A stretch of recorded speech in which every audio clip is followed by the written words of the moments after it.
Dan Hoard takes us home on ESPN 1530. Burrow takes the snap, gives to Mixon, bouncing it wide to the left. Penalty flag down. He's at the 10, 5, into the end zone. 15-yard run for Joe Mixon, who has just set the Bengals single-game record with 5 touchdowns in a game. Number 1. And Jay, the shocker in week number 9, the Jets knock off the Bills on ESPN Radio with Steve Levy and Sal Palantonio, and they do it in the Meadowlands. Allen out of the shotgun. The Jets rushing just 4. Allen back in his 3, rolling right now to his left. To the 10. He'll heave one down the left sideline.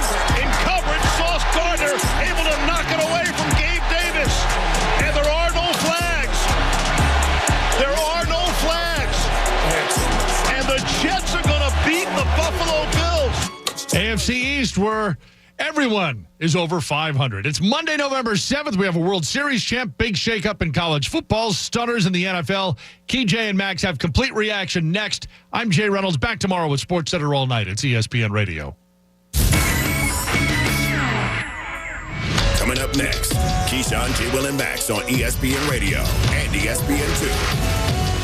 It's Pro Time, which means at Lowe's, you're invited to enjoy a Lowe's Pro Happy Hour.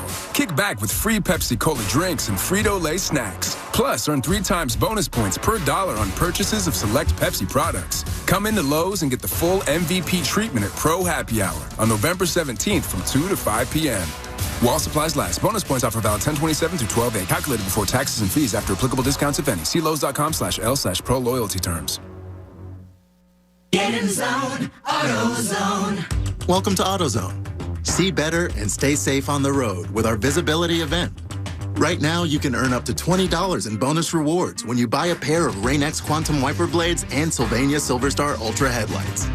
Take advantage of the rewards from October 31st until November 13th, in-store or on AutoZone.com. Get in the zone, AutoZone. Restrictions apply. Offer available to AutoZone Rewards members. At the United States Postal Service, we're here to deliver fast and reliable service to help you get holiday ready. We offer free package pickup and deliver free shipping supplies to your address. So whether you're in Garland, Texas, Rudolph, Wisconsin, or anywhere in between, we're making it easier for you to spread festive cheer this holiday season. USPS, delivering for America. For all your holiday needs, including info about free shipping supplies, free package pickup availability, and restrictions, go to USPS.com/holidays.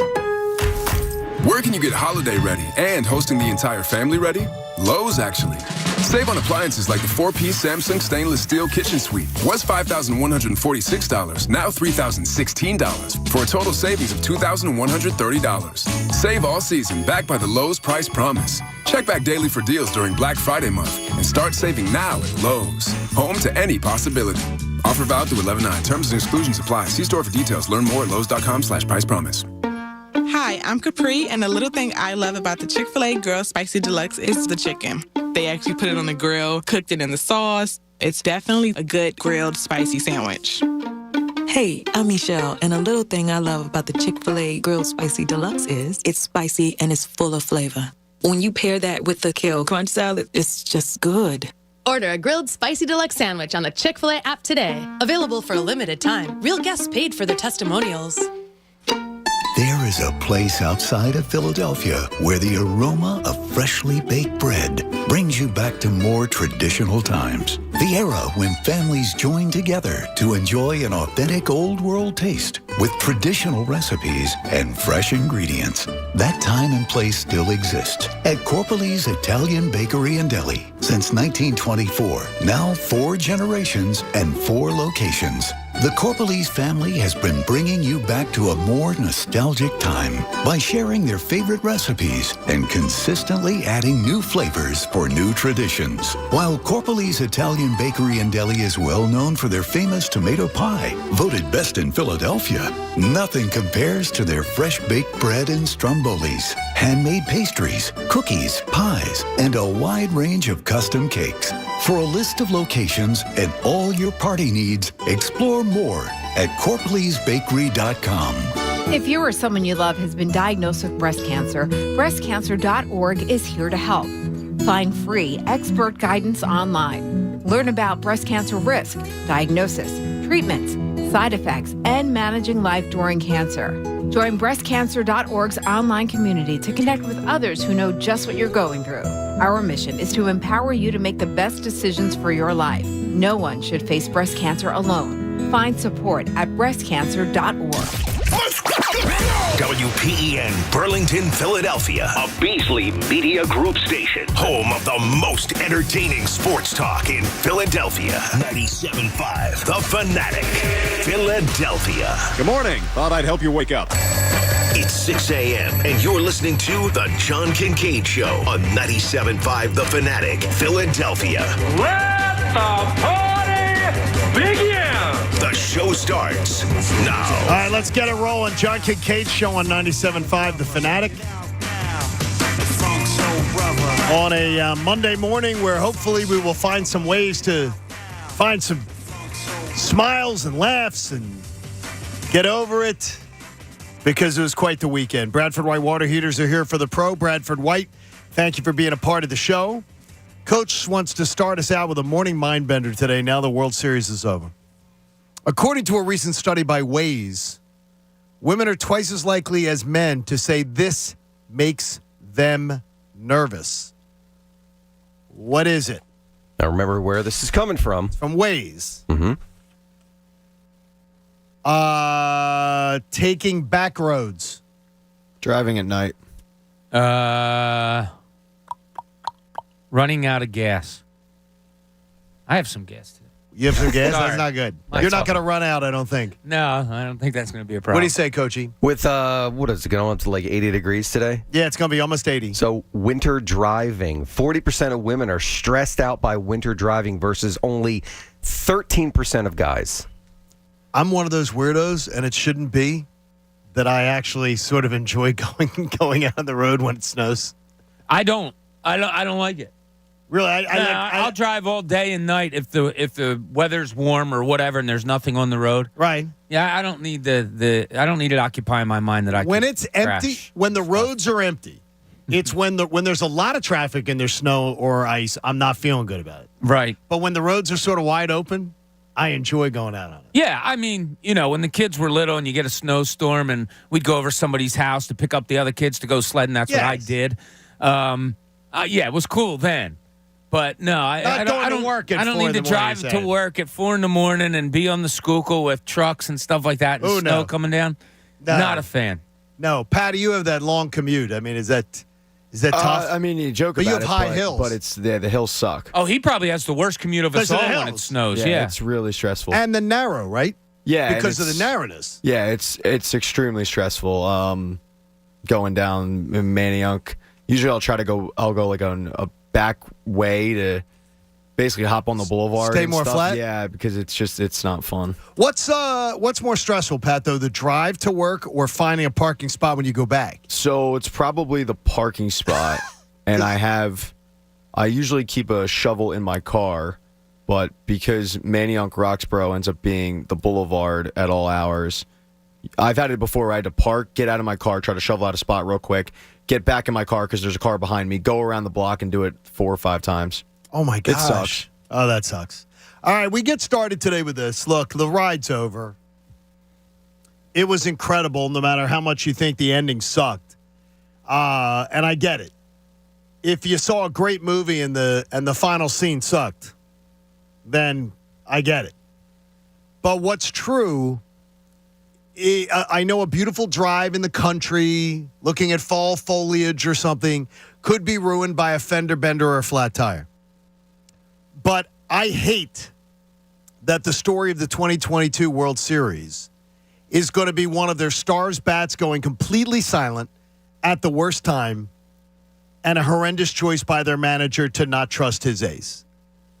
And that's what I don't like about the whole thing is that I refuse to get caught up in the, oh, crap, that was awful, that was terrible, woe is me. I woke up yesterday morning still feeling like I had an amazing 4.5 weeks of baseball and fun. So I'm not going to let it ruin completely. But I truly, truly don't understand the decision that was made to take Zach Wheeler out of a game. It's clear that Zach Wheeler also does not understand said decision It's clear that JT Realmuto, who said, and I quote, that the pitcher was throwing lightning bolts out of his hand, doesn't understand the decision. I'm baffled. I'm bothered by the fact that Zach Wheeler let it be known that there were no discussions about a pitch limit before the game. No discussions about how far he could go, when he would be taken out or otherwise. He was given 2 extra days rest. Not 1, 2, because of the day off from pitching. And it was the last freaking game of the year. You don't have a 7th game until you win the 6th. And I think Zach Wheeler did a much better job of being politically correct after the game than I would have. In full disclosure, Rob Thompson was freaking amazing turning this club around. And I think that both statements are true. But in the World Series, he refused to budge. He refused to protect Bryce Harper in the lineup. Not that I think JT Realmuto would have done much, because he couldn't swing the bat. He was tired. Maybe he's tired. Maybe he's worn down. But Rob Thompson did so much to get them there, and then did so much to ensure that there wouldn't be a Game 7 and they wouldn't win a title. So this is what I like to do when I'm watching something and emotions are high and all of that. I try to stay in the moment and think of exactly what's going on. So while everybody's screaming and hollering, oh, my God, and I was one of them, I can't believe you're taking out Wheeler. In the moment, I thought of this, and it was the movie Hoosiers. And I don't know if you remember, Pat, you a Hoosiers guy, you have seen it and all that? Can't stand it. You didn't like it. So there's that's fine. There's one play at the end where he tries to overcoach and says, all right, we're going to use you as a decoy, and we're going to do this. And the kid who's the best player looks at him, and shoulders slump. And the guy says, what's the matter? And he's like, I got this. I got it. And he says, okay, best player, you get the ball and shoot. That's exactly what came through my mind when he came to the mound to get Wheeler.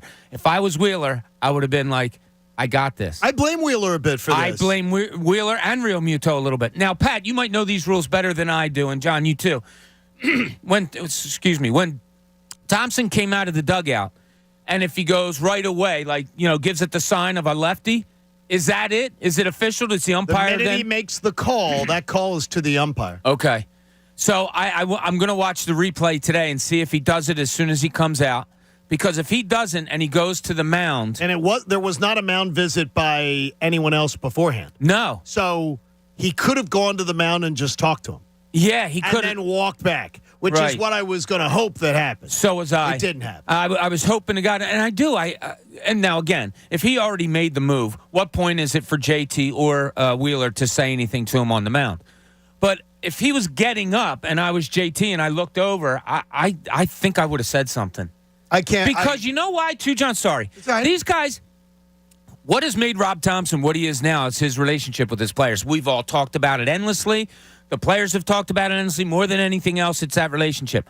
Well, that's not just one way. It's got to be both ways, and it probably is. But I bet you it's secure enough that one of the players could have been like, whoa, whoa, whoa, whoa, whoa. Let him go.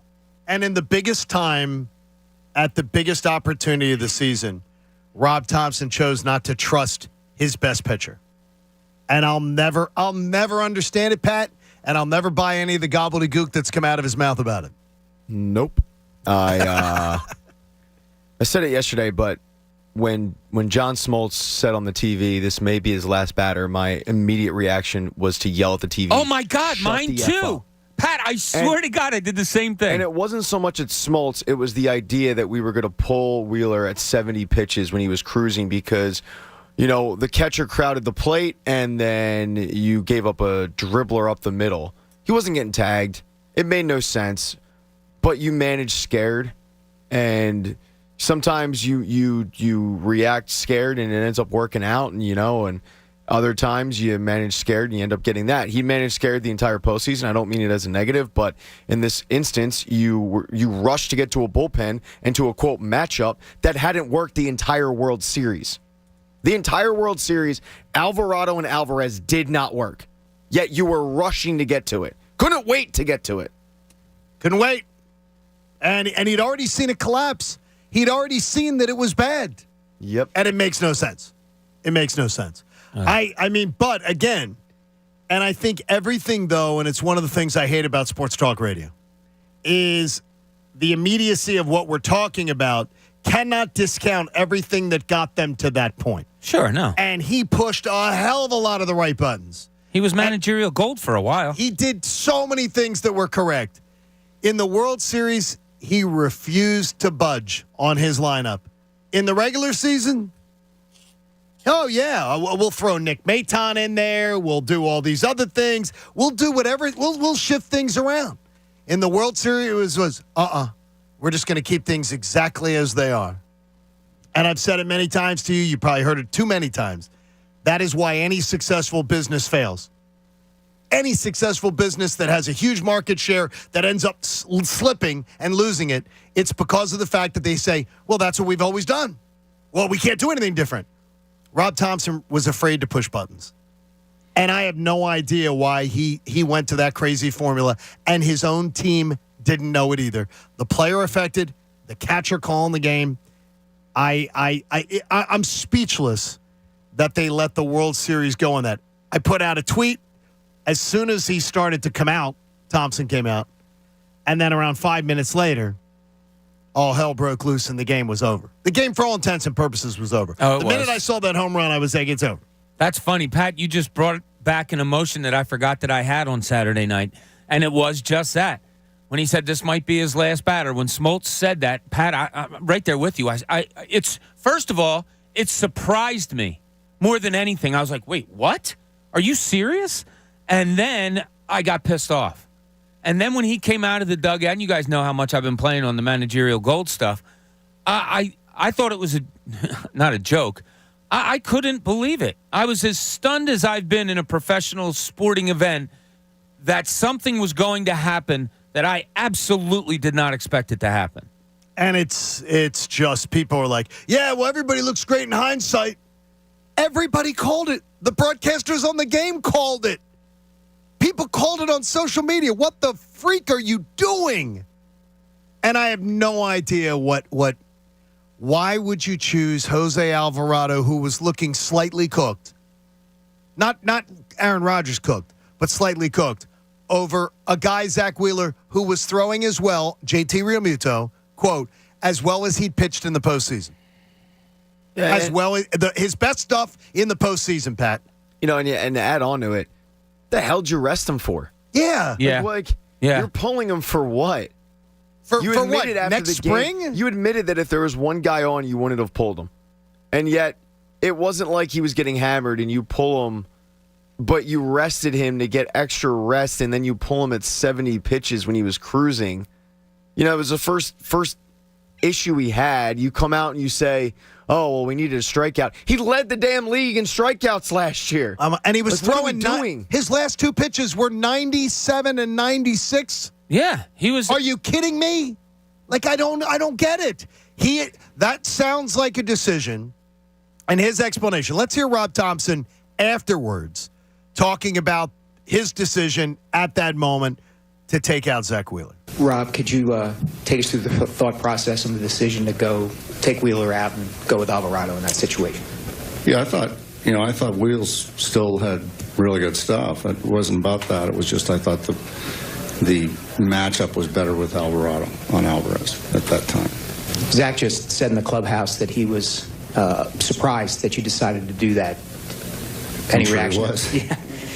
Yeah, I'm sure he was. I mean, he still had his good stuff. I just thought that was a key moment in the game, and that was a momentum swing that I thought Alvarado had a chance to strike him out.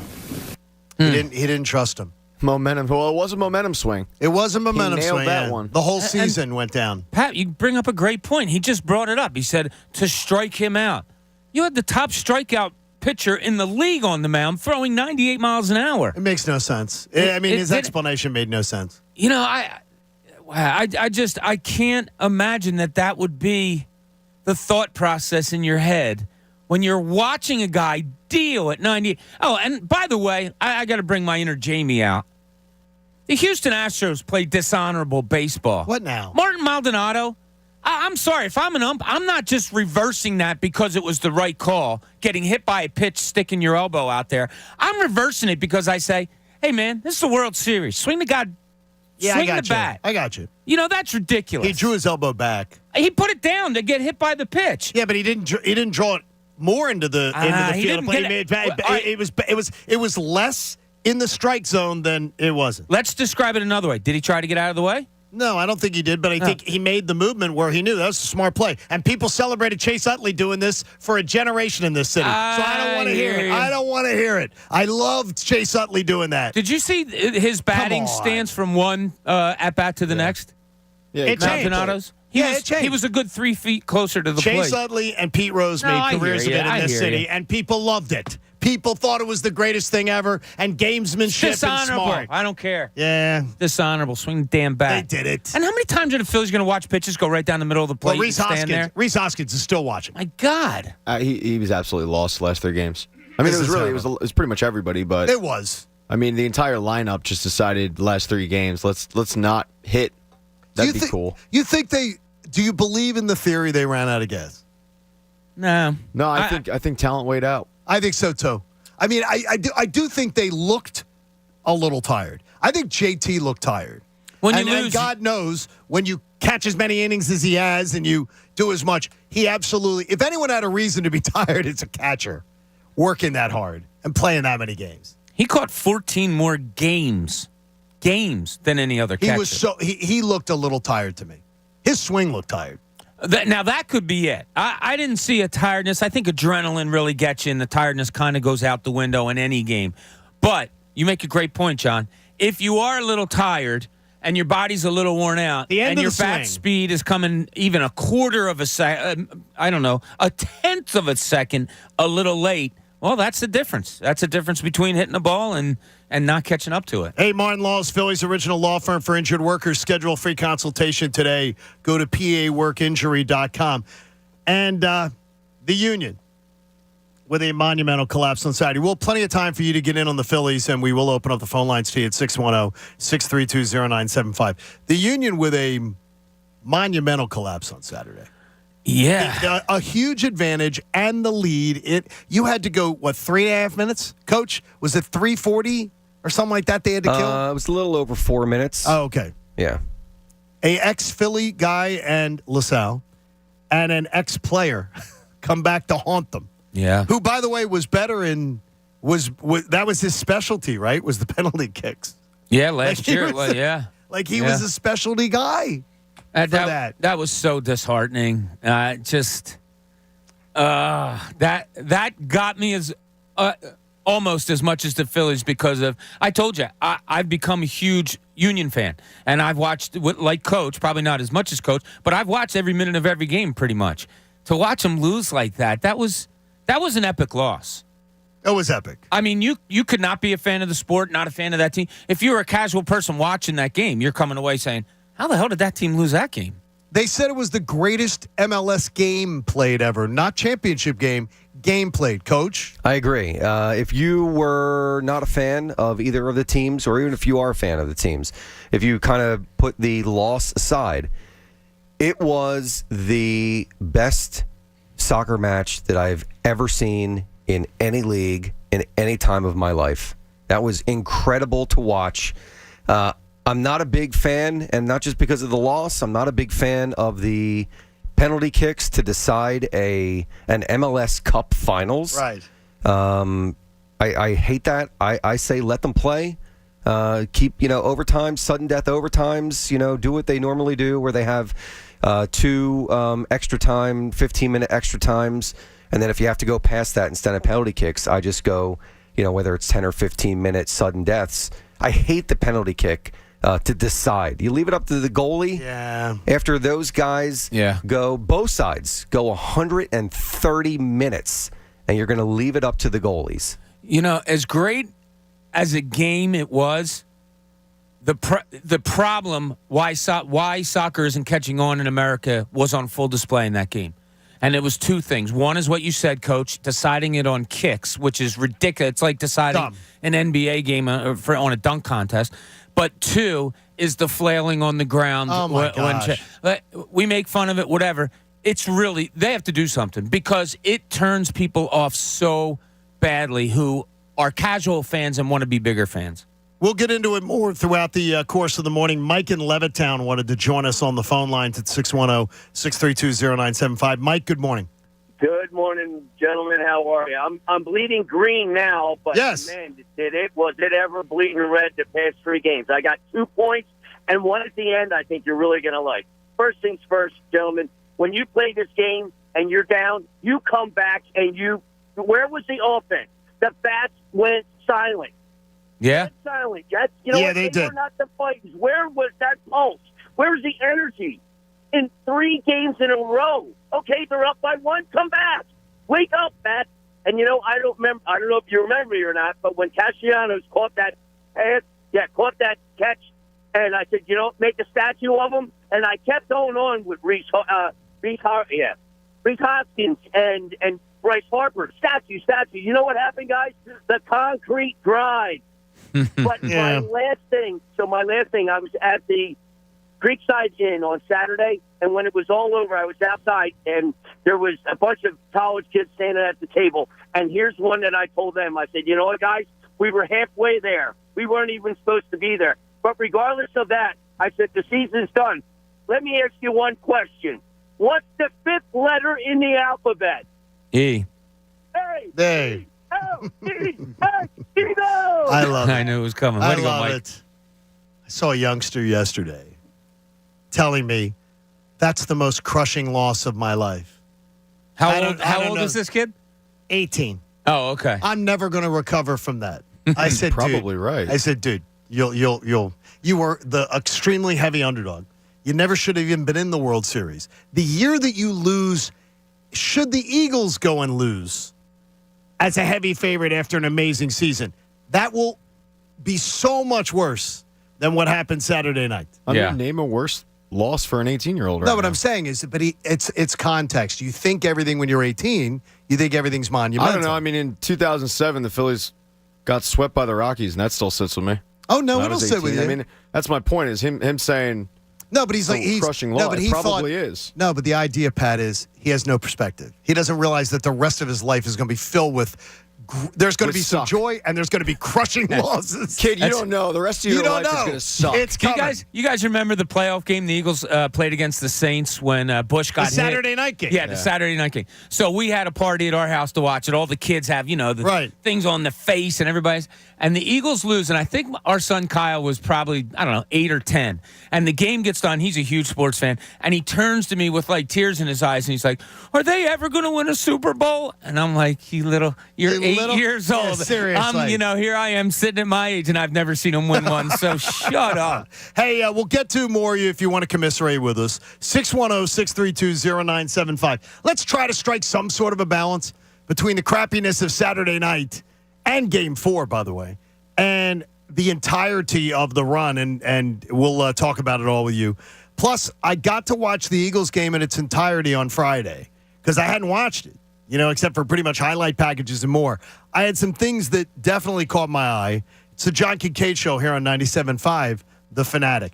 I got to tell you, my friends at Landis Block and Concrete do an amazing, amazing job. We wanted a beautiful backyard paradise, and Landis Block and Concrete helped us create it. We even used our own contractor, Tony Marzano, to do it. They worked directly with Landis Block and Concrete to create a beautiful outdoor patio. It was designed. My wife sat down with Jared from Landis Block. They designed the space. They talked about it. They worked within our budget. You can trust them to come up with great ideas for you. Our new backyard patio is just amazing. You can see it online. We got a nice video up there for you of it. It's a dream backyard. It is a project I wanted to take care of. I couldn't do it myself, but some of you do-it-yourselfers, they'll help you out at their beautiful showroom in Souderton, Pennsylvania. Check out the photo gallery at landisbc.com. That's landisbc.com. And they will work with you to create what we now have, a jaw-dropping outdoor paradise. The John Kincade Show. I am so excited I can't stand it. on 97.5 The Fanatic. Philadelphia. Back on the Maxey. He fires for three. It's good. The crowd rising on the release, and Maxey delivers. Sixers Suns tonight at 8 on your home for 76ers basketball. 97.5 The Fanatic. Philadelphia. Sixers basketball is brought to you by Corona, proud sponsor of the Philadelphia 76ers. After 24 hard-fought weeks, the Overwatch League playoffs are here. The East and West conferences are about to clash, with the winner taking home $1 million prize pool. In the West, the San Francisco Shock, Dallas Fuel, and Los Angeles Gladiators are favorites to win the whole thing. In the East, their greatest champion is the Seoul Dynasty. Playoffs start October 30th live in LA, and it can be watched on the Overwatch League YouTube channel.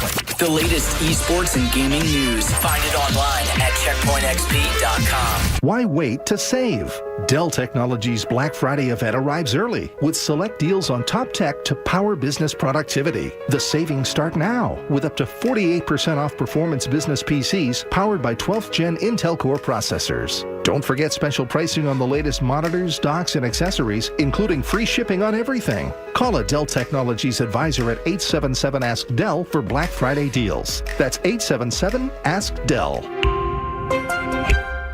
Hey, Sixer fans, it's Matt Cord for the Bet Parks app, the official winning partner of your Philadelphia 76ers. The Bet Parks app is fun to use, built around on what you want right from your phone. It's easy to sign up, great customer service, and faster to win than ever before. Download the Bet Parks app today. The Bet Parks app, the official winning partner of your Philadelphia 76ers. See website for terms and conditions. Must be 21 and in Pennsylvania or New Jersey. Gambling problem? 1-800-GAMBLER.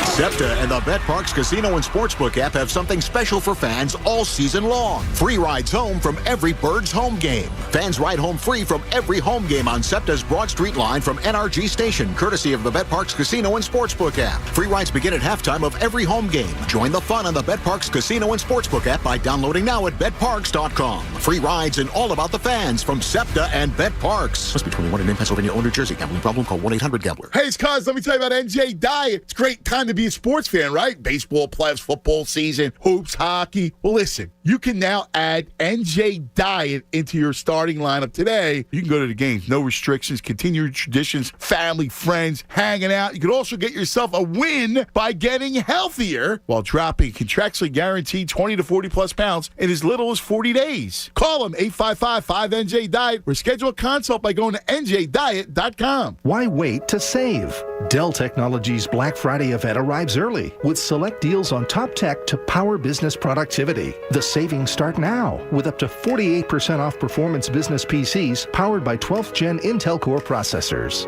Don't forget special pricing on the latest monitors, docks, and accessories, including free shipping on everything. Call a Dell Technologies advisor at 877-ASK-DELL for Black Friday deals. That's 877-ASK-DELL.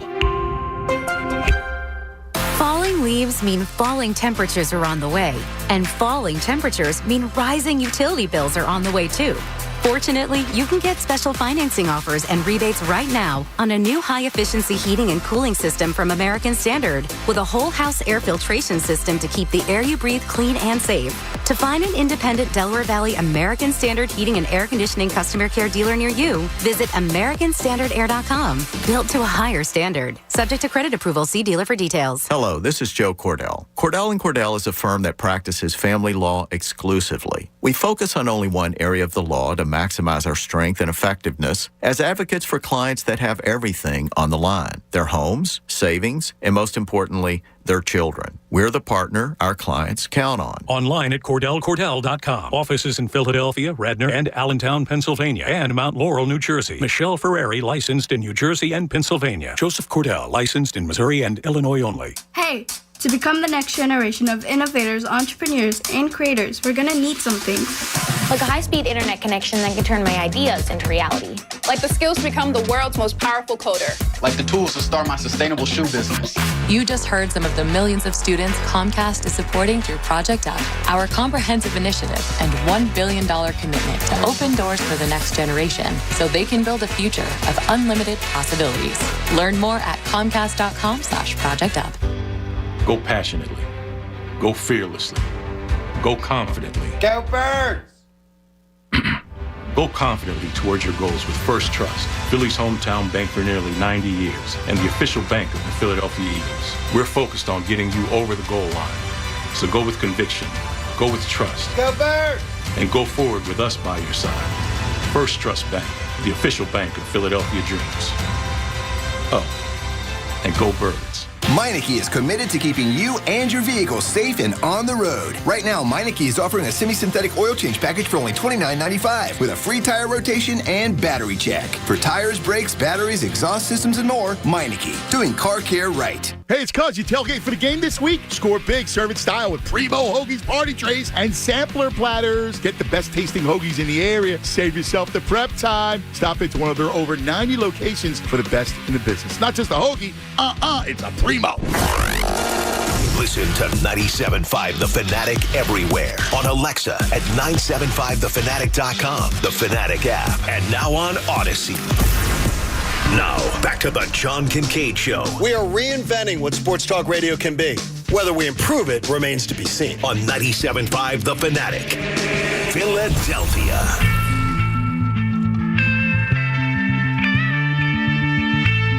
You know, our friends from Martin Law, or Philly's original law firm for injured workers. Schedule your free consultation today at paworkinjury.com. I understand Martin Law might be expecting a call from Zach Wheeler today, because he was injured in the workplace the other night. Boy, did he get injured. And, Bob, I saw you shake your head at something where you were nodding your head, too. I think he was too politically correct. Now, I know he didn't want to throw Rob Thompson under the bus after the game, but I've said it before, and I'll say it again. If you tried to take, by the way, they did not have to take him out. Oh, he didn't make any motion? Did not have to take him out. No, I got 3 different people saying to me here, he did not have to take him out, and that Smoltz made that point. Oh, okay. They didn't know when he went to the mound that he was clearly taking him out.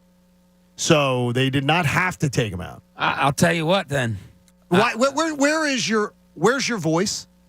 Exactly. If you're Zach Wheeler, where's your voice? I even go first to Real Muto, second to Wheeler. So you go first to the guy that's not even affected. Well, directly. Because he's so caught up in the moment. He's the pitcher. He's, this is something, me and him, I can't, whatever. I would look for that outside. The catcher's kind of the guy that you look at as the captain of the team, kind of. I'm not saying just Real Muto, whatever. I think the catcher has to go to the manager, like, yo, Skip, no, let's not do this. Zach, you're okay, or what? Obviously, you have to get reaction from Wheeler. Wheeler wasn't going to tell you he was done. No, and Wheeler was throwing great. Yeah, I don't know I don't know Wheeler at all. Maybe his personality is that he respects him so much. I don't know. I think I would have fought. I would have fought it. No, if it was me, I would have fought it. I would have absolutely said something to my boss. I am outraged. Yeah. I am not happy here. It's a decision that hadn't been made. It had not been made. Wow, that puts a whole new. I didn't know that. It had not been made. But more importantly, after the game, I think he also had his back. And that tells me a lot about the respect that Zach Wheeler has for the man that Rob Thompson is. So in one way, that's a really good thing. Yeah. That he has such respect for him, he's not going to throw him under the bus. He did everything he could to not trash him. We're looking at situationally something, and rightfully so, that we think we could have changed. Yes. But when you do the big picture of it all, so we didn't like the situation and the decision that the manager made. When we look at the big picture of everything, there's more positives of Rob Thompson, obviously, than negatives. There's, all of these different things that happened. But the greatest part is you lost a series to a better team, but now you see what holes you have to fill or what places you need to get better. What deficiencies you've got. Yeah, I mean, swinging and missing is their deficiency. They set a World Series record for strikeouts. Mm-hmm. That's all you need to know. This team plays beer league softball. Too many guys in the lineup just swinging for the fences. They cannot play small ball. They cannot do the small little things. They need to affect. This lineup cannot be trotted back as it is. How great of a feeling did you have when Schwarber hit that home run? Oh my God, it was awesome. That was what's your second thought? They're up 1-0, and Wheeler's pitching great. And Wheeler's an ace. Yes. And then comes that inning of now. If it was two hard hit balls or something, and you're looking at the matchup, I don't know, maybe. But a guy leans in, or a guy gets hit by a pitch. I won't go there. Guy gets hit by a pitch, and the next guy hits like a worm killer. Right. Where Mundo Sosa's playing. I have no idea. He was playing in the deepest hole. Pat, did you see this also? Seemed like he was playing in the deepest hole I ever. To me, it was even if he had gotten a ground ball hit to him. I don't know if he could have thrown anybody out. He was so deep. Because somebody with a spreadsheet told him to play there. I'll tell you, the shift didn't work all that well for the Phillies in this series. I don't think. And it didn't work against the Padres either. No. They were terrible. I think they gave up 7 hits against the shift in the 2 series. That if somebody had been at the position. Now, you can never assume with the Phillies, Pat, that if the ball's hit to someone in a position, they'll feel it. Get it anyway. But I think there were 7 hits. I think it was the point made on Fox Sports. 7 different hits that were given up. How about that? Because of the shift. Not great. You want to have him say, you would want to have your guy say, imagine Roy Halladay being told you're coming out of that game. Yeah. Roy Halladay might have punched him. It's one of my favorite things about Charlie Manuel is there was many times where he would go out to the mound and he would turn around. He would talk to the pitcher, talk to the catcher. It didn't matter who it was. I'm going to trust you. But it happened a lot of times with Doc, but I can't get over you're at 70 pitches. Oh, my gosh. It's not like it was short rest. It's not like this guy wasn't stretched out. You're at 70 pitches. He's still cruising. Last game of the year. Admit it. You told on yourself that he still had his good stuff, and you couldn't wait to get to a matchup. Couldn't wait.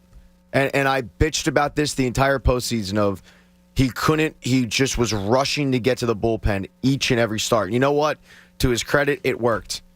He was pressing the right buttons until it came time to press the right button, and he pressed the wrong button in the biggest spot. I have a thought in my head that I didn't bring up with you before that I wanted to bring up now. Do you believe in Rob Thompson's head? He saw the hit batsman, and then he saw the hit, and he had a flashback to Atlanta. Game 2 of the NLDS. When Wheeler was absolutely cruising, he hits Acuna, next batter hit, and then it all comes unglued. That maybe he had a PTSD type situation where he said, okay, I've seen this movie before. Let's avoid it this time because I didn't avoid it in Atlanta. Could be. Very well could be. I thought about it. Same situation. Yeah. A little hit after a hit batsman, and then that happens. Yeah, the only thing that could have been different or should have been different in his mind is they rested Wheeler just for this spot. Correct. And he was going 98. Oh, my gosh. What's the point of having your ace out there? This isn't Bailey Falter. It's your friggin' ace throwing 98. You say you need a strikeout. He leads the league in strikeouts.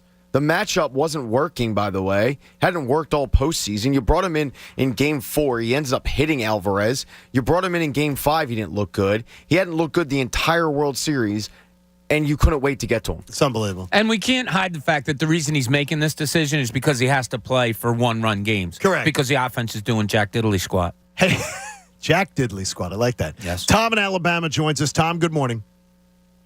Yo, John, how you doing? Good, buddy. Hey, first of all, everybody's saying about the Phillies shouldn't be there. I would like somebody to go tell that to John Middleton, who's showing out approximately $245 million, the third highest payroll. I'm with you about Wheeler in Game 6 all the way through. Who's just saying they would have won Game 7 if you go back to 4, 5, and 6, where Lamuto, Hoskins, and Castellanos 1 for 36. Are you kidding? Yeah, but Tom, I don't know if they would have won Game 7, but I've got to get to Game 7. I must get to Game 7. I'll worry about winning Game 7 when I get there. You've got to get it. And by the way, before the game, not once, not twice, but 3 different times, Rob Thompson said it would be Wheeler and Suarez ready to go if necessary. I thought of that. He said it. He documented it. He said it over and over again. Well, where the hell was that? You said that was the plan. Where the hell was it? I thought of that too. I did think of that at the time. What was that? A smoke screen? Like, I'm gonna make the Astros feel this. He said it. He said it 3 different times, and then he avoided it like the plague. I can't believe it. I still can't believe it. But, again, without Wheeler, you're not in Game 7. I mean, you're not in a Game 6 of the World Series. Without Thompson, you're not in Game 6 of the World Series. You're not in the playoffs. No, I mean, it's like, so what I'm saying is I can't. Rob Thompson, to me, horrible moment. But he got himself to the horrible moment. It's just incredible. And I think, Pat, you said it best. He pushed so many right buttons this year and then pushed the wrong button at the wrong time. He pushed the big red one that says, don't do this. I heard you say that last night. It made me laugh out loud when you were hosting. It is. It's we talked about everything that he did. Sometimes, though, the great ones step away and let the players decide. And it's impossible to do sometimes, and he couldn't find it in him to do it. And I think he managed that game scared. I think he managed it. I think he managed it scared because of his offense. Absolutely. But it was because of those crappy bats. I mean, I think it was, but he'd been managing like that, in my opinion, most of the playoffs. And to his credit, look, it worked. Sure. You know, I mean, absolutely. We talked about switching up the lineups.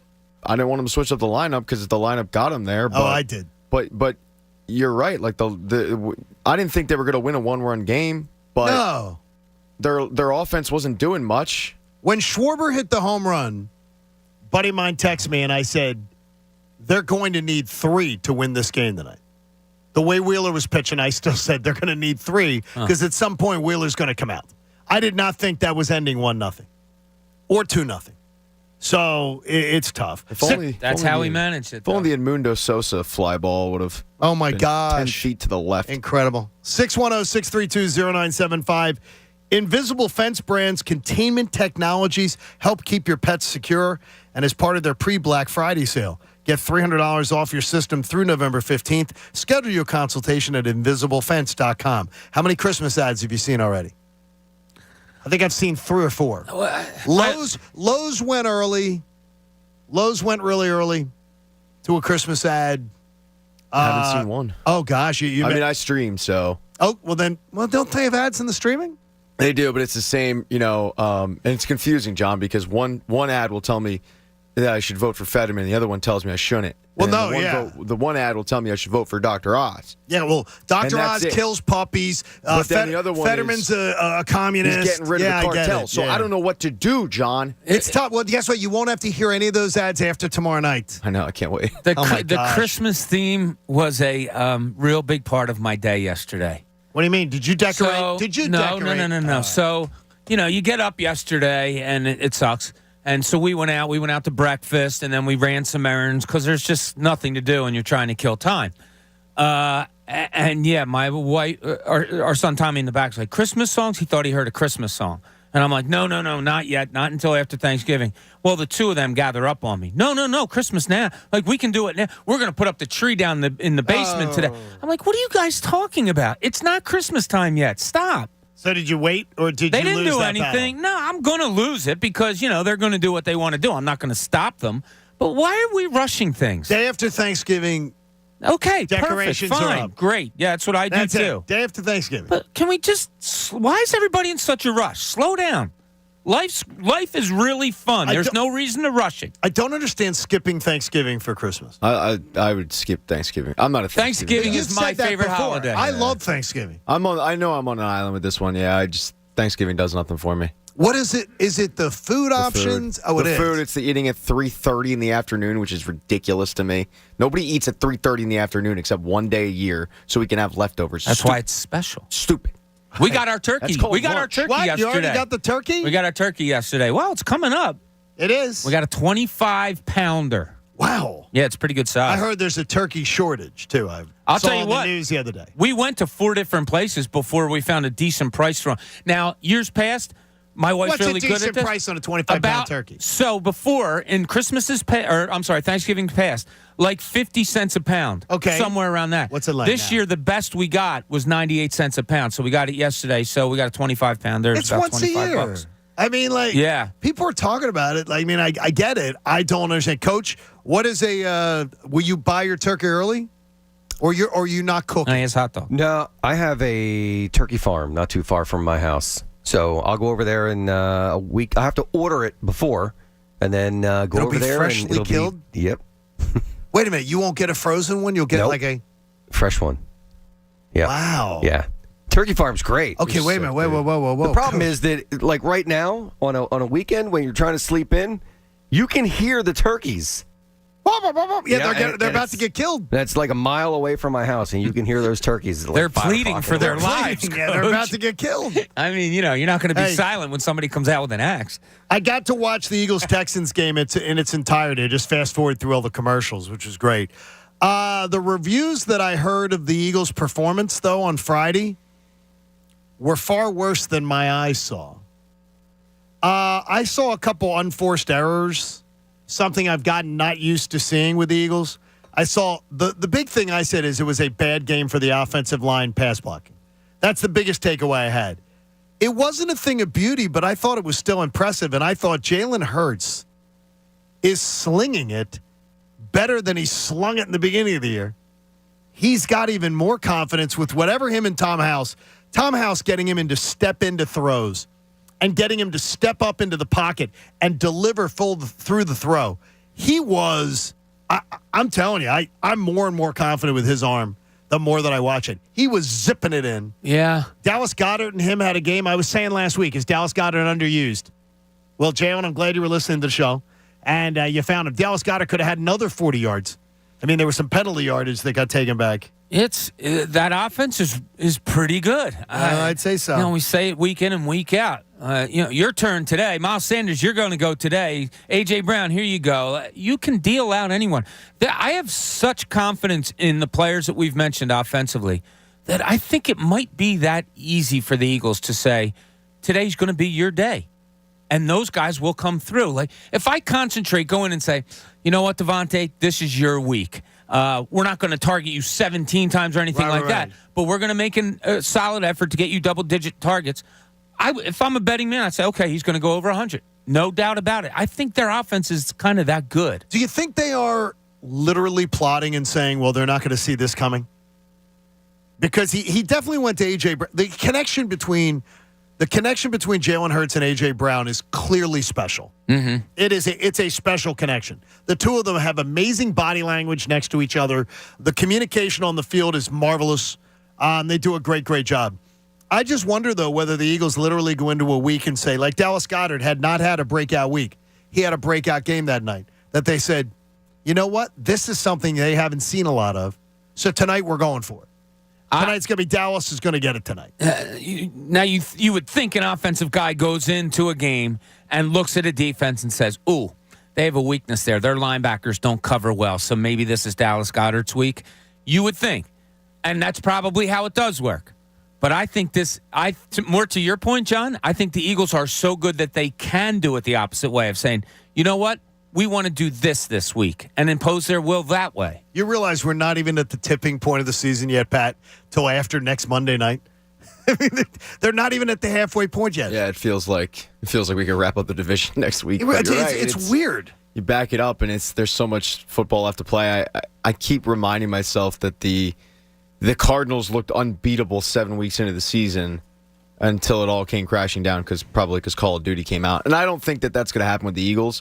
But it's just the point of there's so much football left in the season that you can't get ahead of yourself. With that said, I mean, this schedule's so damn easy. Oh, man. And the Packers look worse and worse. Commanders, Colts, Packers.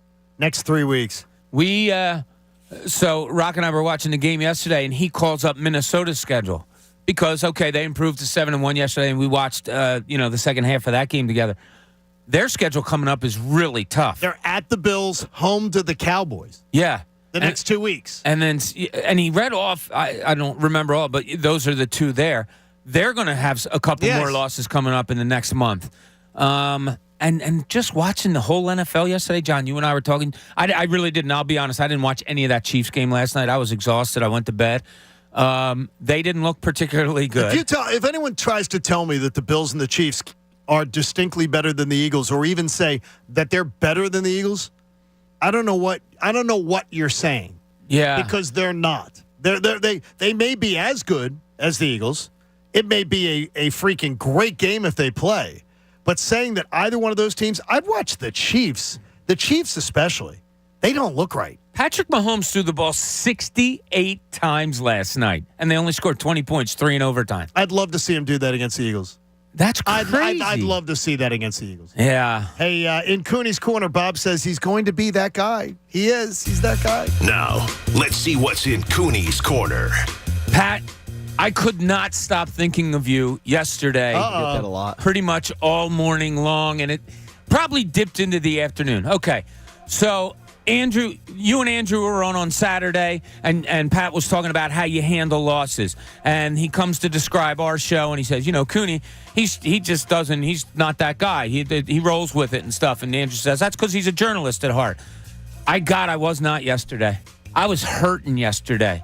And it wasn't because I had too many beers or anything. I was in the doldrums yesterday. I had to fight myself because I had to hide it from my family because I don't want to be a curmudgeon because a team lost. But I woke up yesterday and I was hurting. I was upset. I was pissed that I wasn't going to watch a game that night. Yeah. I didn't like that they took out Wheeler. I didn't like that they can't swing the bats. And I was literally, we went to breakfast. I almost had an altercation with a guy. Did you really? I swear to God. Over what? Well, my wife was in line. This is fun. My wife was in line to put our names in, and a guy and his wife come in, and he kind of just bolts ahead and gets in front of my wife and puts his name in. Now, I don't think he realized she was there, but at the same time, I was like, yo, that guy just, what's going on here? Then they go to call us to go in, and he goes, no, we're first. Bill, and they grab him. So I'm like, what's going on here? So we get seated, and we're near them, and the guy goes to me, sir, and I turned, and I said, yeah, don't worry about it. And he goes, no, if I jumped in ahead, I apologize. I said, all right, it's no big deal. And he's like, Bob? Oh, and no. And I go, Billy, it's a guy that I went to high school with. And we hadn't seen each other, so we laughed it out. It was funny, 6 whatever. degrees of Cooney. But I really was. Pat, I'm telling you would have been proud of me yesterday, man. I was hurting. No, I don't like this. Why? Like it was little Bobby Cooney again. So I was telling somebody yesterday, I was telling my producer, Matt Menard, I was like, Coach is going to come in and act like nothing happened over the weekend. And John's going to come in and he's going to be in a good mood. And Cooney's going to be in a good mood. And I'm going to be pissed off because none of them are pissed off. But that's the beautiful thing is I'm allowed to be pissed off because they're not pissed off. It's the circle of life, Bobby. So the fact that you're coming around in my lot, I don't like this. I'm sorry. What, he's stealing your act? It's not even stealing my act. I don't like it. Like I was 11 years old again. I really was. Really? I woke up and I'm thinking of you guys. I know I'm supposed to get that good feeling in my mind before my feet hit the floor. Nope, not yesterday. I really couldn't get over it. And I was still that ticked off sports fan up until yesterday afternoon. It was up until Rock called me and said, yo, I'm coming over because I got to do something. I'm near your house. Liv had tears in her eyes Saturday night, she said. Yeah, the crying. That they lost. I'm like, not crying. But no, I hear you. Like, she was all emotional. I'm like, honey, there's going to be plenty of times in your life you're going to celebrate. There's going to be plenty of times in your life you get kicked. It's just the way it is. Yeah. It sucks. Because it's the first time she's been invested here for it all. Yeah. Being a part of it every day, living it every day. Pat, I'm upset that you're upset. I'm not happy about this. I should have called in your show. I was going to call your show last night because I went out to get gas and stuff. And I was going to tell you, like, Pat, I'm you today. I'm really struggling today. Yeah, I don't handle it well. Obviously, I'm sure you guys can figure that out. And I even tried to go to brunch yesterday to get my mind off of it. I went to a place in Havertown. Nudies? No, I went to the Kettle in Havertown. Oh, the Kettle. The Kettle. They had, nice call. They had Phillies specials, right? Oh, so no. I wanted to get the Brandon Marshmallow French Toast. I was looking forward to it. And did it leave you a little hollow afterwards? It didn't leave me anything because the waitress told me we're sold out of it. Oh, really? So it was a swing and a miss. So I was, I was a little late to the party, but it was like that was totally misplayed by the Kettle. Then I'm trying to just enjoy and get my mind off of it. I can't even get the breakfast I want. I got the stuffed Nutella French toast. It was delicious, but that's just the kind of day it was. Like I couldn't get anything going. Me neither. Did the Kettle have a Nick Castellanos breakfast? They didn't. Breakfast item? They did have the check his bat bisque. Oh, they did. That was good. Pumpkin bisque. There you go. All right, we got a lot coming up for you. Zach Wheeler and Rob Thompson. Is there problems on the horizon for the future? Who knows? When someone shows they have no faith in you, what does it mean? John Kincade Show on The Fanatic. Fall's here. That means it's going to get really cold by the end of the week. Winter's right around the corner. And I want your furnace checked out now. So go get your to-do list done. Get a $59 gas furnace tune-up that includes a carbon monoxide safety check from my friends at H&H Heating and Air Conditioning. DelcoHVAC.com on the web. We had ours done the first weekend in October, so it got taken care of then. You may need a new system. If you don't just need the $59 tune-up, they have rebates up to $1,500 or 0% financing for 18 months if you're a qualified buyer. If you own a home, you know you need trusted heating and air conditioning contractors that you can count on. Well, that's DelcoHVAC.com. Since 1985, the Hoke brothers have been doing a spectacular job. And that $59 tune-up is going to get your system purring like a kitten before the cold weather comes. That's DelcoHVAC.com. Tell them the Kincade sent you. The John Kincade Show. Oh, geez, look at the butt on that. Yeah, he must work out. On 97.5 The Fanatic, Philadelphia. Football Monday on The Fanatic is presented by Piers Phelps. Whatever it takes, go to nopaybryant.com.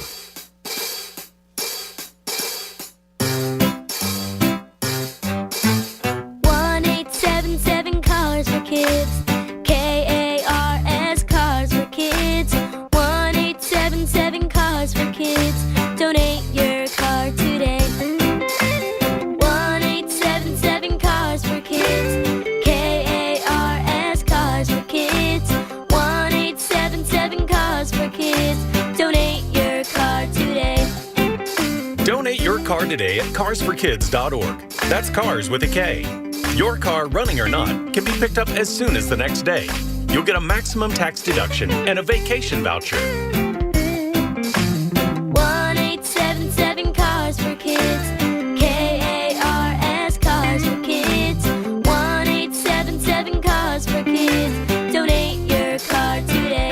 Now accepting donations of land, homes, buildings, or any kind of real estate. Yo, Philadelphia, Anthony Gargano here with my childhood friend, Bob Marino, now president, Huntington Valley Bank. Bob, tell me about Huntington Valley Bank. We are a full-service, fast-growing community bank with a great lineup of competitive products and services. Go on. We've always done residential mortgages, but now we have built a best-in-class business banking group. Meaning? We are attracting business customers by offering the best business bankers and the best services to help businesses become number one in their fields. Sounds like Huntington Valley Bank is the best bank for your business. Right on. And great tagline, Ant.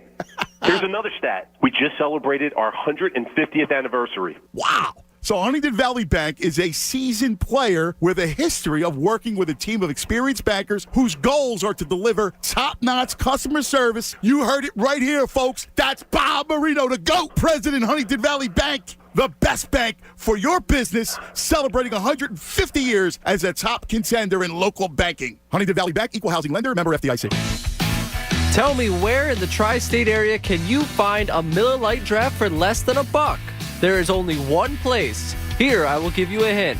They make the finest pizza, wings, cheesesteaks, and hoagies in the universe. Did you guess Tonelli's Pizza Pub? Tonelli's food is straight fire, and his price on Miller Lite is insane. Stop at Tonelli's today. 97 cents drafts and $9.75 12-pack cans. Where can you find gifts for anyone and holiday inflatables for any home?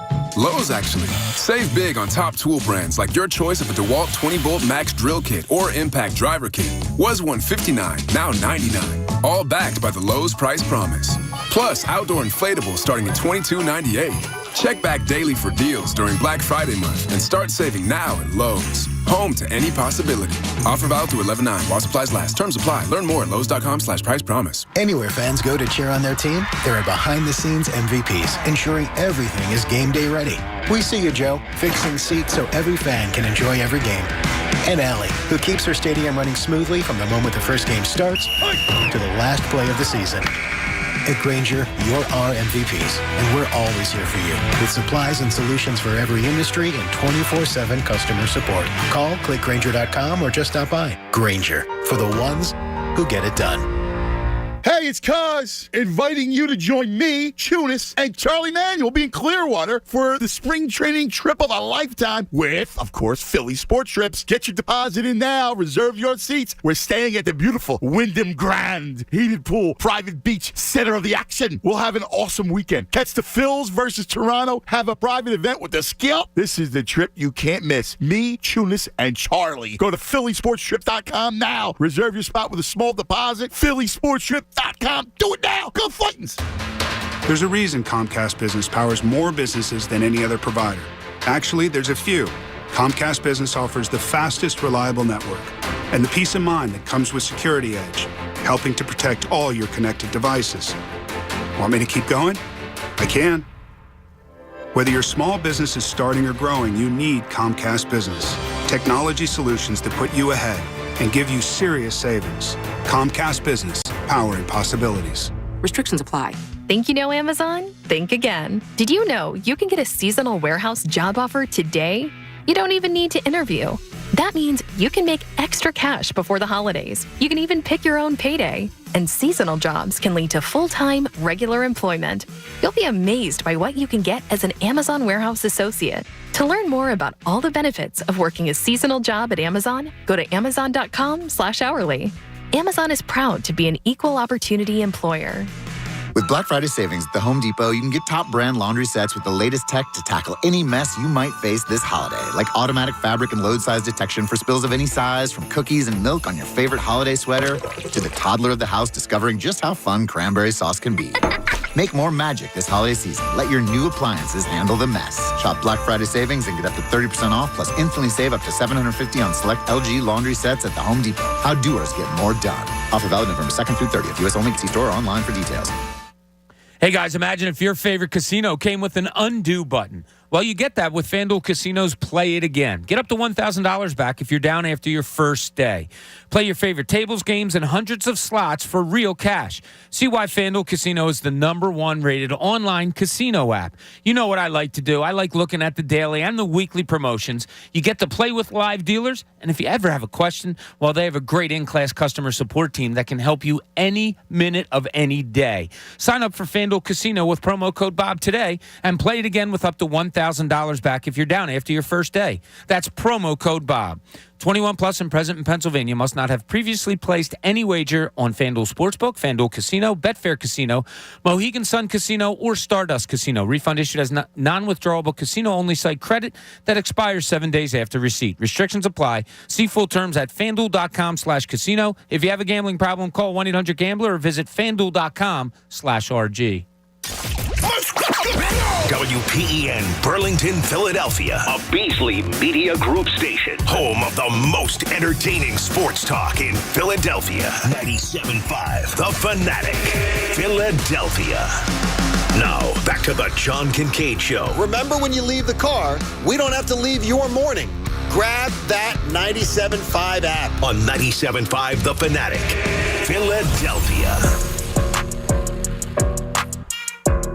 That wasn't bad. First hour wasn't bad. Wasn't as sad and awful as I expected it to be. I think a lot of people getting up now, getting their Monday started. John Kincade Show on the Fanatic, 7 o'clock hour, brought to you by the all-new BetParks app. Sportsbook and casino in one sleek, easy-to-use app in Pennsylvania and New Jersey. Had a gentleman say to me yesterday, he goes, excuse me, he goes, I'm just not going to be able to listen. He said, I can't listen because I just know it's going to drag me down, and I'm going to need a week to get out of it. I said, well, it depends. I said, that depends. If you think content is going to be fair, is going to be objective, or you think it's just going to be Philly Sports Talk Radio. Let's have a poll. Was that the worst decision you ever saw a manager make? And who should be fired and who should be traded? And I mean, I think balance is something that is missing far too often. And the Phillies run, and I know for some, I've heard a couple people this morning, it is way too early to be hearing this. Dude, it's almost 48 hours. Seriously. Chill. It's too early to be hearing that it was a great year. Really? Maybe for you. I'll choose to be an adult about it and look at it and go, yeah, I can see it was a great year. And I can also see that Saturday sucked. I can look at both situations and acknowledge your feelings and acknowledge those feelings too. I can do both. it's not a matter of it does not have to be an either or. You don't have to stomp around today like a 5-year-old and be like, I'm pissed. I'm still pissed from Saturday. You can be pissed about Saturday, but you can also, when confronted with it, say, look, that was a damn good year. I can't believe it. I still can't believe November 5th we were watching the Phillies play baseball. Yeah, I cannot believe it. I saw somebody on Twitter. I forget who it was. Somebody on Twitter said, I never thought I'd see the day where my wife and I put up a Christmas tree in the afternoon and watch the Phillies game at night. well, while you're putting up a Christmas tree is another issue altogether. You know, it's funny. If I've come to a realization about this whole thing, and it's that I'm not going to judge people by how they act. I'm not going to say that you should act a certain way or not. I thoroughly enjoyed this run. I was surprised yesterday by my own reaction that I was down in the dumps, and I was surprised at myself. Like, come on, you're the guy that watches the game and appreciates the game and then moves on and says, man, that was a great run. I really couldn't do it. You're more than any of us, that guy. I wasn't. But you were also like Pat, that Pat's still pissed off. But Pat can also acknowledge this was freaking amazing. Yeah. There's both. You can have both. Right, you can have both. You can still be pissed and still acknowledge. I'm still pissed about Saturday night.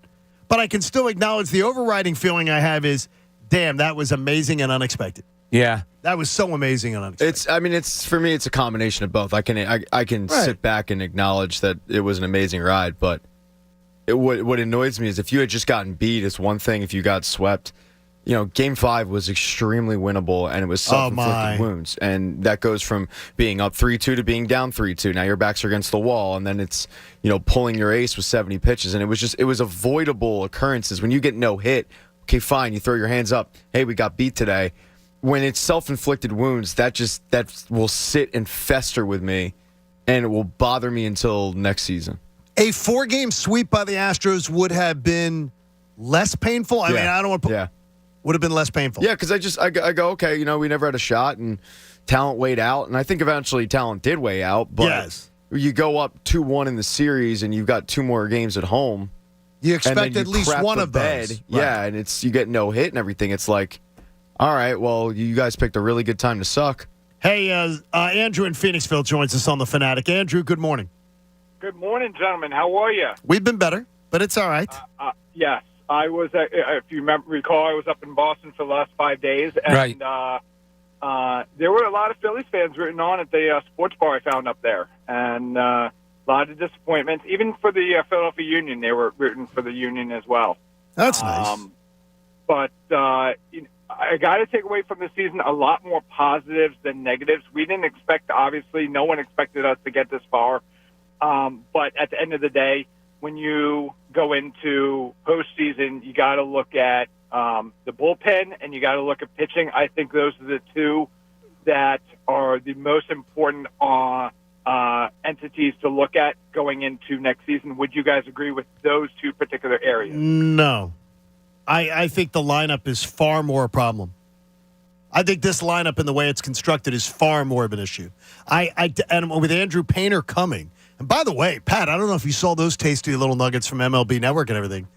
There are a lot of people who believe that the Phillies' plan is to have Andrew Painter, if all goes well, be on the opening day roster. I would be shocked by that. I would be shocked too. I think Griff McGarry probably gets the first crack at being the 5th starter, but that is, I was talking about it last night. I think what they'll do is they'll sign a veteran that they know can pitch out of the bullpen, like what they did in 2009. They signed Chain-Ho Park, but they knew they had Jay Happ. Gave Chain-Ho Park a shot to compete for a starting rotation spot. He won it. A month in, though, he was sucking at it, so they switched him back to the bullpen. I could see them doing that because Griff McGarry reached AAA, but Painter's coming as well. You know, you don't want to be sitting there in a log jam in your rotation having these two guys coming. So I would personally be shocked, though, but what the hell do I know? It seems as if here's what I always think, though. When I'm watching the MLB Network panel talk about it, and this may be totally incorrect on my part, when I see the panel that sits on the field when they're like, well, where do the Phillies go from here? And it's one of those like postmortems. And then the people who are there on the ground talk about Andrew Painter, and I think Andrew Painter's going to be here next year. They've been amongst Phillies people the whole week. Oh, it's spicy. They've been at bars. They've been at hotels. They see a guy at a restaurant. They're asking him questions. I feel like they've got tasty little nuggets of information to consume. Well, I think it was Jason Stark with the best show ever, and this was probably 3 months ago. But he said, a lot of talent evaluators think Andrew Painter could pitch today in the majors. Wow. But you don't want to rush him, though, because he's 19 years old and he's never faced failure. Right. Like, you got to remember that. He hasn't been knocked around at all. Not that I'm begging him to do that, but people respond to adversity different ways. Yeah, I think I'm okay with the pitching moving forward. If Painter is there or if it's McGarry and Falter showed you something this year. I want Falter in the 5-man rotation next year. I think he'll be your number 4. I think he's going to be there also. And so in Suarez, Wheeler, Nola, you have 4 or 5 guys there, whether you bring up a Painter or McGarry, whatever it may be. That's okay. I think your bullpen, you can always tweak a bullpen, and you saw some good things out of the bullpen, and they're tied up. Like, these guys are here to stay, some of them, for a while.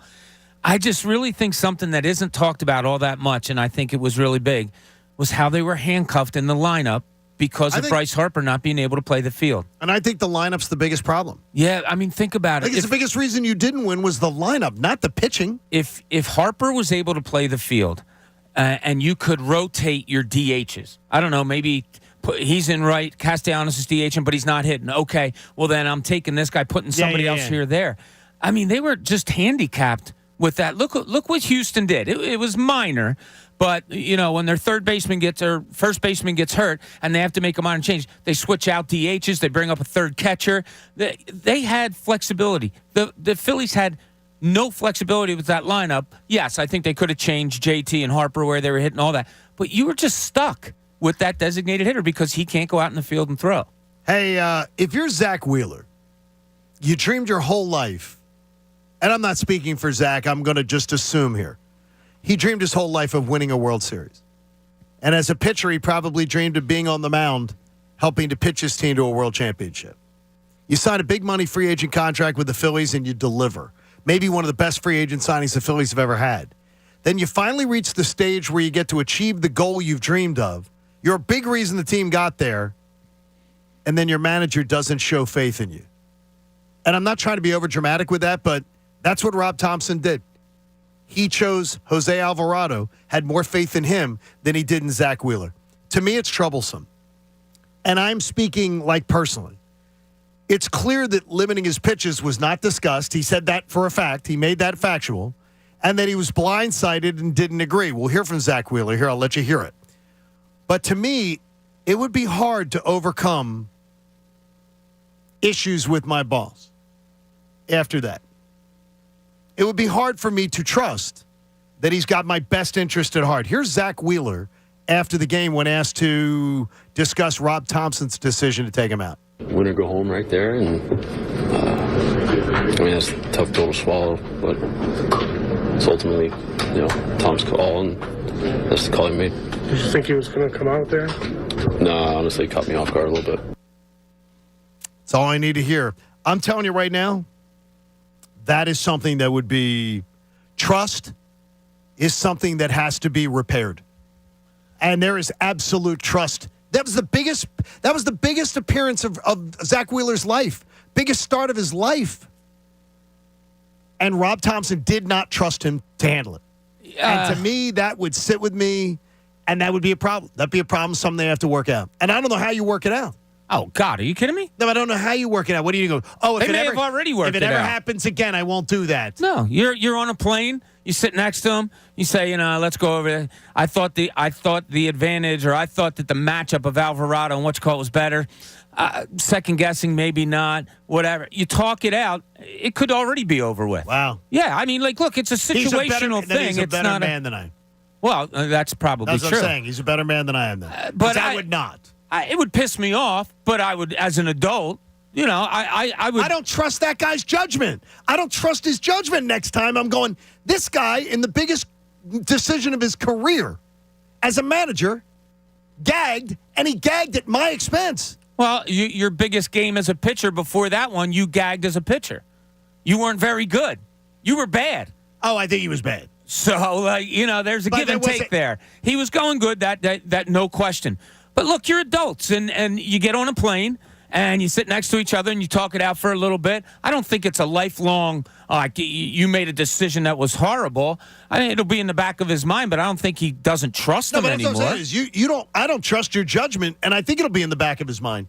I wouldn't try. I could accept an apology. No, but I think I doubt the judgment. I really would. I think he made a bad. Look, is there anybody that you know in your world that hasn't made a bad decision? Oh, no questions asked. Exactly, but so it doesn't mean you don't trust him for the rest of your life. But it's at your expense. Well, that's what I'm saying. I mean, John, you were the same guy who, like 15 minutes ago, was telling people, "Grow up. I'm an adult. I'm going to act like this." Well, I'm not Zach Wheeler. I'll tell you the same thing. Grow up, man. Like, get over it. No, he's Zach Wheeler. He made a mistake. It's his career, Pat. Okay, his career is not ruined by this. His career is not damaged by this. He didn't keep him in there for 150 pitches to blow his elbow out. Get over it. It's not 150 pitches. It's 70 pitches. That's my point. Is he's in his career? You're saying it's Zach Wheeler's career. No, I'm saying it's not over. No, but what I'm saying is Get over it, Pat. The moment that first of all, you can't compare you and I to Zach Wheeler. I just did. It's his career. It is his moment that he's planned. He's prepared his whole life for. Yep. And his manager didn't trust him. I'm not saying get over it, right? But like you grow up. You got to get over it. You're an adult. You're a professional. Yeah, I really don't. I don't think it lasts at all. No. And look, all you have to do is go back to Wheeler's last few outings. I'm shocked with that. I'm shocked with that with Pat's answer. I'll never, ever trust you. And Pat, I know you. You don't know me. And, yeah, I do. And I know you in trusting people. Yeah. And trusting people's decision-making. I know you're a lot more like me than you're letting on right now. That you don't like when someone makes a bad decision, you go, I don't know if I trust them. If they own it and we have a conversation, I can trust their judgment going forward. See, now here's the thing. Like Coach is a prime example. Like, this dude hired me. His judgment sucks. Do I trust him? You know, I mean, let's see what he does next.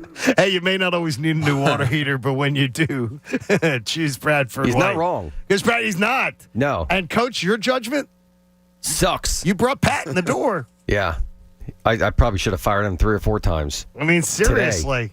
There's no question that Wheeler was pissed. Got good on him for not coming out and making it a locker room type of situation.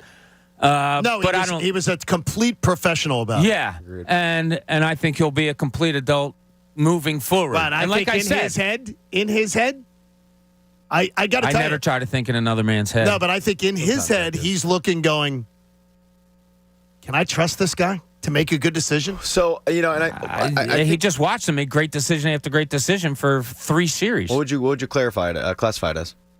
What do you mean? Managerial. He was managerial gold up until Saturday. I took the comments actually not by Wheeler, but I took the post game comments by the players as a positive because we all sit here and we're all in lockstep. Dumb move to pull him after 70 pitches. There's no doubt the players, especially after seeing the results, are saying the exact same thing. But unanimously, they all defended the decision. I think that's a good thing. The weird thing is I don't think they defended it. Really? JT saying, I was surprised. He was throwing lightning bolts out of his hand. Okay. I think he literally said, I'm not going to throw him under the bus, but I'm going to tell you the truth. Okay. You know what I mean? I don't. But the thing is, though, Pat. Schwarber said, but he showed respect. They showed respect, Pat, and I think your point is right. I think they still ride with the guy, which is important. No question. He's signed with a 2-year deal, so and they're still fresh in the minds of probably not only Thompson, but maybe some of the other coaches. Wheeler sucked his previous 2 outings. He sucked. He gave up 5 runs the previous outing. He was bad. No, that outing he was not very good. Yeah. So all right, you had to push him back a day. We all came on the air and said there might be something more wrong with him than we know. But he was good on Saturday. But you can't throw all that. And I'm not defending it because I hated the decision and I screamed at my TV just like everybody else. I wanted Wheeler to stay in there. There's more to it than just I don't trust you or that's there. You know, and there the thing could be more. It's I don't trust you and I doubt you are 2 different things.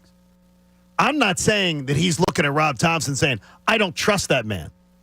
Like, he can still love and respect Rob Thompson and as a manager and whatever. But in the back of his mind, I think he's going to doubt his decision making. Well, then that's not trusting. No, it is. You can still trust him as he's a straightforward guy.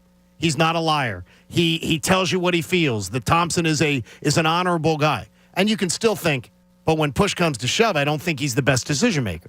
That doesn't mean you have to. You don't could trust them. No, trust is to me. Trust is instrumental. That I know someone's going to treat me fairly. I don't think it's trust is that I can't trust everybody to make every good decision because I don't make every good decision. I can't trust anybody to do that. But when I see someone make bad decisions, I don't trust their decision making. So, in fairness to that, though, I would probably be in line with your line of thinking had he not done that with every starting pitcher this postseason. Except Nola. No, I mean, he went with Nola too long twice. The one guy that he really stuck with the most was Zach Wheeler. I mean, looking at it, there was 5 times in the postseason they got 6 or more innings. 4 of them were Zach Wheeler. 1 was Nola. I mean, so when looking at it, but in the pulling game, guys early, while I didn't agree with it, and I didn't agree with it all postseason, it was kind of his MO the entire postseason. See, I think in the games that Nola pitched, they didn't get him out fast enough a couple times. That he stayed with them. That he stayed with them longer than potentially should have. But it ended up backfiring, so you have a point. Yeah, it's funny. And that's 20/20 hindsight, by the way. I was just going to say, we're doing revisionist history when we left these airways on Friday. We were saying what a great job he's done. And he has. And he made a decision that none of us agrees with. Fire Rob Thompson, 6-1-0. No. Yeah. Hey, Jeff in D.C., it was a great run, Jeff, and it was great meeting you and seeing you the whole time. It was, man. I got to tell you, first and foremost, it was extremely helpful in the grieving process for my dad. Just being up there and meeting all you guys, and then meeting so many great people that showed love and everything. It was great for that. Second, if I could make a quick union point, and coach will probably be the only one that understands this. Whoa! That's condescending. Go on. No, I'm just you guys don't watch that. Go on. That the fact that Gareth Bale is even on LAFC is just wrong to me. It's just wrong, and it's just my initial thought was that is unfair, and it felt like when Cristiano Ronaldo beat the U.S. in the 93rd minute back in 2000, whatever it was. And that's why I say coach is the only one who's going to remember that. But anyway, he shouldn't even. It's not fair that LAFC is stacked with talent, and the union is not. The union wins by outworking people, and LAFC wins by buying great players. And it's wrong. Anyway, that's my. There you go, buddy. There you go. We end our relationship, Jeff, on a down note. Wait till Messi's on Inter Miami. I will say to that though is, Coach, I talked to you about what Jeff just did. Yeah. During the last commercial break, and I saw it all over social media Saturday. Everybody's like, Union, we're 5 for 5 town. We're not a 4 for 4 town. We're 5 for 5. So they're begging people to all accept it as, and then it's, well, you wouldn't understand why they lost. Let me explain it to you why they lost. Anybody could understand why they lost that. And the announcers in the broadcast made it very, very clear. You got to have a basic knowledge of soccer and understand why they lost on Saturday. Yeah, you got to, when you're trying to grow the sport like this, you've got to welcome as many people onto the bandwagon as you possibly can get. And you always do that. You try to get people to. Yeah. You try to get people on all the time. I'm trying to grow the sport too. Don't be like it's the I saw it the other day. Oh, the casuals are out criticizing Jim Curtin. Oh, the casuals are out. No. I heard Taylor Twellman on national television giving a critique on ESPN of what Jim Curtin and his team did. So he's not. I don't think he's very casual. Yeah, and as far as his comment about Gareth Bale, the dude's cooked. He's on it's LAFC the end of his career, right? Because he's a name. And unfortunately, Tottenham's looking to bring him back, Coach. Yeah, unfortunately, the guy. Are they the Hotspurs, Pat? Yes. Yeah, unfortunately, the guy scored the tying goal, but the guy's cooked. Come on, it's not that it's unfair. He's on the team. He's cooked. Yeah. I have trouble calling a guy cooked when he scored the biggest goal in good point, Bob. MLS. Just going to shut my mic off. Caller has a point. Caller has a point. All right, we got a lot coming up for you. Commiserate with us. And it's been good discussion this morning, and we're sort of all over the map with like feelings and different ideas. But there's one thing that cannot be escaped. That is the truth of why this team lost, inevitably. It's the John Kincade Show. Thanks for being with us here on 97.5 The Fanatic. Getting ready for the holidays? Well, you should be because it's right around the corner, and the great news is The Hess truck is back, and it's better than ever. One of my childhood memories was always getting a Hess truck on Christmas. I looked forward to it. My dad was lucky enough he would get me one that I could play with. He would get me one that I could collect, so I have a bunch of them at home. But this year's is incredible. So they have 2 hot rods, action-packed and award-winning 3-in-1 racing team combo that is going to get your boy or your girl or maybe even you. I'm not judging. It's going to get you guys pumped for the holidays. It's got 42 flashing lights, realistic sounds, truck ignition, horn. It's got everything. After all, it is the Hess truck. And if you go to HessToyTruck.com and you order it, you get free shipping and 9 Energizer batteries included, so you can play with it that day when you open it up. So head on over to HessToyTruck.com. You got to hurry because they'll sell fast. And, by the way, with every purchase, Hess will match customer donations to Toys for Tots, so you're doing it for a good cause. Once again, head to HessToyTruck.com. That's HessToyTruck.com. The John Kincade Show. For someone who's super, super hot, you're really cranky. On 97.5 The Fanatic, Philadelphia.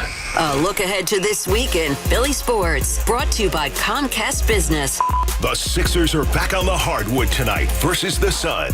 Thursday and Saturday versus the Hawks. And Sunday versus the Jazz. The Flyers are back on the ice Tuesday versus the Blues. Saturday versus Ottawa. And Sunday versus the Stars. Comcast Business. Every day in business is a big day. Let Comcast Business keep you ready for what's next. Learn more at ComcastBusiness.com. Attention, did you or a loved one live at or near Marine Base Camp Lejeune in North Carolina between 1953 and 1987? If so, listen closely for this important legal announcement. From 1953 to 1987, Marines and their family members at Camp Lejeune drank water that was contaminated with hazardous toxins. The toxins found in the water at Camp Lejeune may cause health issues, especially later in life. Types of health issues associated with water at Camp Lejeune are numerous. If you or a loved one lived near Camp Lejeune between 1953 and 1987, you may be entitled to substantial financial compensation without going to court. Even if you were turned down in the past, a new law can allow you to file a claim today. If you or a loved one spent time near Camp Lejeune, call the Negligence Network to find out if you're eligible for financial compensation. There's no fee unless we win your case. Call 1-800-700-4333. That's 1-800-700-4333. 1-800-700-4333. It's that time of year again. What you've all been waiting for. The countdown's officially over. The best season ever is here. That's right. Free Coffee Tuesdays for Wawa Rewards members are back. So enjoy a hot coffee or a handcrafted iced coffee on us every Tuesday with the Wawa app. It's just one more way Wawa tries to make your day. Free Coffee Tuesdays, only for Wawa Rewards members. Introduce your taste buds to the holidays with Wawa's new Peppermint Bark handcrafted beverages. Now you might be thinking, it's only November. But at Wawa, we say it's never too early to holiday. These minty fresh and tasty treats are here to help you celebrate a little sooner, no matter what your calendar says. It's the holidays in a cup. Try the new Peppermint Bark Wawa handcrafted beverages, like the cream smoothie or steamer. Gotta have a Wawa. Let me guess. Unknown caller? You could reduce the number of unwanted calls and emails with online privacy protection. The latest innovation from Discover will help regularly remove your personal info, like your name and address, from 10 popular people search websites that could sell your data. And we'll do it for free. Activate in the Discover app. See terms and learn more at discover.com/online privacy protection. With Black Friday savings at the Home Depot, you'll find top brand kitchen appliances with innovative features that can do more, so your holidays can be more. Ovens with built-in air fryers for baking the perfect cookies. Dishwashers with smart tech to clean everything from bakeware to festive mugs. And high-capacity refrigerators to keep leftovers fresh. Shop Black Friday savings and get up to 30% off, plus instantly save up to $750 on select GE kitchen packages at the Home Depot. How doers get more done. Offer valid November 2nd through November 30th. U.S. only. See store or online for details. Guys, when you were younger, pulling a hat trick or hitting a three-pointer in the bedroom was easy. But if the only thing you're pulling now is a muscle, it's time to call Iron Mountain Men's Health. Hi, this is Dr. Avidan Appel. My team will create a custom program to treat your ED and low T that's safe, affordable, and effective. Don't get sent to the bench. Schedule your free consultation today at ironmountainmenshealth.com. Iron Mountain Men's Health, the leader in men's sexual health. Hellsberg Diamonds presents the guy who was the MVP. Craig was proposing to his girlfriend and needed the perfect ring, so he asked her friends for some advice. Get yourself to Hellsberg. Yep, Craig went to Hellsberg Diamonds. He learned that Hellsberg's been in business for over 100 years. That means quality. And with their price match guarantee, he'd get a great deal and find the perfect ring. Wow, it's perfect. Oh, yeah. MVP, most valuable proposer. Be like Craig. Find the ring of her dreams at a Hellsberg Diamonds near you or at hellsberg.com. Hey, guys, this is Keenan Thompson. I have a problem with you. Yes, you. None of y'all told me that AutoTrader has millions of new and used cars that I can shop from home. I thought we were friends. I put smiles on your face, but I'm not smiling. No one told me that with AutoTrader, a dealer can deliver cars to my home or that I could shop by price on AutoTrader. No one. Consider this friendship that you just learned we had officially over. Finally, it's easy. AutoTrader. Finding the right Medicare plan? Oof, no easy feat. Kind of like those dances my granddaughter loves making me do. But then I found Walgreens Find Rx coverage. Lets you compare plans online, over the phone, or in person. Made Medicare shopping so easy. Plus, I found plans with low-cost copays. I can get down with that. When you need to talk Medicare, Walgreens is here. Start shopping today at walgreens.com/Medicare. Hey, to become the next generation of innovators, entrepreneurs, and creators, we're gonna need some things. Like a high-speed internet connection that can turn my ideas into reality. Like the skills to become the world's most powerful coder. Like the tools to start my sustainable shoe business. You just heard some of the millions of students Comcast is supporting through Project Up, our comprehensive initiative and $1 billion commitment to open doors for the next generation so they can build a future of unlimited possibilities. Learn more at comcast.com/projectup. FanDuel Casino is giving you a free chance to spin and win today and every day. Introducing FanDuel Casino Reward Machine, a free-to-play game giving you a shot to win up to $2,000 in casino bonus every day. It brings you all the excitement of playing FanDuel Casino games for free. Every day at 6 p.m., you get 3 chances to spin the Reward Machine reels. There are 3 ways to win. 1, match any 3 symbols for an instant win. 2, collect symbols each day for a chance to win weekly prizes. Or 3, win up to $2,000 if you collect 3 trophies. So what are you waiting for? Download the FanDuel Casino app by going to FanDuel.com/Bob and start playing Reward Machine today. That's FanDuel.com/Bob. No purchase necessary. 21 plus and present in Pennsylvania. Bonus issued as non-withdrawable casino-only site credit that expires 7 days after receipt. Restrictions apply. See full terms at FanDuel.com/casino. If you have a gambling problem, call 1-800-GAMBLER or visit FanDuel.com/RG. The John Kincade Show. Oh, I don't think I'm a lot dumber than you thought that I think that I thought I was once. On 97.5 The Fanatic, Philadelphia. John Kincade Show on The Fanatic. Hopefully your Monday morning will be a little less awful than a lot of people were expected. I know Bradford White water heaters, when you need a new water heater, choose a Bradford White because Bradford White's here for the pro. Would you like something to smile about this Monday morning, Pat? Yes. I'm going to give you some. It's the Brandon Marshmallow French toast back. By the way, no, that is not. By the way, Cousin Dan said, Egan knows his breakfast spots. Oh, yeah. That's a great spot. Oh, that's a go-to for me. He loves that. Is one of your best. Yeah, did they have a Nick? people. Did they have a Nick Castellanos special? They didn't. They had the goose egg. No, I thought the goose egg omelet. That's not bad. The goose egg omelet would have been great for. No. For Castellanos, it would have been the Gold Glove defense. Yeah, he did have some of that. I mean, he was out there. Castellanos. I understand why he had 3 really amazing field plays. And he made them amazing. I understand why he gets a lot of hate, and I'm not trying to defend him, but I'll defend him at the same time.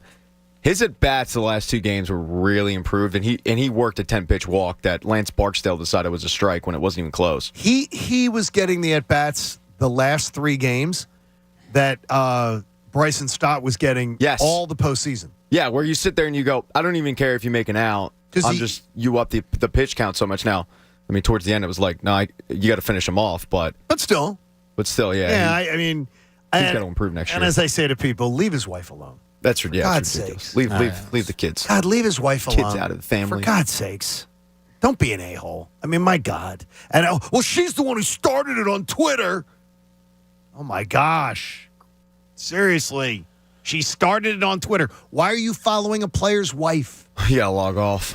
I mean, you're obsessed, dude. You're obsessed. Yeah, people get interested in the strangest things to me. It's Castellanos' wife, and she started it. Yeah. Hey, Bryce Harper helped. I wanted to give you the good, happy point. I'm sorry. Today. Yeah, I'm sorry. How about this? Eagles open up as 10.5-point favorites on Monday Night Football. Is that 3 weeks in a row double-digit favorite? And by the way, Bob, as far as they've been keeping the records, we've never seen this in our lifetimes. Oh, how about that? Let alone Pat's.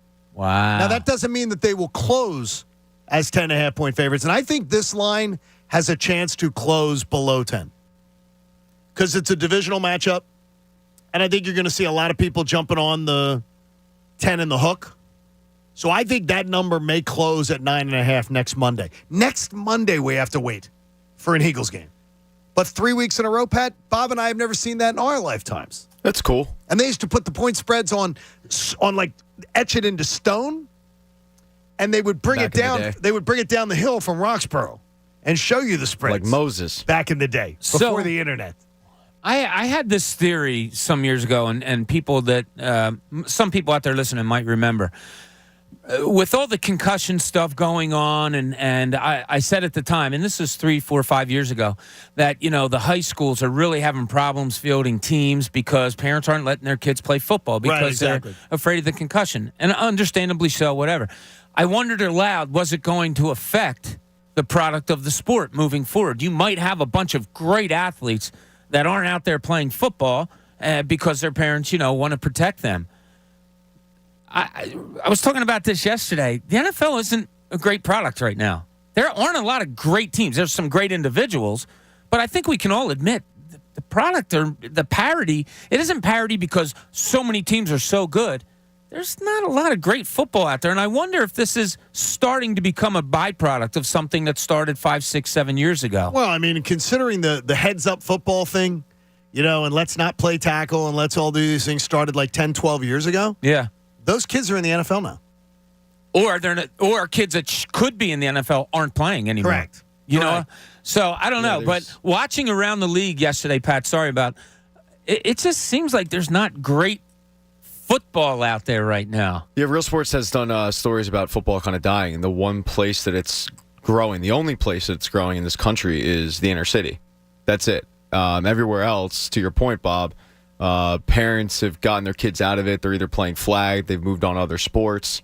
So there are definitely some good athletes that probably would have been playing football 10, 15, 20 years ago that their parents just went, no, it's not worth it. We'll get you into lacrosse. We'll get you into soccer. We'll get you into I think it's definitely regional because I can tell you from being in the South, so Friday night football is still the biggest thing. Sure. In every single – now that's Texas, Florida, Georgia, Alabama. Like the town still shuts down, but it is a pocket of the country. Yeah. Where it is truly I mean, I told you guys, obsession. I love going to high school games, and there was a pocket of 2-3 years there where I see schools come in where you usually have 50, 60 kids, and they had like 25 and all. But speaking of terrific athletes, John. Yes. I think I have some dirty laundry here. What? Oh, Yeah. let's air out our dirty laundry. Wait a minute, we're talking about some of the best athletes today. We've talked about Harper, Wheeler, Castellanos, and now I have to bring up Thomas. Wait a minute, Frank Thomas hasn't played in forever. No. How about that Connor Thomas? What? Yeah, Connor, you need to come in for this because you got to face the firing squad. What? I know, I didn't tell you guys about this. So, okay. Connor comes in today. All right. Connor comes in, and we've all heard it numerous times. And he's limping. You heard it one-on-one. I heard it one-on-one. Pat heard it one-on-one. Then I heard him telling Mike one-on-one and Coach. So Connor had a softball semifinal this weekend, best out of 3. They wound up winning, came back in the third game. They were down 15-0. Oh, it keeps 14-0. growing. It was 12-0 earlier. Now it's up to 14. Some say 17, whatever. So Connor, in explaining it, starts telling me the story of everything. Oh, you and I. It was the two of us. And he starts letting us know that he was on base. Guy got a hit, head first slide into home. And I Two outs, hit to the outfield. And I went, whoa. You did what? He's like, what? I slid head first into home. So I was like, all right, dude. I played like 10, 12 years of competitive softball that he's in now. So I called my friend Joey Merton. I said, yo, Joe. What's up, Joe? How many years did you play competitive softball? Joey knows numbers like that. Right. He said 14. I said, did you ever see anybody head first slide? I think he's still laughing. Coach played on this team. Yeah, Coach played on this team On that this exact Connor's team. on. Yeah, I played on this team that Connor's on now. I played on it for about 10 years, and Connor and I were just talking about it. I've never seen anybody slide head first, period. Not even to home, just period. Even Dr. Avidan Appel thinks this is Harry Hard-on routine. Listen. I mean, come on now. I guess you guys have never seen a player like me then. I don't know what else to tell you. We haven't. That's the whole point of the dirty laundry. You were Not all built like me out there, ladies and gentlemen. Like, I don't know. My wheels are what gets me on this team. My defense is what gets me on this team. It's a men's softball team. I think what gets you on is paying the $25 fee. Being able to show up. Oh, they have tryouts? Oh, they have tryouts? Oh, no, but like... it's not like anyone when does can, free agency it's not like period anyone begin? can play. But no, it was a close play at the plate. Throw was up the line a little bit, had to lay out for it, and head for a slide. I've seen some of these softball leagues my entire life. There are a lot of guys who, yes, anybody could play in it. I've seen guys who are literally 70, 80 pounds overweight that are out there waddling around the game. I don't know. The catcher on the other team played double-A ball. Like, there's guys on every Anybody team. Division I? Multiple on both teams. Division I softball players. Yeah. So they did the high arc, really? Like were they using that or were they not? What do you mean the higher? Yeah, you have to. You It's go 12, 6, it's 12. No, but I mean, but when they were in college or were they baseball players? Baseball players. They're baseball players. Yeah. Coach? I will admit, on Connor's side, since I did play in this league, it is not a beer league. Guys ours make wasn't fun a of beer league either. The beer leagues, and the guys have their beer, sitting on second base when they're playing. This is not a beer league. This is a money league. Yeah, sure. Yeah, like thousands of dollars. Yeah, so there's money on the line. How much here. each guy put on the line? Roughly. When I played, I think the prize at the end for the winner was almost $3,000. No, I mean, how much did each guy put up to be in the league? $100? Our team sponsored. We had a sponsor. Yeah, exactly. But I mean, look, I played in competitive softball. There was no beer there until after the game. Like, it was competitive. Right. It was trying real. to win. But yeah, I got to admit, never saw a head first slide. Well, if the options are getting thrown out at home in a playoff game in the semifinals, or You slide sliding with head your first, legs. I'm sliding head first. Why don't you slide with your legs? Faster head first. No, you're not. Yeah. Who's telling you the physics of that? Avoiding a tag. No. Avoiding a tag. You said faster. Not going down this it's way not where faster. they can get me. It's not faster. I can get faster lower. would be I can leg get lower first. faster. No, leg you first slide, is your faster. upper body's still up. When you head first, you're lower so you can get under a tag. Physics. Now, if you say you're trying to avoid a tag, that's different. Yeah. You're not getting there faster. You get there faster if you slide feet first. Oh, I don't know physics, John. I play beer league softball. See, DeVete. I thought it wasn't beer league. I don't know. See, it is what it is. D3 science classes and physics classes cost you. All right, but before we get off of this, which I know people are begging for, Connor did put himself there. It was pretty cool. He's telling the story. He's like, so I'm in left field, and it's the end of the game. Guy hits a pop-up. He goes, I'm coming for it in my head. I'm like, I'm going to make the game-winning catch. He goes, I dive out for it, and the ball was about 5 feet in front of me. Just not even close. He said he wasn't there even close. There were 2 outs and the bases were loaded. I was like, I got to go get it. I tracked it the whole way. Not even close. Brandon marshed it. Yeah, it's all right. It happens. He slid for a ball he didn't need to slide I went for the glory. So I have to take my son back. I have to take my son to the airport next Sunday. Okay. To go back to Charlotte. I think it's an early flight. He has the championship best you out may of have 3. to go there. I'm making it a point that I do go there. I was just on StubHub looking at the tickets for the championship. Can you get me a pass? It's tough with the second market and everything. I don't know. I know the Phillies said they can't get you a seat. Phillies cannot get you a seat. So there we go. All Good right, job, Connor. Connor. Sorry, I just had to bring it up. You're the man. Hey, give cheer to a child in need while checking out at Five Below in stores and online. Please consider donating to Toys for Tots this season and make a child's holiday special. Donate at Five Below today. Bryce Harper helped carry the Phillies to the World Series, but he was 4 for 20 with just 2 RBIs in the 6 games of the World Series. After his Game 1 heroics, JT Realmuto was 2 for 20 with no runs batted in. Rhys Hoskins, 3 for 25 with 1 run batted in. That's the overreaching storyline to me. Yes, the Rob Thompson decision is huge and it'll be forever talked about in this town. But in truth, the biggest bats never delivered. Rob Thompson made a critical mistake at a bad time, but his bats were dominated And part of me says that's the reason he made a big mistake at a bad time, because he was saying, I can't count on 2 or 3 runs tonight. They might just give me one to work with. And so in that way, I'm trying to make the case that what was he thinking? That very well may have been what Rob Thompson was thinking. It went through my mind when he took Wheeler out, all the things, your emotions you're going through and what you're thinking. And one of them that popped into my head was, my God, sometimes baseball finishes a 4-3 game. Yep. Why are you playing to a 1-run game? But you are an elimination game, and all of that, all those things are coming into play. And his bats were clearly letting him down. And exactly. You can't count on a 4-3 game or a 3-2 game because your team's just not producing. We can talk all we want about the decision, but, John, you're exactly right. It was all evolved out of my team ain't scoring runs. I guarantee you this. I may not agree with it, but Rob Thompson had a reason for doing it. And a reasoning in his head had to be at least colored by what happened. Because you're playing to what your team is doing. Correct. You're managing to what your team is doing. And what his team did, my God, they got no hit. I mean, that's crazy. I mean, we haven't really talked about it all that much. They got no hit in a World Series. And we're talking about taking a pitcher out, and rightfully so, but it all comes back to the hitting. It has to. Pat's point of view says he's a little haunted. This is Pat's point of view. Here's Pat. Hi, guys. It's me, Hi, Pat. Hey, Pat. The decision to take out Zach Wheeler at 70 pitches that ultimately cost him the game will haunt me for the rest of my life. It will be one of those sports moments that will just creep up at the most inopportune time and remind me that I should have been a CPA.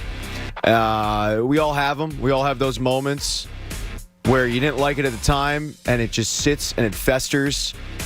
So what are yours? Like, give me some moments in sports that years later. Oh, I thought you meant from this series. No. I meant for like sports history years later that it still pisses you off and annoys you. Joe Juravicius. Yeah, and you can take 2 plays from that game probably, right? Joe Juravicius and then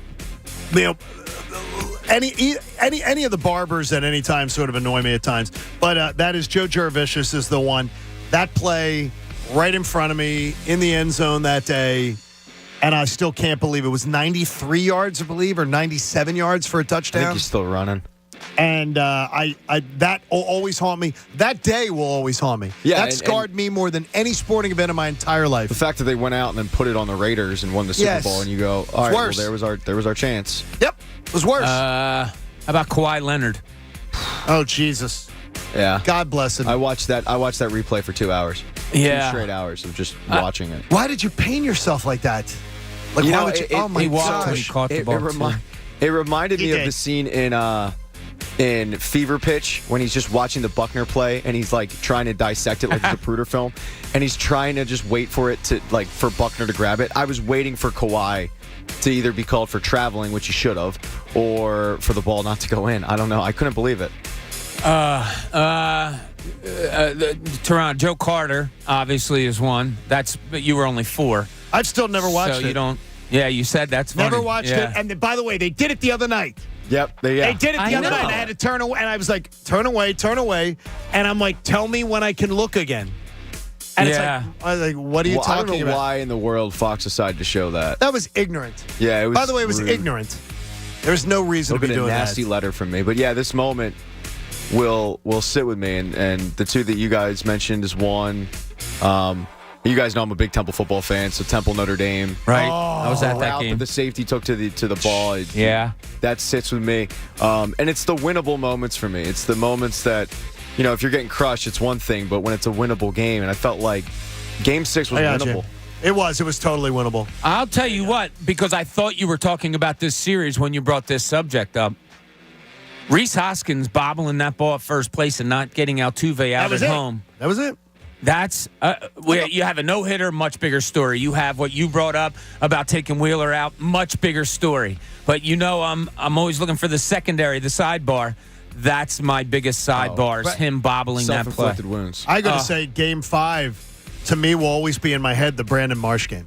I agree. Brandon Marsh misplaying the ball right off the bat, causing that run.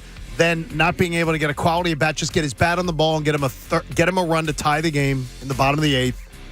It'll always be, and I love what Brandon Marsh brought to this team. Yeah. And I'm very excited that he's a part of their future. But I mean, for me, it was both statements are true. Yeah, Marsh was 1A and Rhys Hoskins was 1B for me. Yeah, well, Rhys Hoskins was number 1 to me. That was terrible. That's just freaking terrible. Look, we talk about we're going to get into next year and moving on with the Phillies. We'll do that during the week.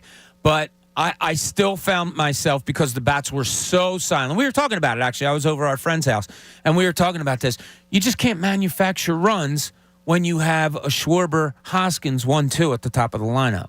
They can't. That's not. They don't belong Schwarber, there. my God, he was great. And I'll tell you what, he may become the biggest feel-good story to come out of this playoff run for the Phillies, is that this town got to know Kyle Schwarber. And they love him. And, he was clutch and all that. But you can't get a walk. You can't get a stolen base. You can't get a bunt over. You can't manufacture with those 2-1-2. And I honestly don't care where he likes to bat in the lineup. I would prefer by next year we've come up with a lineup that has him in a chance where he can be more productive with more men on base. I'd prefer him not to lay down a bunt with 2 strikes. I still don't understand what he's doing. That's when I knew, all right, this game's over. By the way, our man Jim from PJ's checking in. What up, Jim? He says, how about the drop pass at the end of the Saints playoff game by Alshon Jeffrey? That's a good one also. The bobble interception. Because that would have been, he wins, he gets that, he makes that catch, first and 10, inside the 20, with plenty of time to score a touchdown to go to the NFC title game. Yeah. And you'd own the Rams. You had done very well against the Rams. You're talking back-to-backs. We should have won 2 straight Super Bowls. Hey, God darn it. Bob, you said there was something I had about the Phillies season that I was sort of harping on that maybe played out. Yes, and it goes back to, that's good timing by you, John, because it goes back to something that I was just saying about the love of Harper, of Schwarber and how it's grown. I think the Phillies fans got to know this team during this playoff run. Even going into the series, into the playoffs, starting with St. Louis, I didn't think, and you brought it up before, that we really knew this team. They weren't out there talkative. We didn't know personalities, whatever. And you brought up many, many times during the season, where are the fans? How come they're getting 20,000 at games when they're a playoff team or in a playoff hunt and all? Next year, you'll see it. Next year, we better see it. There's no question. There should be a huge raise in attendance. I can't wait for their next game.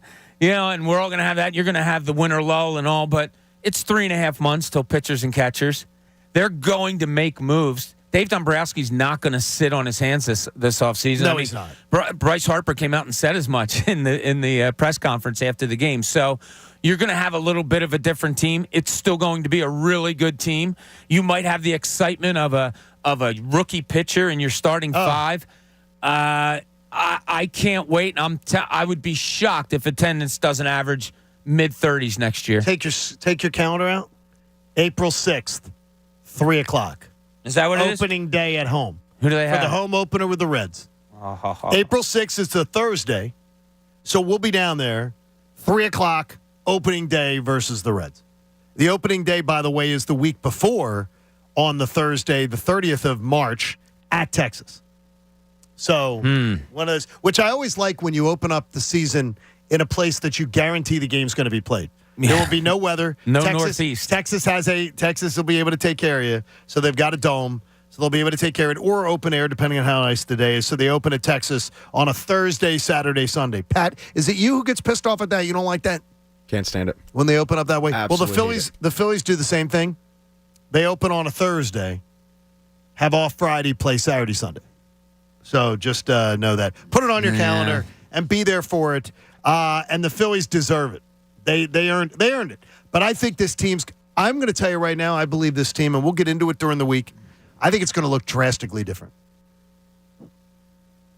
The lineup? I'm going to call right now. That's a tease. I'm going to call right now that I believe Dave Dombrowski is going to look at his team in the World Series and say, it's not just going to be a little tweak. Wow. It's going to be more drastic, the change to this team. That's my guess. My guess it'll be. I can only think of 2 or 3 positions at most, but 3 is a third of your lineup. So, and if it's 2, honestly, from a team that goes to the World Series, that's a little dramatic.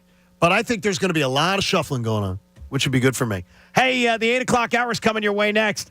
What being able to make independent statements and having them all be true really allows you to get a better understanding of what happened to the Phillies. We'll get to it next. John Kincade Show. We'll take your calls too at 610-632-0975 here on The Fanatic. If you're getting ready to organize that garage, Joe, or your attic, or you want to remodel your bathroom, if it sounds like you, if I'm talking directly to you right now, the perfect cleanup solution for all these projects is the Bagster. It's the most convenient, the most affordable way to help with your cleanup. It's a great product. You get a 3-cubic-yard dumpster in a bag sold at Home Depot, Lowe's, and local home improvement stores. And you just carry it out right under your arm. It's so easy. It's really lightweight. Then you set it up. And if I can set up a Bagster, I guarantee you can. And here's the best part. You fill it up any way you want. It's easy to use. Whatever your cleanup plans are, clean out that garage finally. Get the attic. Do some remodeling. Fill up the Bagster after you bought it. Fill it up, schedule your collection, and it'll be gone. No time limits, completely on demand. Go to thebagster.com to find the store nearest you or get more details. I'm telling you, it's the Bagster. You got to get one. It's a dumpster in a bag. The John Kincade Show. Wow, getting drunk in the morning on 97.5 The Fanatic. Philadelphia. Football Monday on The Fanatic is presented by Piers Phelps. Whatever it takes, go to nopaybryant.com. There's a reason Comcast Business powers more businesses than any other provider. Actually, there's a few.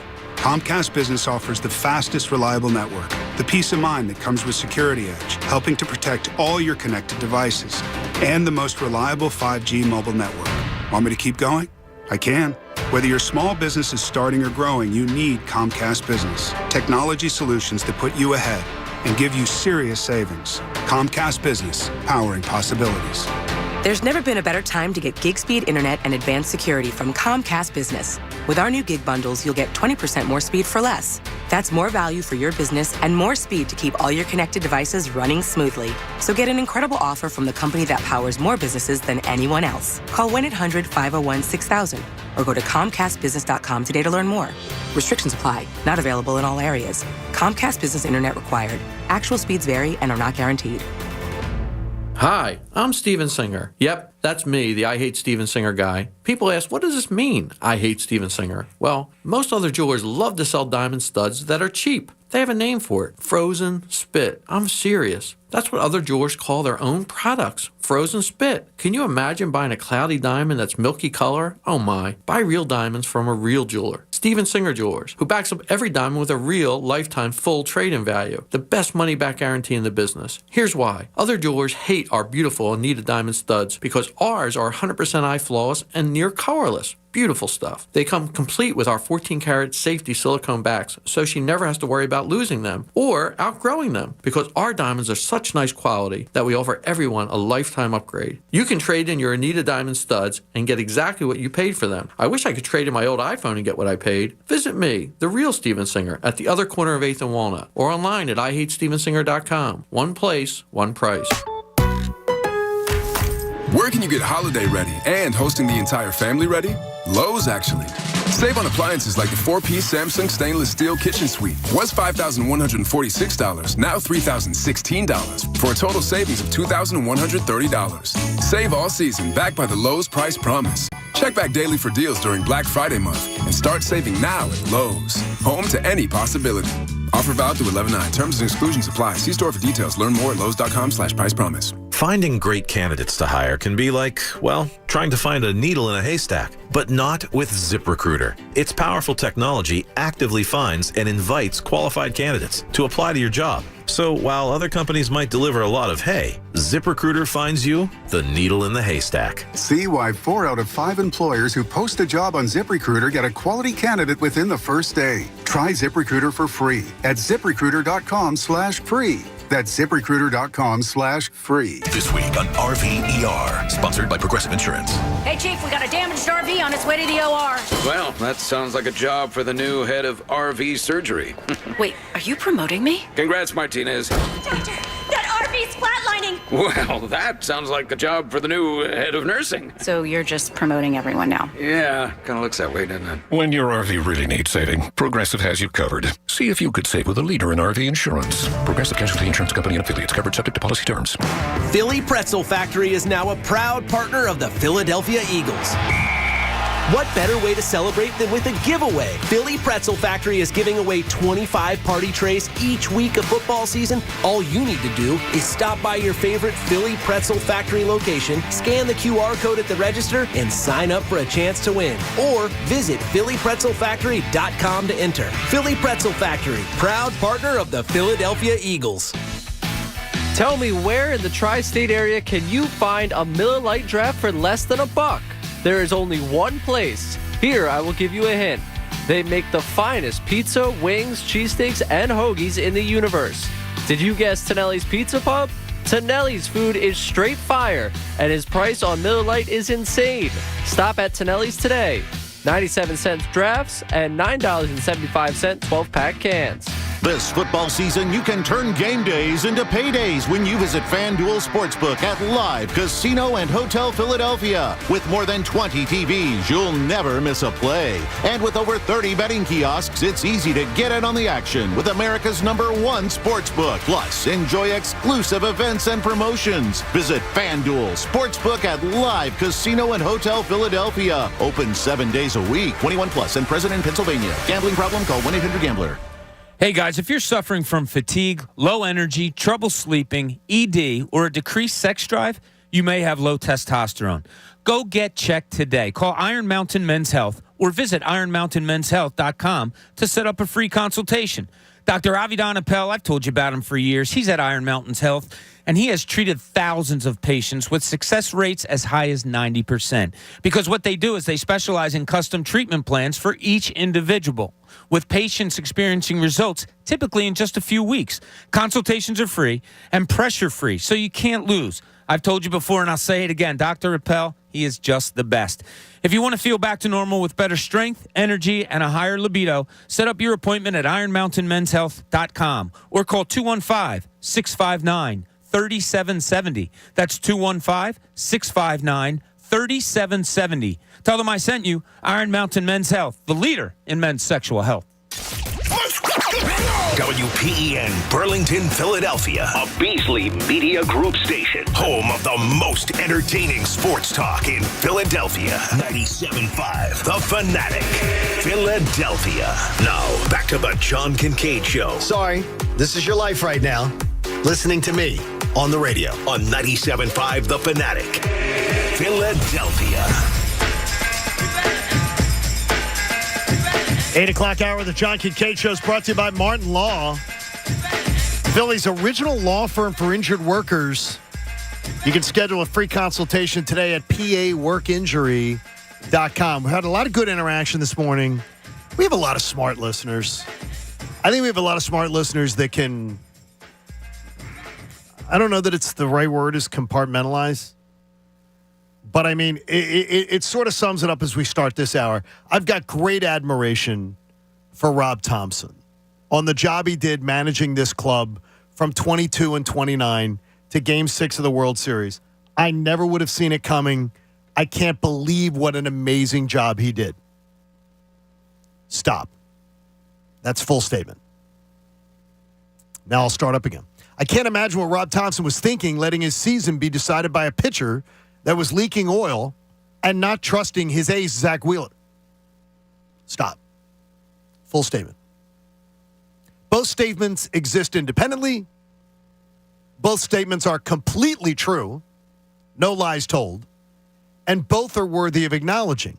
And I don't believe that the second statement discounts the first statement, or vice versa, the first statement discounts the second. They both exist.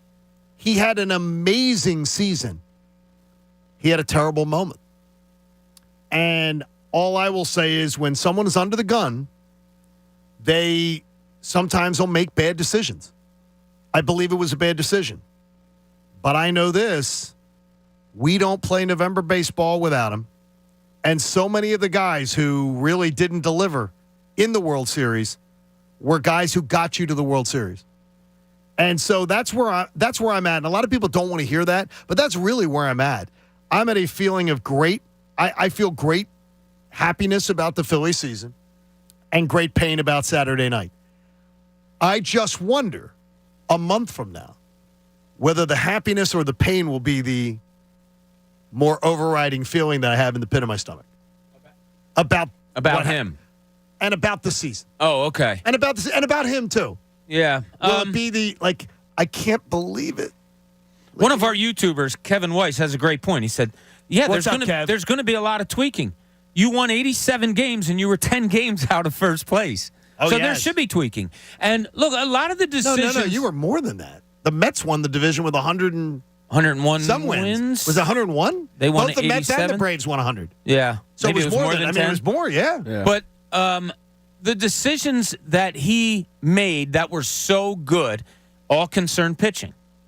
It was all about the pitching because he pulled guys early. He went to his bullpen early. He used late bullpen guys in the 5th inning and all of these things.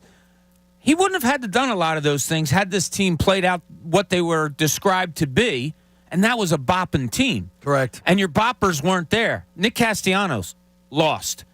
Gene Segura, lost. Bryce Harper in the series, as you said, 4 for 20. Still that unbelievably RBI. great bat, but it wasn't there. JT Real Muto, not there. 2 for 20 after the first one. He almost had to overmanage to overcome what his offense wasn't giving him. And that's what I give him. That's where I'll give him the benefit of the doubt in, is that I don't know what was in his head, Pat, when he made the decision the other night with Wheeler. But I guarantee you this team's pathetic approach at the plate the last 3 games played into it. I don't think so, because he was pulling his starters early pretty much every other game. So I don't think it was a reactionary thing. I think it was just how he entered the postseason, how he managed. He valued matchups. He didn't want to get burned by keeping your starter in too late. I mean, this situation was egregious. 70 pitches is insane. It's insane. But it's how he managed. And he didn't let his starters go deep, no matter who it was. I mean, the only guy he let go deep was Wheeler. Who did the Dodgers lose the World Series? Was it the Astros winning the World Series the year that Dave Roberts was getting killed for pulling his starter so early? And then there's Kevin Cash. Kevin Cash pulled Blake Snell, in 2019 or 2020? He pulled Blake Snell, who was his ace at the time, early. It's... At times, you get in that spot, you overmanage. You just hope that Rob Thompson can learn from this, because you got to remember these are all, for the most part, this was an entire team of rookie postseason experience. Nobody really had a lot of postseason experience except David Robertson, Kyle Schwarber, but it was few and far between. So you hope that he can learn from it. I'm not putting a poll up, but Tony on Twitter DMs me and he says, "I cannot believe you think the lineup is their biggest problem." He said, "I clearly think it's the bullpen. The bullpen blew it over and over again." I think the bullpen was overused. I think the bullpen was overused, and I think the bullpen was fantastic. There was a point there where they pitched 12 innings, 17 innings, 17 innings or something. Until the 4th inning, until game 4, they didn't give up a run. Who said that? Tony. No, Tone.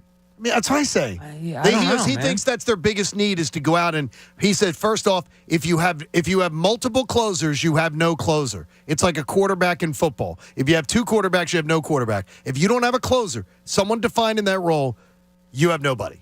I don't agree with that. I do agree with that in a sense. You do? In a sense, yeah. I mean, it's funny because when Rob Thompson came in, one of the things he said that he changed was just a set lineup every day, and he talked about the comfortability, but he didn't have that in his bullpen. Now, it didn't affect him as much, but to Tony's point, if you're just going reactionary and looking at the last 3 games, their bullpen didn't cost them.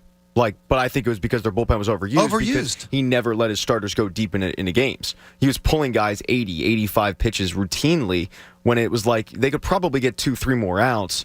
He was going to the bullpen. So I don't look at it as a huge need. They have some really nice building pieces there. I think Sir a Anthony, starter Brogdon. I think one more starter is a vet, and I love your idea, Pat. A veteran back end of the rotation starter who could just be a guy who could potentially move into the bullpen. Yeah. That's exactly what I want too, because I got to tell you this too, is that one of our other listeners, I can't find it right now, said the same thing. Wiggy? Listener. Not Wiggy from South Philly. Okay. He was intrigued by the Andrew Painter talk on MLB Network too, because he felt the same thing I did, that the panelists who were on the field talking about it, that they had obviously been talking to Phillies people and said, don't be surprised if he's there opening day. Don't be surprised. The reason why I would be surprised is because I thought they kept him in Jersey Shore a little too long, but he forced his way to Reading. So I think the Phillies want to keep him in the minors and force his way to the majors and not just kind of hand him the role. Okay. But if you're with all saying of he's a that back said, end guy, right? With all of that said, right. when you go through 3 levels and you unanimously win the MLB Minor League Pitcher of the Year award, something has to be said for that. So, but I think they'll probably do a Chano Park or Chad Durbin back in the day of, we're going to sign a veteran guy that we know we can put in the pen. Hey, save big at Whole Foods Market. You get $3 off per pound of animal welfare certified boneless beef New York strip steaks.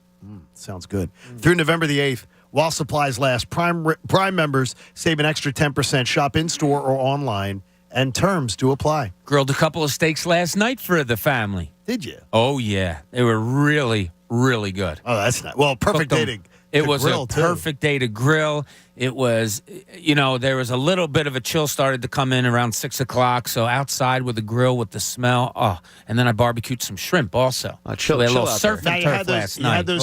You had those steaks down to room temperature, right, before putting them on the grill. Absolutely. And I've learned that in seasoned them. cooking with Cooney. Seasoned them about an hour before I put them on the grill. I've made that mistake. I'd see it now. I've learned it. Room temperature. Got to have it at room temperature before they hit that grill. Yep. Oh, yeah. And the So grill you gotta marks. take them out about 20 minutes beforehand. Yeah, you see, I would take room them out. temperature. I do like an hour. See, I would take them out too late. Your key is don't forget your grill marks. Oh, no, you want the grill So marks. you go 3 minutes and then you do a 90-degree turn. Get those grill 3 more marks. minutes. I have to buy the they grill. were I think I'm taking Bob with me when I buy the grill for the new backyard patio from Landis Block. Does Bob want to go? I don't know. I was going to say, you can take pictures and send them to me. I'll buy him PJs. I'll buy him PJs or something. All right, So he's now got we're that, though. talking. We get if you want to join us, you can. 610-632-0975. The NFC East is at an 8-game mark right now. Everybody's played 8 games.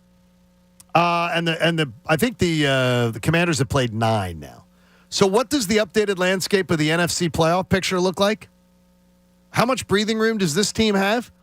The Vikings are a game and a half back of you for the top seed in the East, in the NFC. And they play at Buffalo and home against Dallas next 2 games. I'm thinking one of those 2 games goes in the loss column minimum, maybe 2. And honestly, getting Minnesota a game and a half off your tail and pushing them back 2 losses, I think should be priority number 1. So we're all Bills fans next weekend. Right now, Aaron Rodgers has 6 losses. Tom Brady has 5, and the Super Bowl champions have 5. The Eagles have none. That was an ugly game yesterday. Oh, that was the worst game yesterday. By the way, did you see Julio Jones? Shocking. Julio Jones going out of a game. Yeah, he's hampered again. Julio. He's just such a... I don't care about Don't even get me. See, watching him, he's going to keep Brady out of the playoffs. That's fine with me. That's funny. I want Brady gone. I want Brady out, and I want Rodgers out.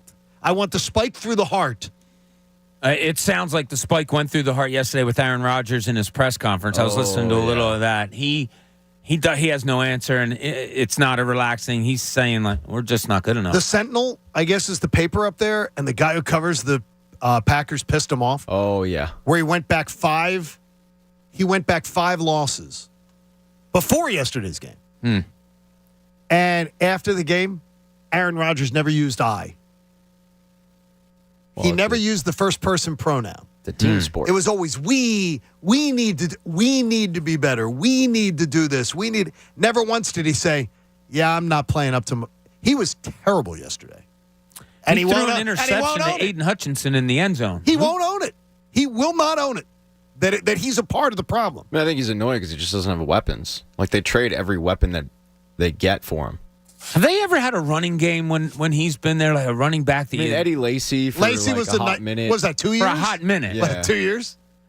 Yeah, they just. I gotta tell you, it's. I love seeing him. And the reporter went after him afterwards and goes, "You look miserable out there. You look miserable out there. You talked about retiring in the offseason when you were trying to hold up the. He didn't say when you're trying to hold up the organization to pay you every single dollar, which by the way affects how your roster's built. Tom Brady didn't do that. Peyton Manning didn't do that. Others didn't do it. You wanted every dollar out of the Packers you could get, and that affects your roster." So he says to him, "Well, you were contemplating retirement. So how you feeling now? You look miserable out there." He was pissed.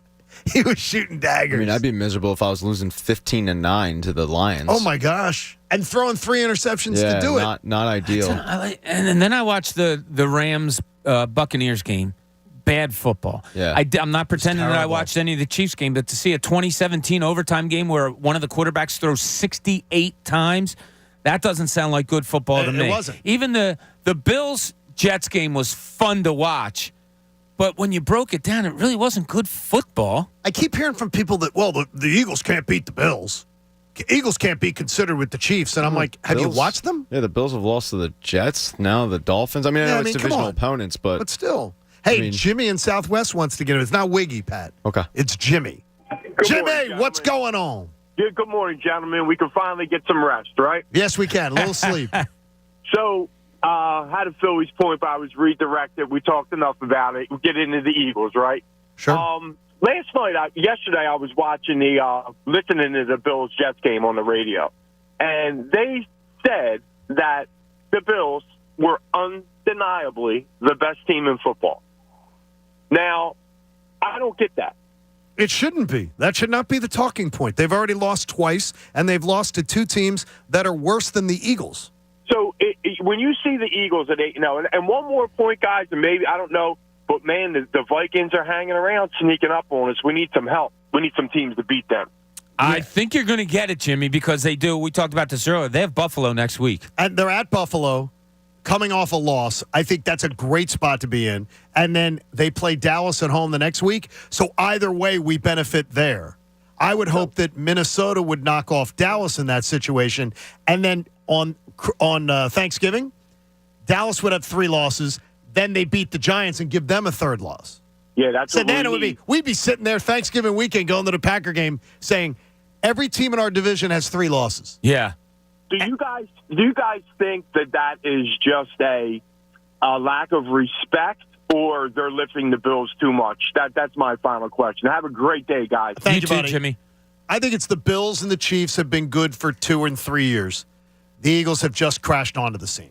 So they're never going to get, because they haven't earned it yet. Yeah, and the schedule is what it is, but we all know it's very winnable, and they haven't really played the toughest opponent they've played is Minnesota, which looks good now. Yeah, but they beat Dallas too, and Dallas with their backup quarterback. Like, there's for most of the wins, you can come up with an excuse other than Minnesota, and even then, you can, if you really want to stretch for an excuse, you'll pull out your back muscle. But you can say, "Oh, it was prime time, it was early in the season," But other than that, every win that they've had, it's a pretty bad opponent. I'm sorry. You pull back muscles, Pat. Go to stretch zone. That's exactly what you need to do. I'm going to get you to stretch zone, then you won't be pulling the back muscle. Very good segue. There you go. It's funny, last year, looking at the Eagles' schedule and how they were winning and stuff, I was very much the proponent of, but look who they're beating. They can't beat good teams. They can't beat good quarterbacks. And I really believed it. That has not come into my head this year because I've seen the way they play. And the way they play, in my mind, would work against anybody. Man, I agree with you so much. Oh, really? Okay, I thought you were going to say I agree with nothing you're saying right now. No, I don't see a cornerback duo that's going to stop Devontae Smith and A.J. Brown. It's like we talk about all the time, but you got to pick your poison. And I don't see if you somehow do stop those guys, the way Miles Sanders is running and the way that Dallas Goedert is playing, like, there's just weapons on top of weapons on top of weapons with this team that even the best defense, I don't know how you're stopping. And with Bradbury and Slay, yes, I don't see another, like last year, I don't see really good quarterbacks coming in and just doing whatever they want. Whoa. I don't want to see CeeDee Lamb end up with a running mate in Odell Beckham Jr., which is being talked about this morning. It's lame. If CeeDee Lamb gets Odell Beckham Jr., I already said it. I think the Dallas Cowboys are the biggest potential boogeymen in the NFC to the Eagles. Dak Prescott has a great point of reference when he plays the Eagles of confidence that he's good. I think that's the biggest boogeyman laying out there is Dallas coming in here in January because, by the way, they're going to be a 5th seed. If they don't win the division, they're the 5 seed. And let's say that the other teams ahead of them win, then Dallas would come in for your first playoff game. I do not like it, do not want it. There's 3 teams in the NFC. And I'm not that I'm scared, but I think are good teams also. Who is? It's Dallas, and it's Minnesota. And I told you last week why this team scared me a little bit. San Francisco. Oh, yeah. Picking up Christian McCaffrey, I think, I got to keep an eye on that. Keep an eye on them. Definitely keep an eye on them. Yeah. I think that was Pat, just a perfect pickup for them. It doesn't worry me. I think Dallas... I would go Dallas, San Francisco. I'd go Dallas ahead of San Francisco all day. I'd go Minnesota ahead of San Francisco. Yeah, San Francisco's my third team. Yeah, really? but I mean Minnesota, you've already beaten them once, and I know it was early in the season, but the fact that they shut down Justin Jefferson, the fact that Darius Slay had more catches in that game than Justin Jefferson, it gives me a lot of confidence going into a possible matchup in the playoffs. Watching Justin Jefferson yesterday, my God, he is so good. He is. He is so. And Kirk Cousins, we talked about this, I think, last week, how he has the most consecutive games with a touchdown pass among active quarterbacks, and it's not even close. He stood in a pocket. I don't know if you guys saw this play yesterday, and hit Jefferson down the left sideline, and he got absolutely smeared. He did. A guy came into his ribs with his helmet. He got smeared. And right away, Rock's like, a broken rib. That's definitely broken. It looked that bad. But he dusted himself up. I guess he lost his wind a little bit or whatever and got back down. That guy's tough. Kirk Cousins is tough. I think Kirk Cousins is the most smeared good player in the NFL. Most underrated good player? The most smeared. Yeah. He gets constantly just, he sucks. He's terrible. Well, he's overpaid. Well, that's fine. I mean, a lot of guys are overpaid. Good. He's probably not great. He's got incredible weapons. He's always had incredible weapons in Minnesota. I mean, they went from Stephon Diggs to Justin Jefferson. That's pretty good. Yeah, it's not bad. I'd say that's pretty good. But he doesn't terrify me. But he's a guy that, like, I don't bank on a win against him. But he necessarily doesn't. I'm not like, oh, my God, the boogeyman's coming into town. I'll tell you where you have to look for other teams' boogeymans after, and you rewatched the game on Friday, John, after watching that game a couple of times from Thursday night. The boogeyman now becomes other teams' running backs. Yeah. As long as Jordan Davis is out. I'll tell you what. Well, he's going to be out. This run defense is not up to snuff right now. They've got Derrick Henry on the schedule coming up. With Jordan Davis going to be out. Like, that's going to be a very interesting Dameon matchup. Pierce looked like a Pro Bowler against them the other night. What's good is, remember, with his stay on the, what do they call it now? IR. His game where Jordan Davis can return, if all goes well, is the Titans. Because they're going to need him. Titans and Giants back-to-back. Starting December, the run defense really gets put to the test. Yeah. Yeah, it's going to be tough. I mean, I'm terrified of Derrick Henry. Like, that dude he's a different beast. And, the idea of playing that game without Jordan Davis does not, that's no. Can you scheme, though, when you know they're not going to beat you through the air? The Titans are not going to be. Well, Titans are not going to throw it all.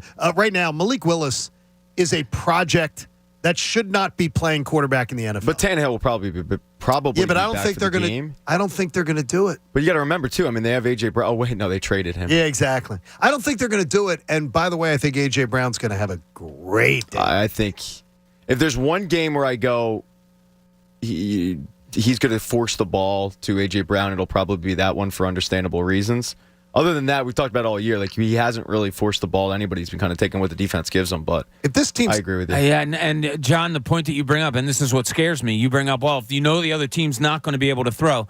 Davis Mills had no receivers the other night. No, none. Didn't. He had 3 receivers, and one of them hadn't caught a pass all year. I think the first drive was sloppy, though. Yeah. And I think from that point on, I never, even at 14-14, rewatching the game. Now, it's different because when you're watching a game that you know the final score of, the aggravation doesn't build up the same way, but I never felt that game was in danger. I think they overlooked their opponent. I think it was a get in and get out win this game. It was a business. It really was a business trip. There is one thing, though. If this Eagles team is 10-0, and Thanksgiving morning, Bob is sending his turkey porn to Al Abdunabi, and they're comparing their birds. We do that on social media. And the Eagles are 10-0, and you're sitting down to watch the Giants and the Cowboys.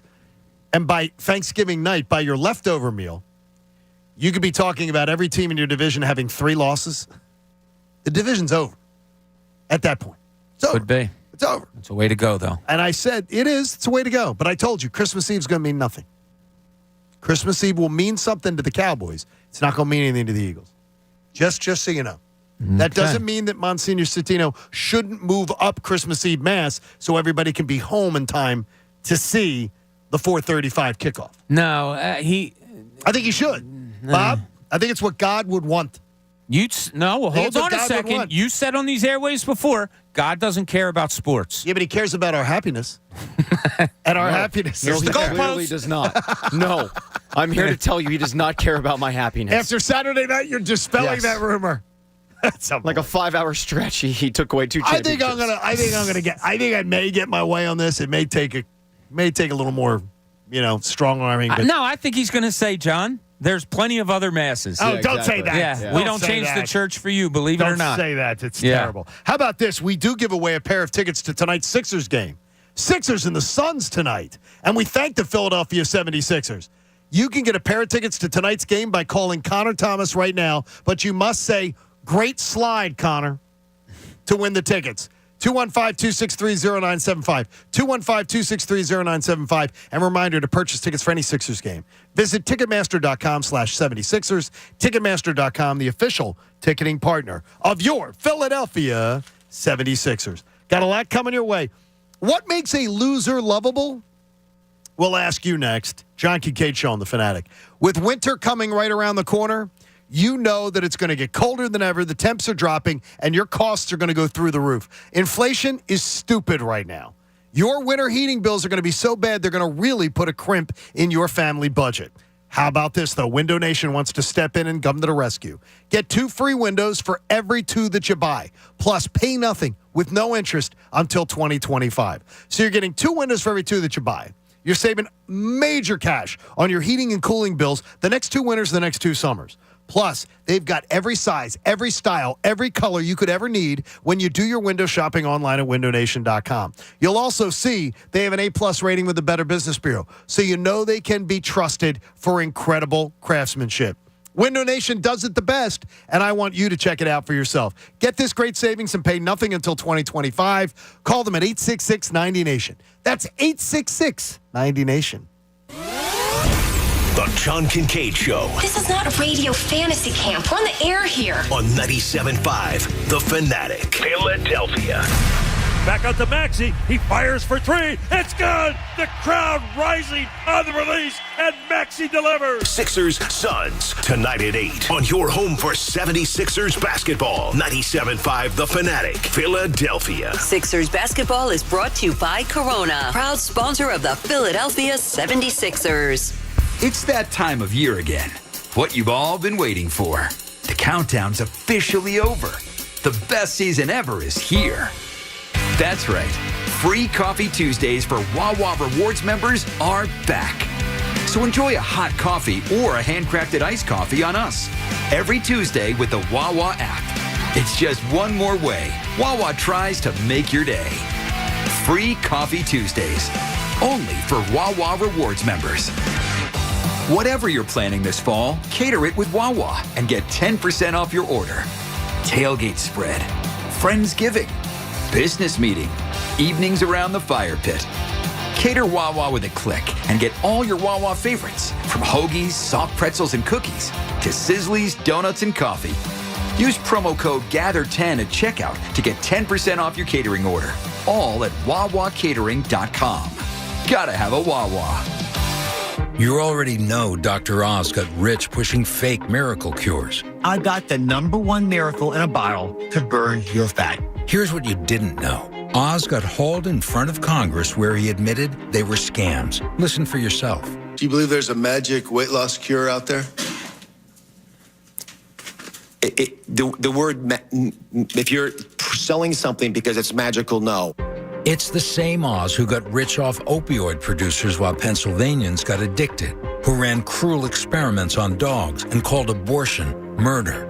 And if he becomes senator, Oz would let insurance companies deny coverage for pre-existing conditions and even praised a plan that could end Social Security, but give tax breaks to millionaires like him. At every turn, Oz hurt people to help himself. Why would we ever trust Oz in the Senate? Paid for by SMP, which is responsible for the content of this ad. SenateMajority.com, not authorized by any candidate or candidates committee. Hi, I'm Capri, and the little thing I love about the Chick-fil-A Grilled Spicy Deluxe is the chicken. They actually put it on the grill, cooked it in the sauce. It's definitely a good grilled spicy sandwich. Hey, I'm Michelle, and a little thing I love about the Chick-fil-A Grilled Spicy Deluxe is it's spicy and it's full of flavor. When you pair that with the Kale Crunch salad, it's just good. Order a grilled spicy deluxe sandwich on the Chick-fil-A app today. Available for a limited time. Real guests paid for their testimonials. Get in the zone, AutoZone. Welcome to AutoZone. What are you working on today? Thinking about gas mileage. You know, changing your oil with a full synthetic oil like Mobil 1 can help your engine get more miles. Right now, you can get 5 quarts with an STP extended life oil filter for only $37.99. Get everything you need for better fuel efficiency at any of our 6,200 stores or on AutoZone.com. Get in the zone, AutoZone. Restrictions apply. Without the ones like you, who work tirelessly to keep things running, everything would suddenly stop. Hospitals, factories, schools, and power plants, they all depend on you. No matter the weather, emergency, or time of day, you're the ones who get it done. At Grainger, we're here for you 24/7 with supplies and solutions for every industry and access to product specialists ready to help. Call, click Grainger.com, or just stop by. Grainger, for the ones who get it done. It's sweater weather, a time of falling leaves, falling temperatures, and rising tensions over control of the thermostat. Fortunately, you can get special financing offers and rebates right now on a new high-efficiency heating and cooling system from American Standard with a whole house air filtration system to keep the air you breathe clean and safe. To find an independent Delaware Valley American Standard Heating and Air Conditioning customer care dealer near you, visit AmericanStandardAir.com. Built to a higher standard. Subject to credit approval, see dealer for details. Helzberg Diamonds presents The Guy Who Did His Homework. When it came to Jill's engagement ring, Brady knew exactly what to get. Okay, so I came up with a design and showed it to all of our friends. She'll love it. Then he went to Helzberg. Their incredible selection of high-quality, lab-grown, and natural diamonds made creating that special ring easy. Her reaction? I love it! Can't wait to tell everybody. Everybody might know about it. Be like Brady. Create the ring of your dreams at a Helzberg near you or at Helzberg.com. Ask now about special financing offers. Hey, to become the next generation of innovators, entrepreneurs, and creators, we're gonna need some things. Like a high-speed internet connection that can turn my ideas into reality. Like the skills to become the world's most powerful coder. Like the tools to start my sustainable shoe business. You just heard some of the millions of students Comcast is supporting through Project Up, our comprehensive initiative and $1 billion commitment to open doors for the next generation so they can build a future of unlimited possibilities. Learn more at comcast.com/projectup. If you're hearing this, you could save an average of $702 a year on your auto insurance with NJM. If you're smelling this, that's the sweet scent of savings that comes with great insurance. And if you can see this, then your radio isn't a radio, it's a television. Now, go upgrade your insurance at NJM.com. No jingles or mascots, just great insurance, NJM. Figure reflects average annual auto insurance premium savings on a national basis for applicants who reported their prior premiums and switched to NJM between 5/31/21 and 5/31/22. Ricky Batalico rarely listens to me, but he listened to me about the fantastic folks at Stretch Zone. They are the pioneers in practitioner-assisted stretching. Ricky Bo was a professional athlete, and he's like, I know what it means to stretch. Well, when you go to Stretch Zone, you realize that they are absolutely amazing. It's like a trainer helping an athlete when they come off the field. You have to do nothing in your Stretch Zone segment. You just lay there on the table, and their practitioners lead you through the process. It helps you to move better, relieve stiffness and soreness, improves your circulation and range of motion. You have got to try it. So why don't you try it for free? Go to StretchZone.com, book a free 30-minute stretch session at any of their 10 Delaware Valley locations, including their newest location in Feasterville, Pennsylvania. That's StretchZone.com. I absolutely love it. I'll be in Wednesday for my weekly stretch. Tell them John Kincade sent you in. Now, back to the John Kincade Show. Yes, if you ever wondered, I do talk straight through the brakes. On 97.5 The Fanatic, Philadelphia. John Kincade Show on The Fanatic. Got to check it out. Temple basketball. Egan. Don't miss a Big Five college basketball showdown. Head coach Aaron McKeon, the Temple Owls battling Villanova this Friday, 7 p.m., Liacouras Center. Some good seats are still available. Visit owlstix.com. I will be there. Bob, do you still think you may be there, right? You may be there. I was thinking about it. I don't know what we have exactly tonight, but I was thinking about it. I'm kind of jonesing for Friday night. Oh, the on Villanova Friday? game. No, Friday I won't. I can't. I got family coming in on Friday. Patty, in the building? Yeah, I'll be there. Temple Nova, baby. Temple Nova. I'm like disappointed in Bob. Why? Why? He's got Because I something feel going like you're somebody that you'll say, oh, yeah, no, I think I'll make it. And then it's like, hey, Bob, you coming? No. I didn't say I think I made it. I said I think I'd like to go, but I can't. I have family coming in. Last week you said you thought you were going to be there. Be where? At the game. Which game? At Temple Nova.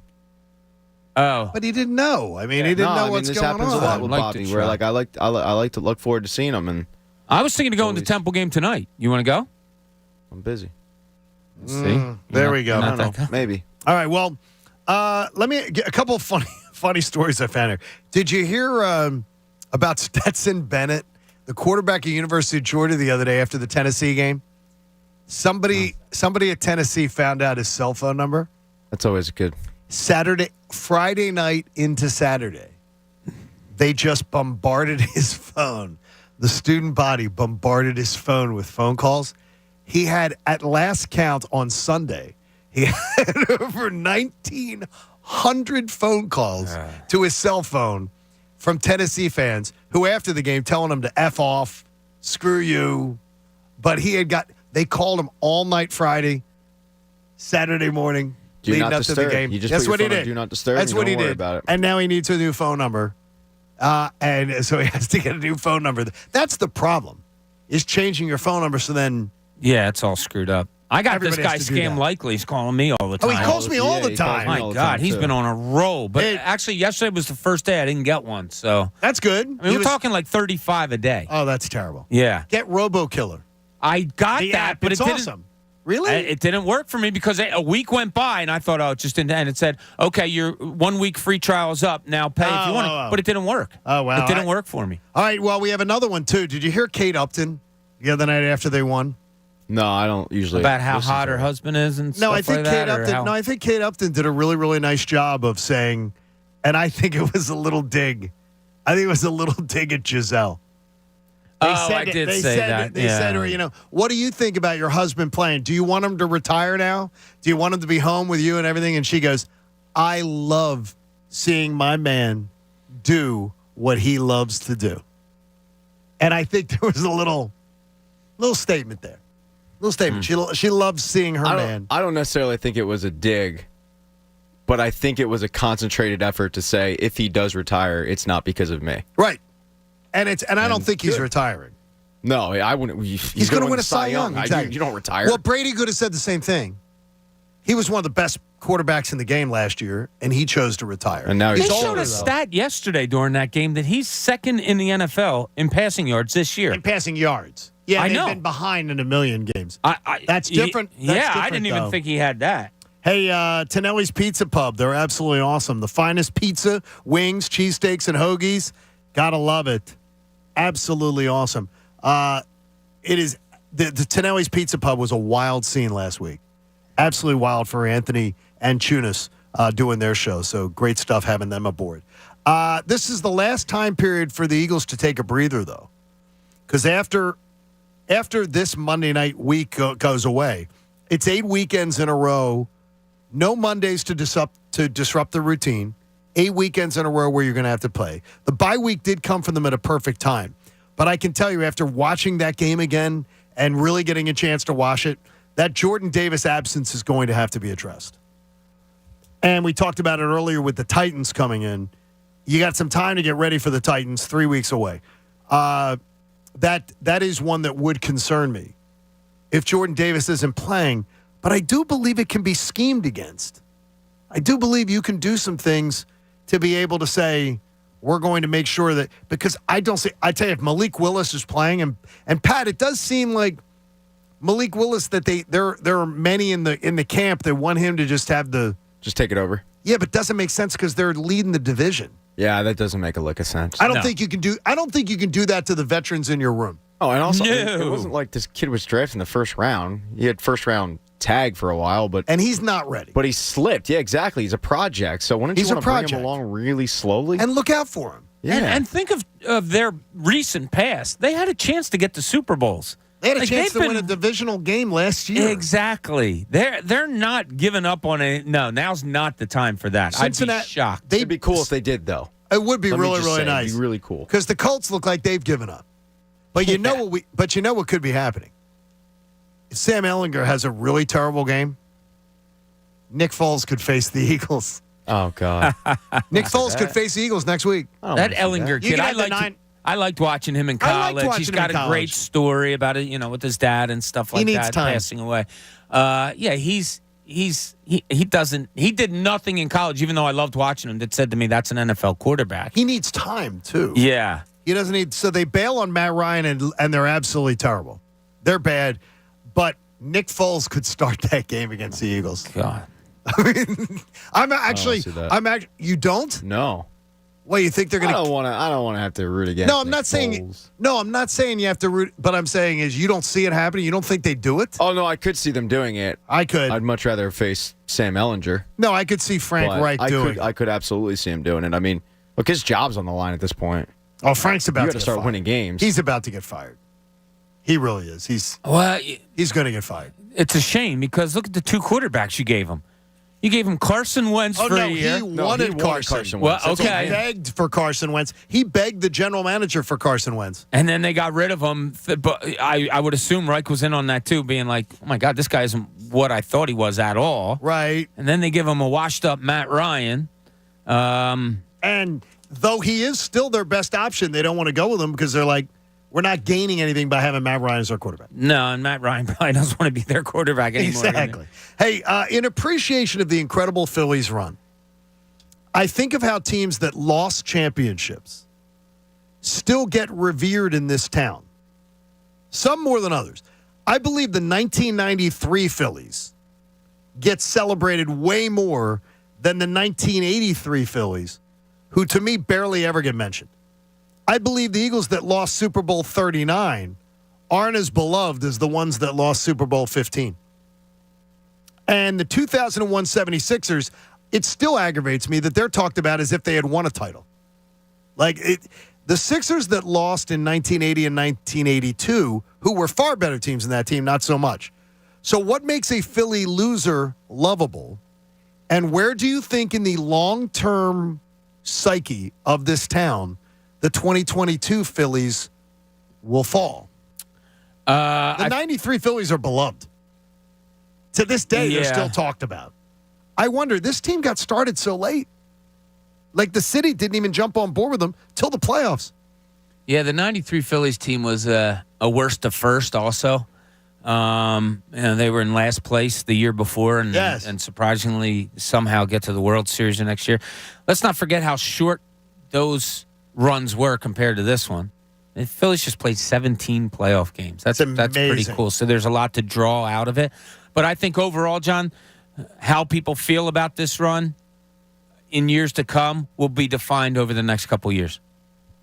So if 2007, the Phillies lose to Colorado and Pat says that still hurts. If they don't come back in 2008, win, 2009, get to the series, if that season doesn't build to something, people don't look favorably on 2007 at all. That's a good one. You know what I mean? So if this 2022 team is the start of something even bigger, then it's looked favorably upon. More so than if the Phillies don't make the playoffs from here on out, it's going to be, it was a one-year wonder type of thing. Where do you fall, Pat? I think Bob hit the nail on the head. Yeah, it depends on how they do coming up in the next couple of years. We can look at it favorably and lovably if they end up winning a World Series in a year or two. If they don't, it's going to be a one-off and missed opportunities. But I do think the fact that there were no expectations, I think a lot of times that has to do with the lovable loser thing. I mean, in 93, there were no expectations because, as Bob said, it was worst to first. 2001 with the Sixers, there were expectations, but you knew you were going up against a juggernaut in the Lakers, who hadn't lost a game, and you're limping into the playoffs because you got just the crap beat out of you in two back-to-back 7-game series. So there was the David versus the Goliath thing. But you look at the 2010, 2011 Phillies, they're not loved because there were expectations of winning a World Series. They came up short.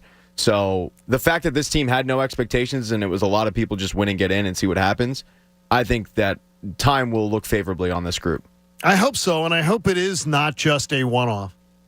Like, I keep hearing people talk about, well, they're going to be in the playoffs next year, guaranteed. And I'm looking at it, I'm going, okay, do you think they're better? In all honesty, if I gave you truth serum, are they better than the Mets? Yes. You say they are. Right now, yeah. That's not me being biased. Is that without DeGrom? Is that what you're saying? Anytime the Mets comes up with you, I laugh. No, it's without DeGrom and without Bassett, who opted out. Okay. Yeah, I think they're better right now. Well, Bassett, I don't know how Bassett's going to pitch. I don't know either with a pitch clock. But I mean, they have two He's holes. a free agent, no? Yeah, he opted out, and they have 2 holes to fill in their rotation. Now, look, in a week or two, you could ask me, and they fill those rotation spots with great players, and I go no. But right now, yeah. How about do you think they're better than the Braves? No. So you think they're? I think they have a chance to be better than the Mets, and they're not as good as the Braves. For 162. Yeah. As far as where you get you can win a series, but when you get to that playoffs, so that means you're playing for one of those wild card berths. I think San Diego's going to be when San Diego gets Tatis in that lineup. Yeah, if he can stay. I mean, if he just doesn't do anything stupid, right? Yeah. I mean, the Dodgers are going to be really good. Tatis and the Padres are going to be really good. I mean, I'm looking at there's a second wild card there is what I'm saying. I don't think it's just an absolute given that they're one of the 3 wild cards. I think the first couple of months of next season are going to be very, very interesting because there's 2 ways you can look at it. One, is it going to be, man, they just got done playing 3.5 months ago. It's tough to dial it back up right away. That's why they're starting slow. Also, there's a real good chance you're not going to have Bryce Harper until late May, June. They could. Should he get the surgery and all. But there could also be that carryover. And these guys are winners right now. Yes, you just lost the World Series, but you're the one of the last 2 standing. You were on the biggest stage in the world. You have a lot of confidence in yourself right now as a baseball team. You could carry that over next year into something special. And let's not forget, without Bryce Harper this year, they were like 12 games over 500 when he was out. Yeah, Bob, that's an interesting point you bring up because we haven't talked about it. But the Bryce Harper injury, I mean, if he needs Tommy John, he's probably going to be out until June at this point because they played so long into the season. If somehow they get in there and he doesn't need Tommy John surgery, then it's a whole different animal. But they've already proven that they can survive without him for a stretch. 32-20 this year without him. Can you survive almost half the season without him, though? No. I don't believe you could. Tough. No. Because he helped carry you to the postseason. Yeah, you got to add somebody to that mix, and obviously it depends on how the schedule breaks out because you remember when he broke his hand, they had a very favorable schedule going down that stretch. And they had still win those games, but it was a very favorable schedule. And we're going to get into all this, like the offseason talk later on. We want you to give you a chance to vent today at 610-632-0975. In Cooney's Corner, Bob wants to talk about what we felt like on Saturday. Now, let's see what's in Cooney's Corner.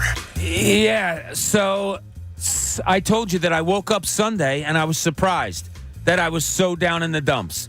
I surprised myself. I didn't think I was like that anymore. I thought I let things roll off my back. But I was hurting yesterday. But Saturday was such a cool day because you have the anticipation up to 4 o'clock. Now, for those of you that aren't soccer fans, that's cool. Understand it. No big deal. But for those of us that have become fans of that team, it was a championship game at 4 o'clock. So the whole Saturday for me was just passing time to get to 4 o'clock. Then you watch that game, and you see what happened there. Then you watch the Phillies game, and you see what happened there. Where were you? What were your feelings? What happened? Because when the Phillies got down 4-1, another thing you guys can... I called my son up from the basement where we were. Tommy, come on, time to go. And my wife was like, what? Yeah, I left. I left where we were watching the Phillies game when they got down 4-1. Wow. And went home. I thought as soon as the home run went, and I'm not embarrassed to say it, I'll tell you the truth. When that home run went, I said it's over. I thought it was over. I did not. I watched the whole thing, and I stuck around for it all just to see it. But I thought when the home run went, I said, this dream is dead. There's no chance they're coming back. And that's a little disrespectful considering some of the things that they did to get there. I thought it was over. Now, where did you watch the game? In the Kincade. Okay. Now, was Christina down with you? Were you by yourself? Some of the time, yes. Okay. Some of the time. So She's a little too negative for me watching games. Yeah. Like she'll do boy, they look terrible tonight. Man, they're swinging at garbage. And then it's like, okay, I need you to stop doing that. One of our sons is like that, yeah. I don't need that. If I'm watching a game, I don't need you to do they look terrible and everything. I can see. Yeah, they're looking terrible. Game gets over. How you feel? I went right to bed. Yeah? And I slept. So let me tell you something weird that I did. I don't know. Maybe I had an out-of-body experience this weekend. So we get home. Donna goes to bed. Everybody goes to bed. I'm sitting there watching TV, which I usually do. I turned out all the lights and just sat there for about a half an hour by myself with my thoughts. I never do that. Pat, how did your Saturday and Sunday go? So Saturday, I was a lot like John, where when the home run got hit, I went, there's no shot. There's no shot to come back. Now, within about 5 minutes, I thought, well, one swing of the bat. They have seen the relief pitchers a lot. And then Sir Anthony came in and gave up the third run. I went, all right, no shot. So I ended up cleaning the cat litter box. You cleaned the cat litter box? Yeah. I mean, We do just weird, to pass strange some time. things in weird times. Yeah. So then I watched a little bit of the post-game celebration. And then as soon as they started the on-field interviews, I said, I'll go to Netflix. I put on a Netflix movie. And then there's Nnamdi Asomugha standing staring at me because he's an actor now. Yes, he is. So that was that's just another kick in the teeth. Kerry Washington has gotten him into acting? Yeah, he's pretty good. Like he's actually, honest to God, he's not really? bad. Yeah, he's pretty good. Okay. But it was just a reminder of there's another Philly kick in the teeth. So when you wake up on Sunday morning, I'm miserable. And I like hand up. I was miserable because I knew I had to talk about the game for 4 hours because I was on from 4 to 8. Does your wife know that you're going to be miserable? Does it get on her nerves? Doesn't get on her nerves. She knows what to expect. And as I said, we tried to go to brunch, kind of get your mind off of it. But it was I don't like doing shows about bad things that happen. You don't like day after shows like today? No, I mean, when I signed up for the shift, I thought, all right, it'll be Game 7. This will be great, and I hate doing shows of post-mortem shows. I know some people in our industry love to do it. Oh, I hate it. I'm a fan, and it sucks. So the fact that I had to relive the game again didn't have me in a great mood. But we use it as a therapy session. I do not. We do not in our house do that. I tried to teach Liv that as Dad doesn't stomp around the house or get upset or mope about a game that I had nothing to do with. I wish I had that. It's entertainment. I lived it, Pat, and I didn't want my child to live it. Honest to God, this isn't me being snarky. I wish I had that mindset like I do. And I'm not moping. I'm not No, it takes me, though. Miserable. What's the word I'm looking for? I'm not yelling at people and angry and getting into fights at diners because a guy cut my wife off. But I'm also not I would have lost that one bad. I'm not ready to turn the page because it's crap, man. We should be getting ready for Game 7 tonight if it wasn't for self-inflicted wounds. I don't look at myself on these things, but years ago when my kids were younger and watching this, I enjoyed watching their personalities. I didn't mind. All right, this one stomping his feet. This one just turned around, walked away, and went to his room. Whatever. I didn't mind that because I think it defines them as people. So I'm not saying I'm right. I took interest in it. So. Kyle may have been maybe one of my kids would have been stomping off. In my head, I'd be like, okay, that's cool. He doesn't like to lose. I bet you he'll be good on the field, on the court one day, whatever. I'll tell you a funny story, though. So I woke up Jack on Sunday, and I had to break the news to him, hey, Phillies lost. There won't be a parade. He went, no parade? And I went, no. And he goes, well, we're definitely not going to the other team's parade. I go, no, but we're not going to Houston for that parade. So, yeah, our son Bobby is a baseball savant. I've told you guys this. He can go back to the 30s and all of that. He gets so upset since he was a little kid watching the Phillies, but he has such passion for baseball to the tune of, we'd be in the house. Where's Bobby? He'd be in a garage swinging a bat to improve his swing, not hitting a ball, not into a net, just swinging. A bat. And that's another thing I take out of, I think sports in my life, sports has been such a big conduit, if you want to call it that, to what happens in life or how a person reacts to situations in life. That's how I love looking at sports through kids' eyes. Did you let your kids beat you at board games? No. I never did either, and I would have friends of mine and even relatives of mine criticize me for it. Say, why do you have to beat down your kid in board games? I'm like, because when she beats me, she's going to actually know that she beat me. She's going to know that she strategized and did it. She can kick my ass now at Risk. I played Risk with her when she was in high school. I learned that game and she schools me every time. What are you doing? No I lose every time. But how? Every What are you time, doing? Pat. We'll talk about it on the break. It might be my I think. strategy. You got to Yeah. go to Australia, man. Okay. You take over Australia. You got to give me theories because over Christmas, I'm gonna kick her ass. There's only 6 territories in Australia. You take that over, you get the bonus each time. I'm gonna kick her ass. You just move out. Pat, man. help me. Not hard. Pat, you gonna help me? I just helped you. Take over Australia. You win the game. Australia's where I'm going. All right, you want to get in, share some thoughts, commiserate with us. Hopefully it's been a somewhat positive Monday. Not trying to drag you down. John Kincade Show here on 97.5 The Fanatic. With all the appliances in your home, there's one that does its job every day. You count on, and you may not even realize it. It's your hot water heater, which is why I'm always telling you about Bradford White. You need hot water for showers, for laundry, for the dishwasher, to wash your hands, to shave. See? That's why you're going to love Bradford White. And I'm telling you from personal experience, a great team player is your Bradford White water heater. It delivers the hot water to all of those appliances and all of those things that make your life in your home perfect. You can only get a Bradford White water heater through your plumbing professional locally. So ask them, and they'll tell you about the quality, the dependability, and the performance of Bradford White. The comfort and convenience of your family's on the line. You need a hot water heater that's built to last. So go with the best. Go with Bradford White. To learn more about Bradford White water heaters and to find the plumbing and installation pro near you, visit BradfordWhite.com because how you heat your hot water, it matters. Choose Bradford White.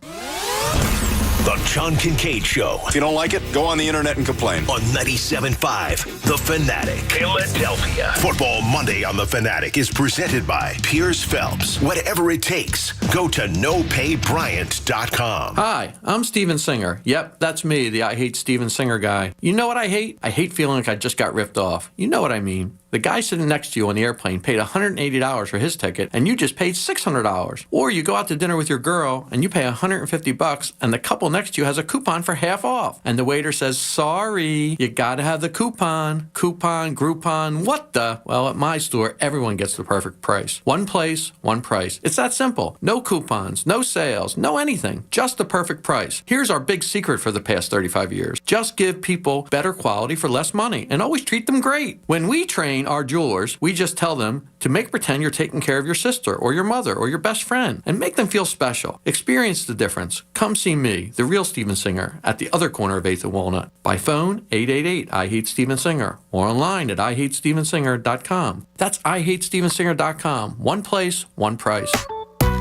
My husband and I live next door to a haunted graveyard. It's a little creepy, but we manage. Just like we manage without home internet. Do I wish my mobile hotspot was faster? Yes, but I make it work. Kinda. Just like we make it work sleeping next to a 17th century burial ground. Honey, can you move your hand? That's not my hand. It's mine. Not having home internet? It's not that bad. It is that bad. Don't settle for just mobile. Get Xfinity Home Internet and 1 gigabit of Xfinity Mobile together starting as low as $24.95 a month when you qualify for Internet Essentials. Go to Xfinity.com, call 1-800-XFINITY or visit your local Xfinity store today. Restrictions apply. Limited to Internet Essentials, residential customers meeting certain eligibility criteria. Taxes and fees extra. Pricing subject to change. Xfinity Internet required if no longer eligible for Internet Essentials. Regular rates apply. Reduced mobile speeds after 20 gigabytes of data usage. Fall is upon us, so it's that time of year again to consider replacing your old, drafty windows and doors before another cold winter season rolls in. Hi, it's Ricky Bowe, and when I need a company to help me with these home projects, I turn to the experts, my good friends at Guida Door and Window. Act now and receive 20% off all windows and doors. Plus, Guida will allow you to start your project today with no money out of pocket and take up to 3 years to pay it off, interest-free, once the job is expertly installed. So you'll be able to start enjoying all the benefits of new, highly energy-efficient windows and doors, including an increased comfort level of your home and lowered monthly energy bills, while taking advantage of 20% savings and having the luxury of paying off your project with 0% interest-free for up to 36 months. But you must act now. This offer is for a limited time only. Restrictions apply. For full details, call Guida today to schedule a free, no-obligation in-home estimate at 1-877-GO-GUIDA or visit them at GoGuida.com. That's GUIDA.com. For all your printing needs this holiday, Staples has you covered. I need custom printed holiday cards for my one-of-a-kind business. Staples has you covered. It's beginning to look a lot like I need custom party invites. Fast. I need cards for everyone who gave me a hand this year without spending an arm and a leg. Staples has you covered with personalized holiday cards and invites. And now save 40% on custom holiday cards and invitations. For everything you need printed, go to Staples, the working and learning store. In-store and online, ends 12/17. Exclusions and restrictions apply. ABC Wednesday, the CMA Awards is live. And it kicks off with a must-see all-star tribute to Loretta Lynn. With performances by Carrie Underwood, Luke Bryan, Miranda Lambert, Morgan Wallen, and more.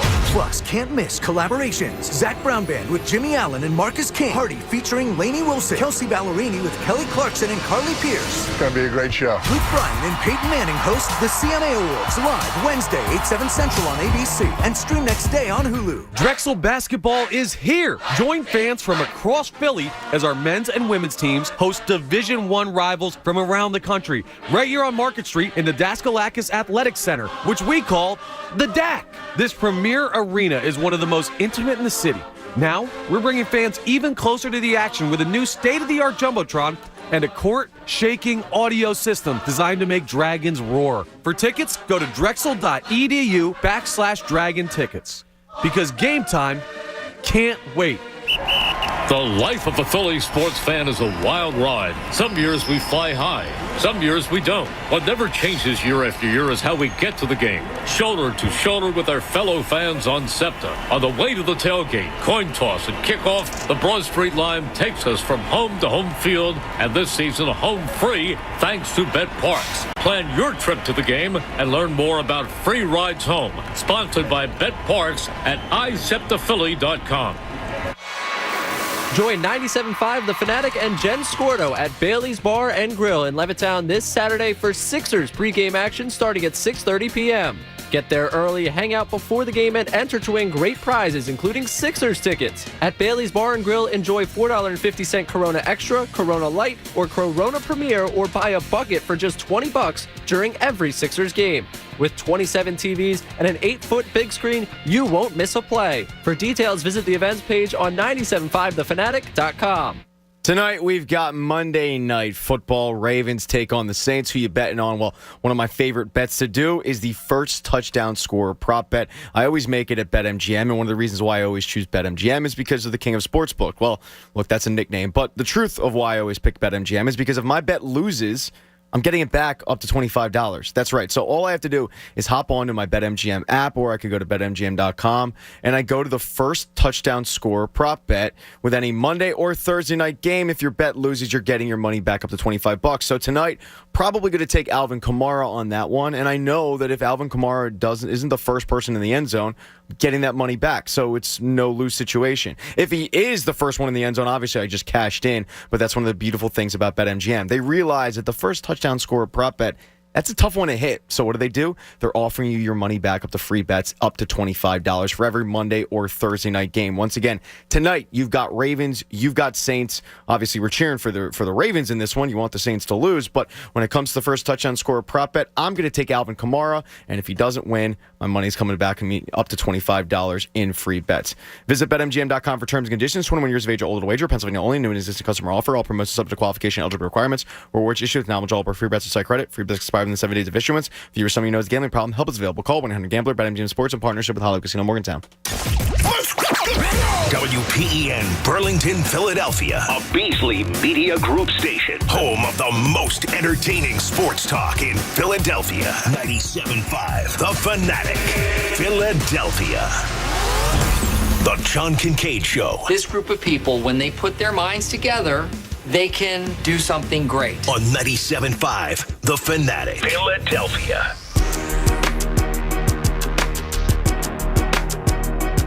It's the John Kincade Show on The Fanatic, and the 9 o'clock hour is brought to you by the Bagster.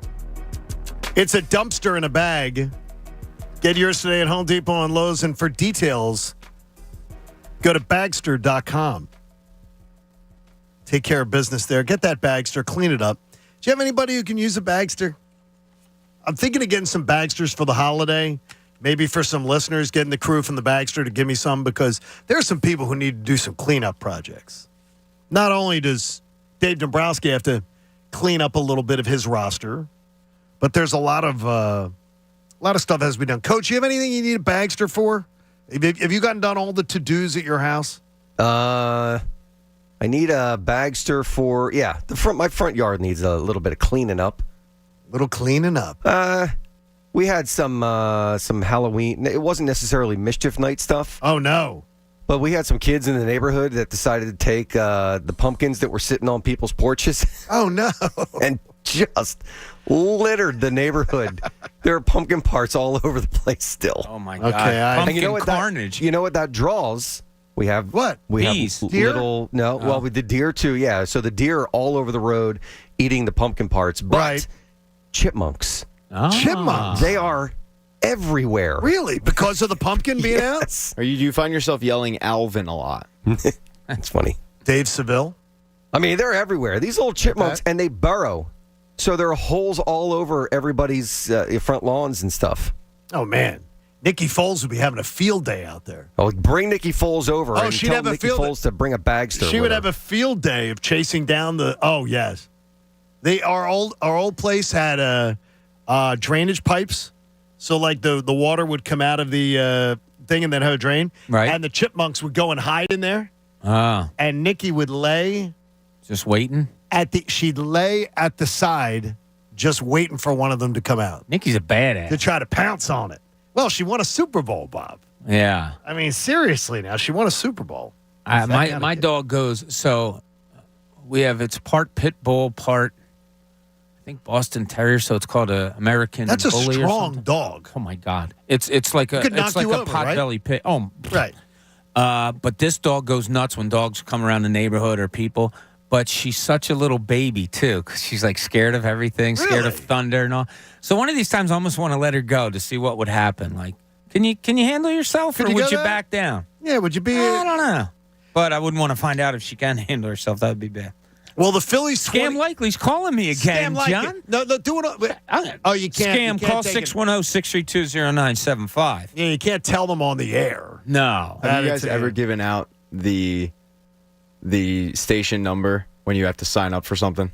No. When you have to sign, like I'm not talking something you need. How about this? Every time, something where they're probably just going to be bothering you, and you got to put in your phone number, and it's required. I gave out my old boss's email address every time I had to use the internet at Hartsfield Airport, because they make you put in your each at a time. So I gave my old boss's internet address. That's funny, because I've given your email address. That way he would be scammed. He would be spammed constantly.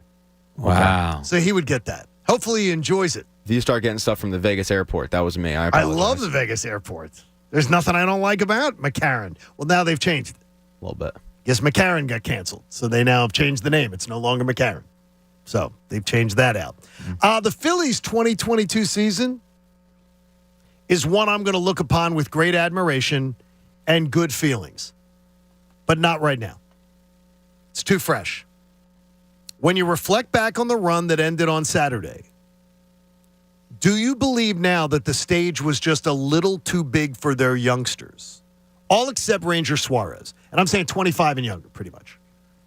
I certainly think that Bohm, Stott, Marsh appeared a bit not ready for prime time at the plate in the World Series. And I am still in on every single one of them. And I'm thrilled that they're all here. And I want them as building blocks moving forward. But that was a bit disappointing to me. Especially after watching the kids in previous series come through. To me, the daycare needs a visit from Child Protective Services, because it really didn't turn out too well in the World Series. The youngsters came up pretty small. Well, then the nursing home needs to be visited, too, because your veterans, JT and Castellanos and Segura, they suck, too, at the plate. I don't think it was too big for the kids. I really don't. That's what you learn about teams when they make rides like this, and we were talking about it earlier, the likability of this team because we learned about them. I also think what we learned about them was these kids are pretty cool in the moment. Bohm got interviewed after the Phillies won Game 1 of the World Series, and he's like, yeah, it's a win. Okay. We have more games to play. That's how we have to look at it. And I praised him for it. Yes. He didn't hit well. Okay, Stott didn't hit well. But I never got the feeling, and I'm not saying I'm right, but I didn't get the feeling that it was. I just think they lost to the better team. I do. When we gave our predictions to start the series, I said, look, if I was an outsider looking in, I'm saying Houston in 6. I said, but here in Philadelphia, I'm not going to say that over these airwaves. Houston is a better team. I mean, everywhere they're better. Their 4th starter was the best pitcher in the playoffs. Think about that. He was amazing. 4th starter threw a no-hitter with some help. They're the better team. I didn't get no. And if the kids did have a little something, moment big, okay, great. Guess what? They learned from it. That ain't going to happen again. They know what the stage is now. Yeah, they certainly do. The stage was big, though.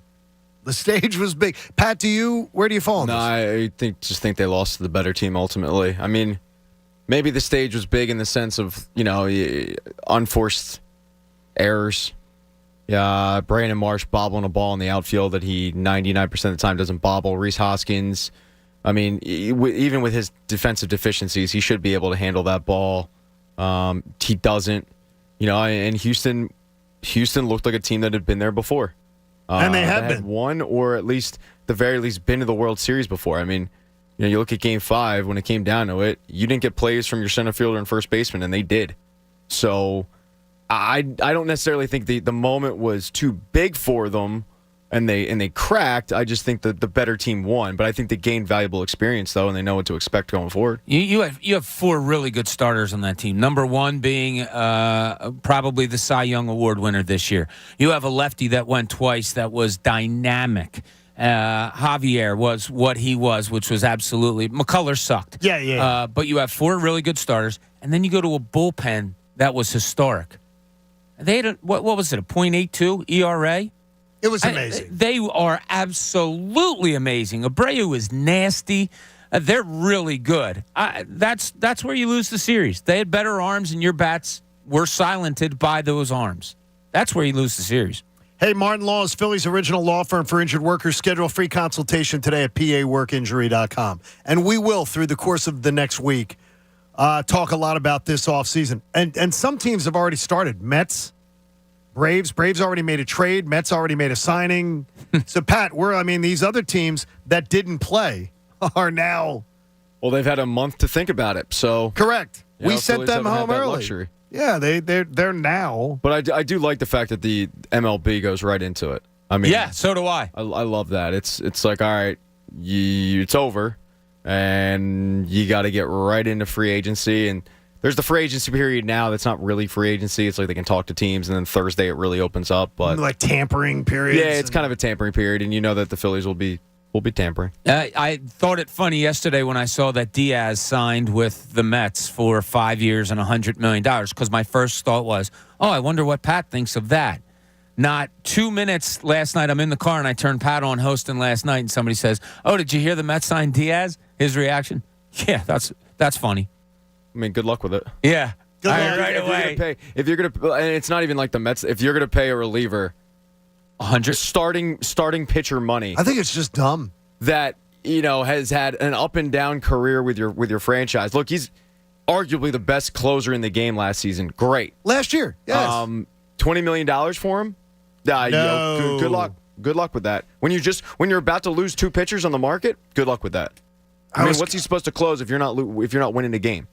I'm shocked they did that. I love it. Because this year was the outlier. I love Pat's passion for the Mets. I hate him. I know. No, you do. I hate him it's so great. much. It is so much fun to watch it come out, Yes. isn't it, John? I mean, you talk about stupid money. Steve Cohen going out there and paying a closer. And this isn't even like the Mets thing, because I thought it was dumb when the Phillies signed Papelbon to that contract. But you're paying a closer starting pitcher money. Hey, best of luck. Hey, one thing real quick about the World Series and the end of it that this isn't going to be a popular take, but I wanted to see what you guys thought. On the last out where they showed the camera from the dugout, from the Houston Astros dugout, and you can see the play out there, but you can see the dugout, and you can see Dusty Baker right there. Did you guys see this at all? And they all surrounded him and did the Dusty. But before that, the ball's caught. He looks down at his scorecard and makes the last out in his scorecard, grabs his pencil, and makes the. Now, I don't know if he's saving it, whatever, but I thought it was just such a small little classy move of, okay, hold on, this is what I do every game. Did it. Okay, now we'll celebrate. Dusty Baker, I'm happy for him. You should be. I got to admit, I'm happy for him. And believe me, as a little kid when he was playing with the Dodgers, he killed the Phillies, absolutely murdered them. And I hated him like nobody's business. But I appreciate a guy that's been in the game this long and finally gets a World Series. Yeah, I mean, and he's an amazing person. If you've never had the chance to interact with him or ever, I mean, he's one of those guys in baseball circles. He's universally loved. Yeah, I mean, he is just he's the kind of guy that gets the universal respect. He just always had that. I don't know if it's good or earned or not, that choker title. That was sort of, everybody was going to say he was a choker. Yeah, couldn't get it done. He had a bad stretch of playoff calls. He did. Like pulling Russ Ortiz when he was cruising. Yeah. Rob Thompson. What were they up in that game?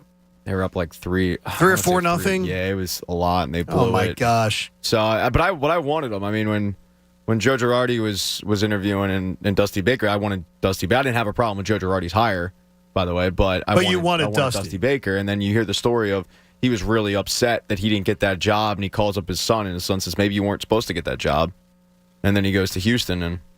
Unfortunately, it's at the Phillies' expense. Yeah, it's the way it works. I mean, it was good to see everybody be so happy for him, his players turning to him. Yeah, and making the moment about their manager. I watched it. Told me a lot. Yeah, I'll tell you, the babiness in me also this week. I can't watch other teams celebrate. Really? They show though. Yeah, I really don't care to see you jumping up and down. I know I can't.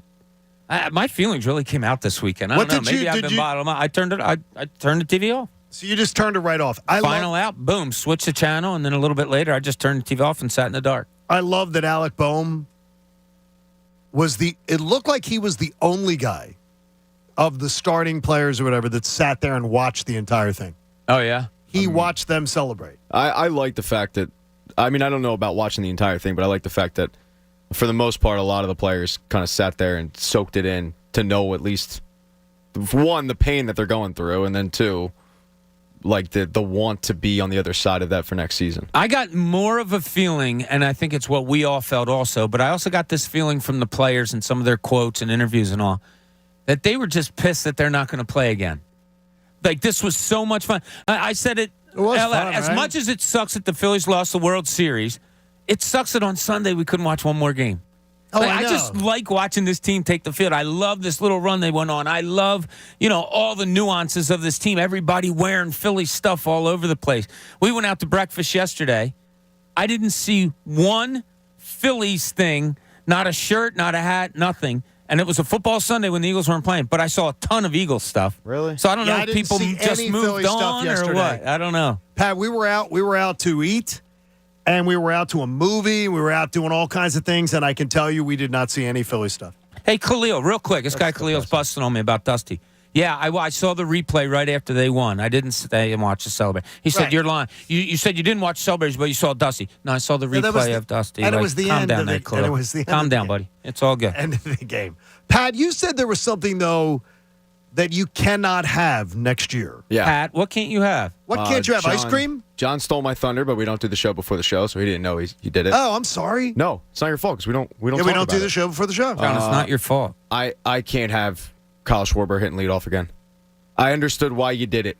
I understood why you stuck with it because you didn't want to mess with, what was working. I cannot have him hitting 46 home runs, and the majority of them are solo shots.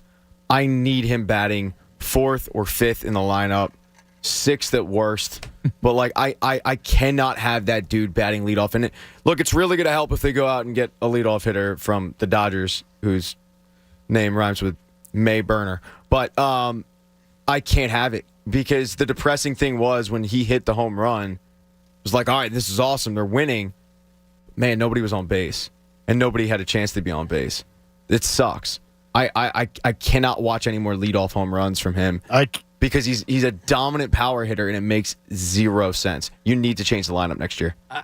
Here's what surprised me after they got done this run. we learned who these guys are, right?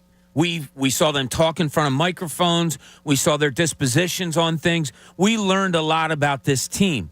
What did we say the reason was Schwarber had to hit leadoff all year? Because that's where he was most comfortable. Yeah, he liked it. Well, guess what? I don't After care. seeing his personality and all, he certainly doesn't seem like a guy to me that if you say, hey, dude, we're going to hit you fourth instead, that he would put up a stink.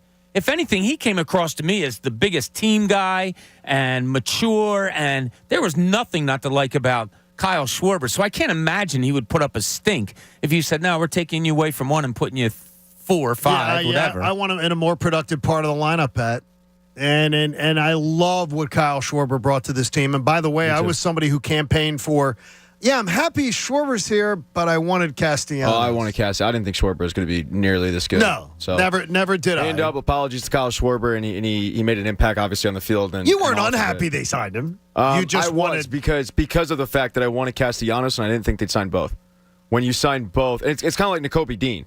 I wasn't pissed they drafted Cam Jurgens. I was pissed they passed Nakobe Dean. Once you draft Nakobe Dean in the third round, hey, all is forgiven.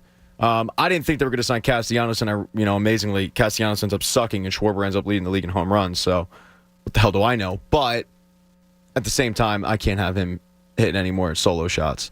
Castellanos, put this in the book, is going to be really good at the plate next year. I agree with you. I don't think he's going to be nearly this bad. Yeah, I'm thinking close to 280-ish.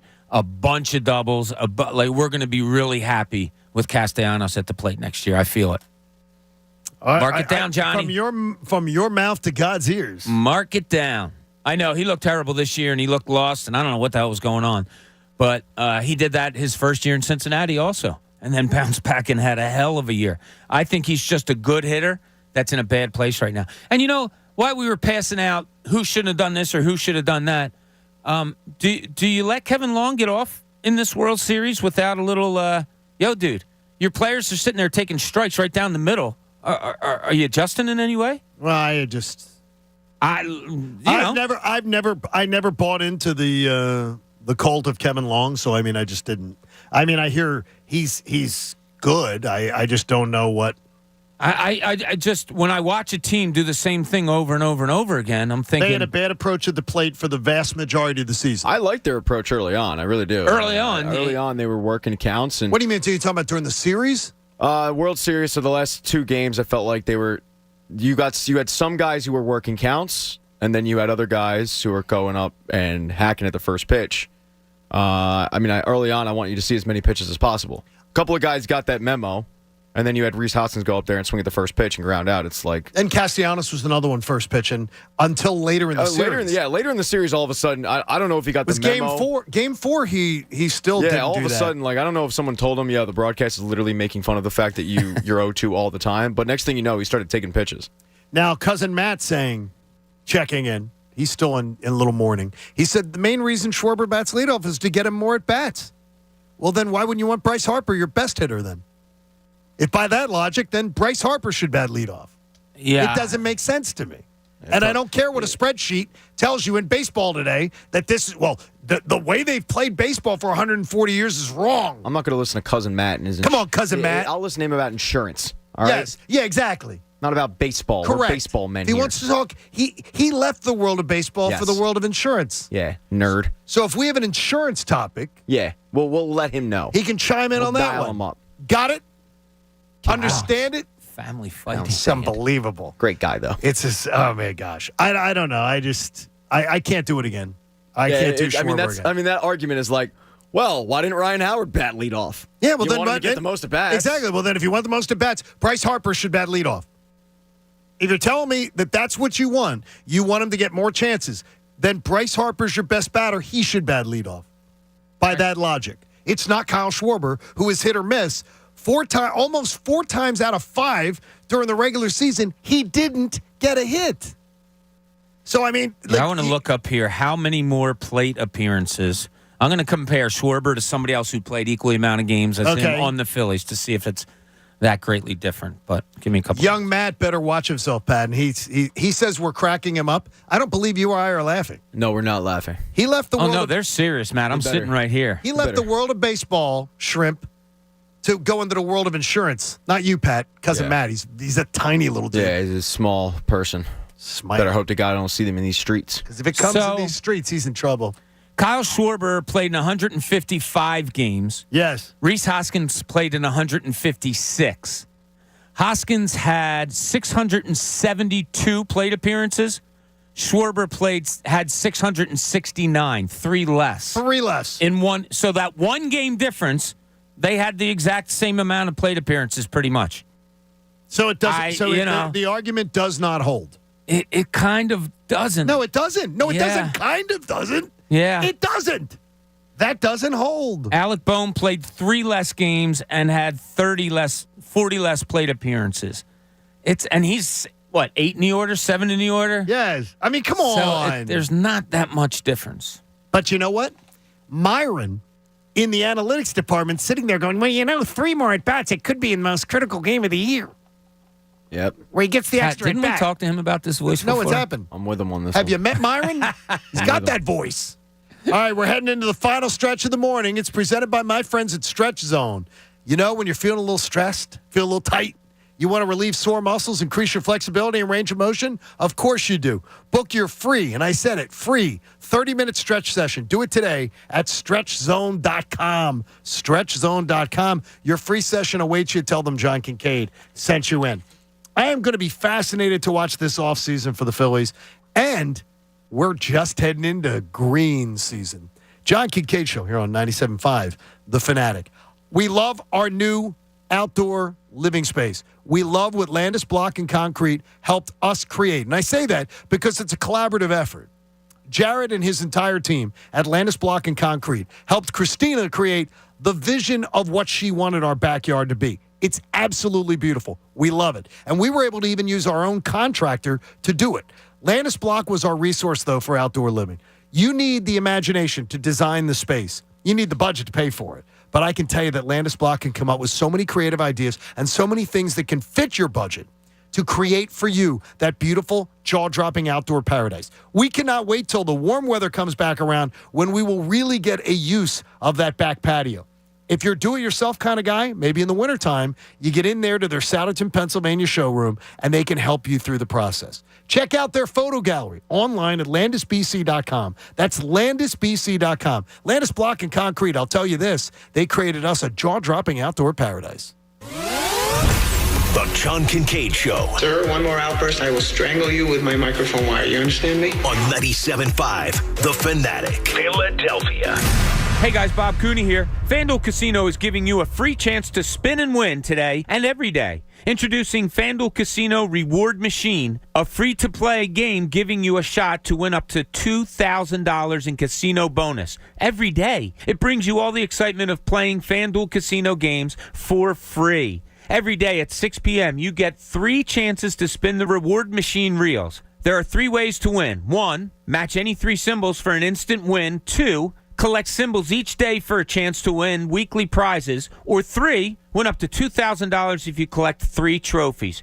So what are you waiting for? Download the FanDuel Casino app by going to FanDuel.com/Bob and start playing Reward Machine today. That's FanDuel.com/Bob. 21 plus and present in PA. Bonus issue as non-withdrawable casino-only site credit that expires 7 days after receipt. Restrictions apply. See full terms at FanDuel.com/casino. Gambling problem? Call 1-800-GAMBLER or visit FanDuel.com/RG. Yo, Philadelphia, Anthony Gargano here with my childhood friend, Bob Marino, now president, Huntington Valley Bank. Bob, tell me about Huntington Valley Bank. We are a full-service, fast-growing community bank with a great lineup of competitive products and services. Go on. We've always done residential mortgages, but now we have built a best-in-class business banking group. Meaning? We are attracting business customers by offering the best business bankers and the best services to help businesses become number one in their fields. Sounds like Huntington Valley Bank is the best bank for your business. Right on.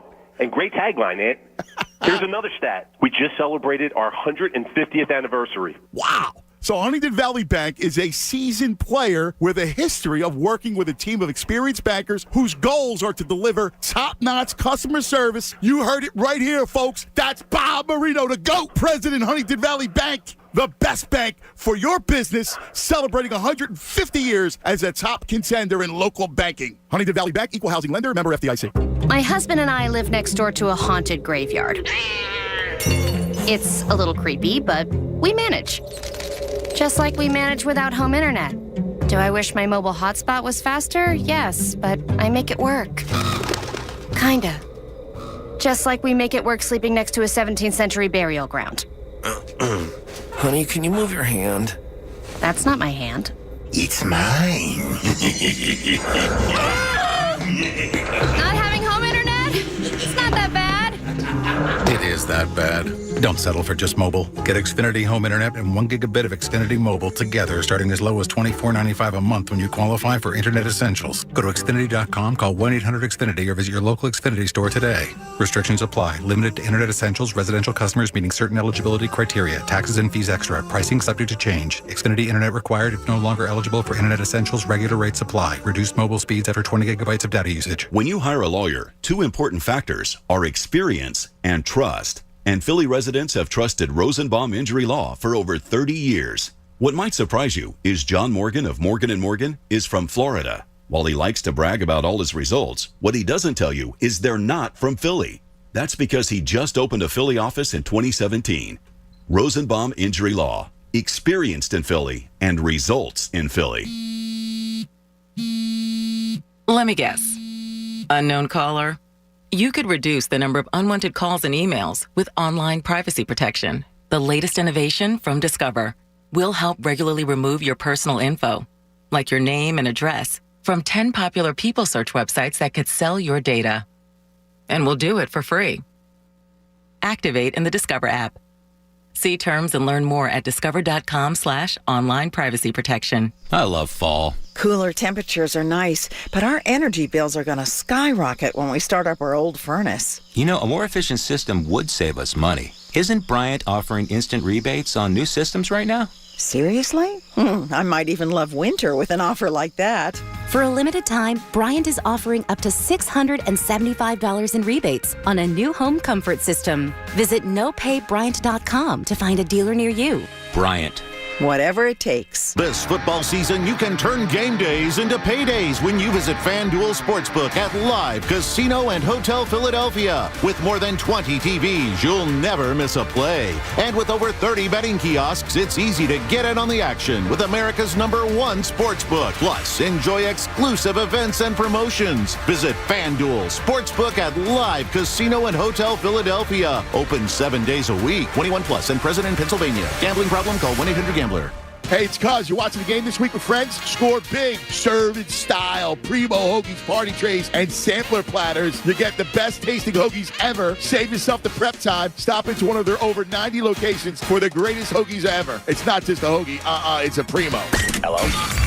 Whether you're at home or on the go, listen to 97.5 The Fanatic on Odyssey on your smartphone, Roku, LG Smart TV, Waze, and more. That's Odyssey, AUDACY. Check it out now.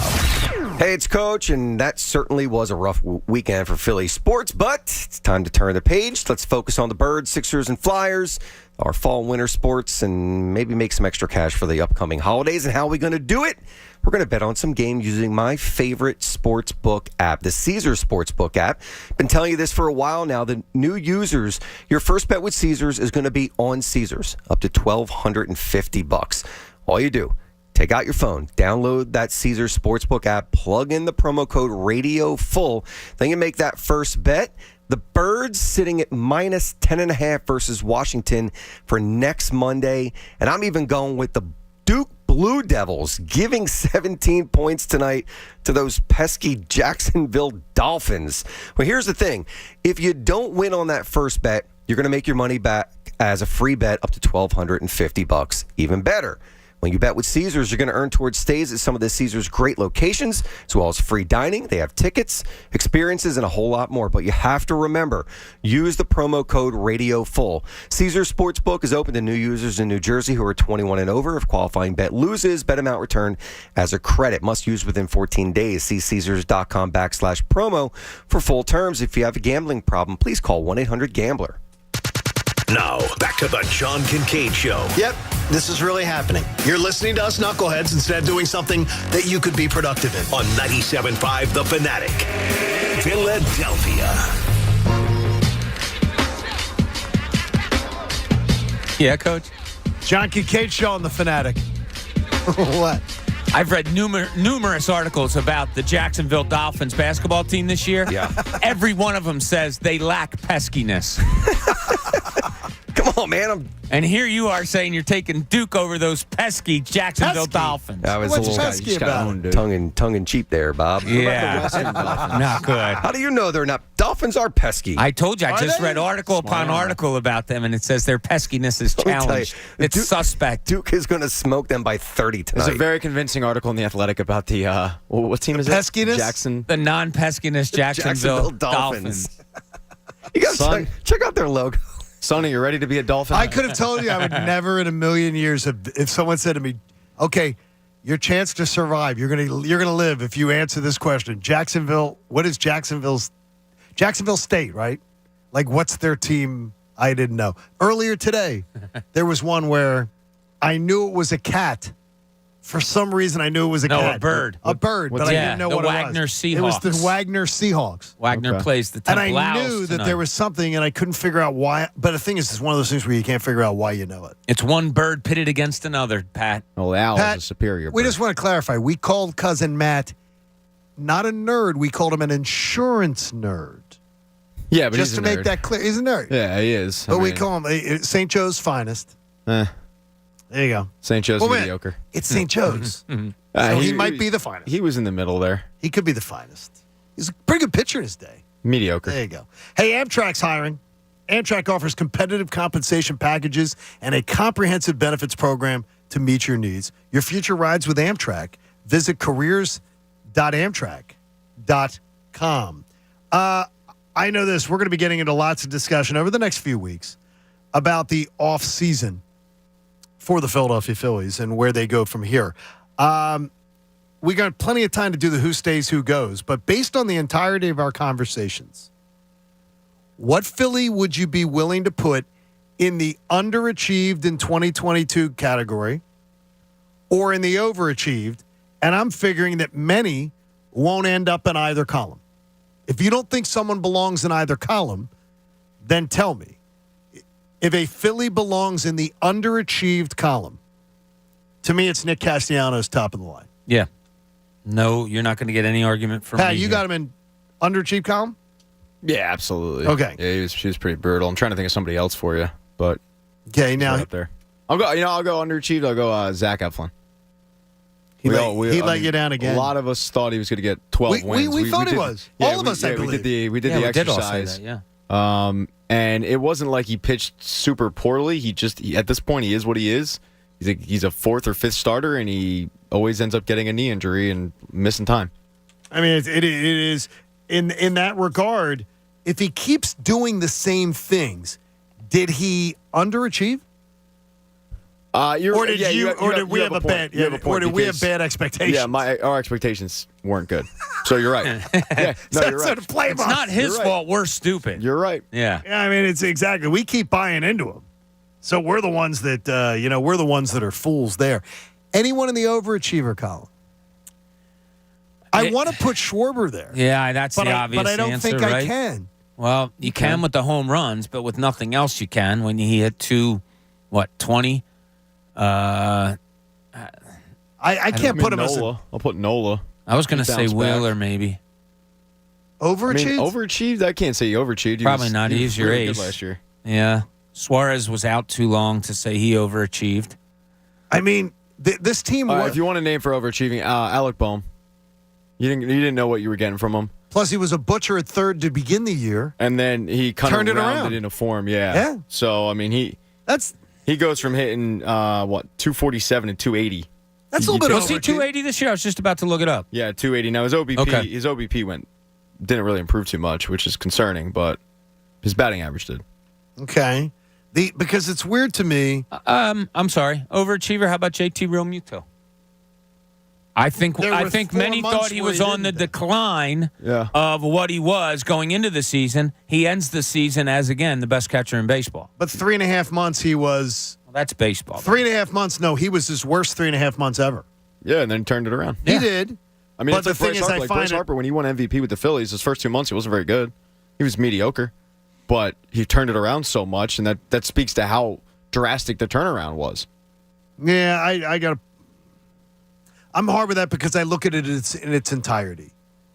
I got you. And he had his worst 3.5 months ever. And he still finished with, 23 home runs? Yeah, so you can't deny the other 6 months that he was absolutely phenomenal to make him, back into the best catcher in baseball. Yeah, I wouldn't put it as overachieving. I wouldn't put it as overachieving either. He didn't have an overachieving season. He had a good season. When you get paid about $20 million or whatever, you're supposed to have that kind of season. Isn't it weird though that we're talking about a team that went to the Game 6 of the World Series when nobody was expecting them to, and we got nobody we put in the overachiever? Well, I mean there are, but it's not for me. It's not a lot of big names. Okay, so Connor Brogdon overachieved for me. He did. I would say he did. I mean, there's a name for you, but he's a minor name. Bryson Stott, you could say overachieved. Because you weren't expecting anything. But then other people were expecting a lot. So did he overachieve or did he underachieve? It's literally in the... A lot meaning what, though? I don't think anybody expected him to be the everyday shortstop. I think a lot of people did. Okay. I think a lot of people expected him to take that role and win out the job and take over. And stats-wise, he wasn't incredible, but you definitely saw growth from him throughout the season. So that is what's really good. They went to Game 6 of a World Series, and nothing that they did isn't sustainable. Like everything that they did, I'd say almost everything that they did has room for improvement. Would you say Ranger Suarez over, under, or about the same? I'd say over. Because remember, he was coming off a year. But it's about the same. Yeah, he's coming off a year where he had a 1.9 ERA. Oh, yeah. I believed in him much more this year, though. Me too. I don't know why, though. That doesn't make any sense when we look at the numbers. He wasn't very good at the beginning of the season, but you figure it had to do with the visa issues because he was late getting into spring training, and then he rounded it to form to the point where I had more faith in him than I did Wheeler and Nola in the World Series. And it was supposed to be him after Wheeler in Game 6. Funny how that worked. Strange. I wonder what happened. The matchup. Johnny, what he should have said been it over and over that it was going to be him. You know what should have been after Wheeler in Game 6? Game 7. It should have been. And that's hard. where I'll leave that, Pat. It's hard. 6-1-0. Yeah, it's hard. And it's painful. It's a painful thing. But I can tell you that I would look at it though as an overwhelming. The Phillies season was a huge positive. Despite the huge negative feeling we feel today. It was a huge positive. Sure. And so many great things came out of it. And I really just can't get past it. I think they ran out of gas. The no-hitter game, I'm not sure that you could ever gut an animal like that and expect them to survive. That was a gut punch in Game 4, and it changed everything at that point. They had every chance to win Game 5, though. Yeah. Pat and I are standing right there staring at it. I mean, that game will just sit with me because it was so self-inflicted. I mean, and I can accept the no-hitter because that team beat you. Game 5, you beat yourself. You did. That's funny. I had an argument with one of my... He said, I think the Phillies... the Astros won Game 5 more than the Phillies lost. And I went back and texted, and I said, I couldn't... I kind of disagree with you more. Yeah, the fact that Hoskins bobbled something, you had Marsh doing what Marsh did. Marsh gave them... Marsh gave them... I believe he gave them the first run, or at least set it up to be an easy conversion. Third base, nobody out. Second base, nobody out. It's completely different. No, in my opinion, Marsh single-handedly handed them 2 runs. Rhys Hoskins' defense handed them 1. I mean, because the Marsh bobble in the first inning goes from second to third base. That's easy, right? Yeah. And then towards the end of the game, he dives for that ball. You go from holding a guy to a single. Now he advances to a double. He scores as well. And you never should have dove for that ball. It was dumb. I mean, the game's not on the line. And then you had your chance to redeem yourself. Obviously, you don't do it. And then Reese Hoskins butcher in the field there. Oh, you boy. can't field a ball and throw home. I mean, your poor defense led to 3 runs. What was the final score of that game? Someone remind me. Yeah, Like, and he hit him. He hit him right where it hurt. Defense is, and he hurt them in every series. Reese Hoskins hurt them in every series. Some series numerous times. So how do you rectify it? He's 29 years old. He's not going to change defensively. No, he's not. He's not going to get better defensively. Probably not. So are you okay with 250, 30, and 85 at first base? Yeah, and that's what you got to decide. Yeah, and can you hide that defense by using him as a DH sometimes? You know, I mean, it's going to be interesting. And I think this DH thing that I talked about earlier, how they were so stifled with it because of the Harper injury, I think it's really big for this team because you can hide some defensive deficiencies with a DH, and they weren't able to do that at all during the playoffs. If you've got a high school senior, you need to visit collegeav.com. It can help you win a $5,000 scholarship. So just check it on out with your senior. You can't win it, Pat. You can't win it at home. Well, then what? Okay. We're gonna help you breathe easier. Collegeav.com. You had your chance. You can't win. You had your chance. This is going to shock you guys. Me and scholarships did not really go together. This isn't based on your GPA. Well, this is based on you going to the website, signing up, getting involved with College Ave, and going through the process and maybe walking through with $5,000. You could be a C student and win that $5,000. My GPA looked like the Astros bullpen ERA. All right, I just had to request. I had to request my transcript. Really? Because I'm starting to teach. I'm teaching in the spring. They needed that? Yeah, isn't that crazy? That's ridiculous. Okay. Well, I guess for a college professor, you need to, even an adjunct, you have to be able to show that you graduated. It's probably to show that you graduated. So, Pat. You didn't pull the George O'Leary and just make it up? Pat, college GPA. Coach, Pat, and Bob each get a guess. Closest. I will go with 3.4. I think you were a good student. What was the question? College GPA. My college GPA. Pat said 3.4. Looking for his college GPA. 3.3. Oh, dude. Koshi? 2.8. 3.31. Bob wins. Wow. Bob's graded. Bob is 0.1 off. Bob was 0.1 off. Let's just say mine was nowhere near that. And by the way, after freshman year, 2.47. After my freshman year, I didn't realize freshman year was quite under what I usually did as a student. So I was digging out of freshman year the entire time afterwards. Yeah, freshman year, I was good. You were good freshman year. Yeah. I over 3, good student. And then sophomore year happened, and my advisors asked, what the hell happened to you? And what was it? Tanked. The Phillies were in the playoffs. I averaged 11 points 2008. my freshman year. I regret nothing. So that was your GPA. Oh, I remember. Your GPA was the amount of points per game. 11.7 points a game. That's 12. I remember skipping. Don't count it as 11. That's 12. I remember 11.7. Skipping a midterm to watch the Phillies and You've said Brewers. that. Yeah. I regret nothing with that. Now, that's the thing is the professor who gives what was the class? Theater. Wait a minute. Wait a minute. Gave a test? I thought it was going to be like an easy. Was it a test or was it a. It was a test. Oh, that's stupid. Thought it was going to be an easy layup, and it turned out not at all. Why would a theater teacher be giving a test? I don't know. Go ask Terry, our theater teacher. Why would he be giving a test? I mean, like, what do you. Scary Terry took it a little too serious. In Macbeth. It was literally about like curtains and stuff. About curtains? Yeah. The musical or the. No, like the kind of curtains. Jim Curtin? Not Jim Curtin Not either, Jim who Curtin. doesn't call us, by the way. I think he won't make that mistake again. But no, it was. Look, it was a stupid midterm. I skipped it. I wasn't skipping the Phillies game. I can't believe a theater teacher gives you a. We're not. By the way, if you take my talk radio class, no tests. I'm not taking it. You're not? No. Will you guest and talk to the students? If you want me to come in as the talk to kids, the students if sometime. it doesn't go well for you, you end up like this guy.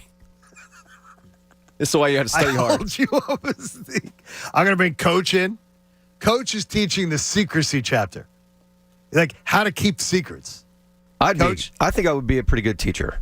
I think you would be too. I think that the reason why is because I think there are a lot of things that college students they don't teach in college, like interviewing and resume making and stuff. Yeah. They don't necessarily teach that stuff. Coach, you know what the final exam is? Yeah. For me? The interview. Perfect. You mean the interview? Like a job interview? They're going to do a job interview with me, and that's your final exam. That is perfect. Do it. That's your final exam. I don't trust your opinion. You okayed me. Well, that is the That's truth. a good point, too. That is the truth. They made Dean Boardman may check in on that one. Yeah, I don't. That's going to be it. I think It's you're the costing last, yourself a job. the last class. Come, you're having your interview, and you know what you're going to do? You conduct your interview in front of everybody. Oh, that's awkward. It's going to be awesome. It's not. That's going to be awkward. No, because everything you do all semester long is going to be done in front of everybody. Yeah, I don't like that.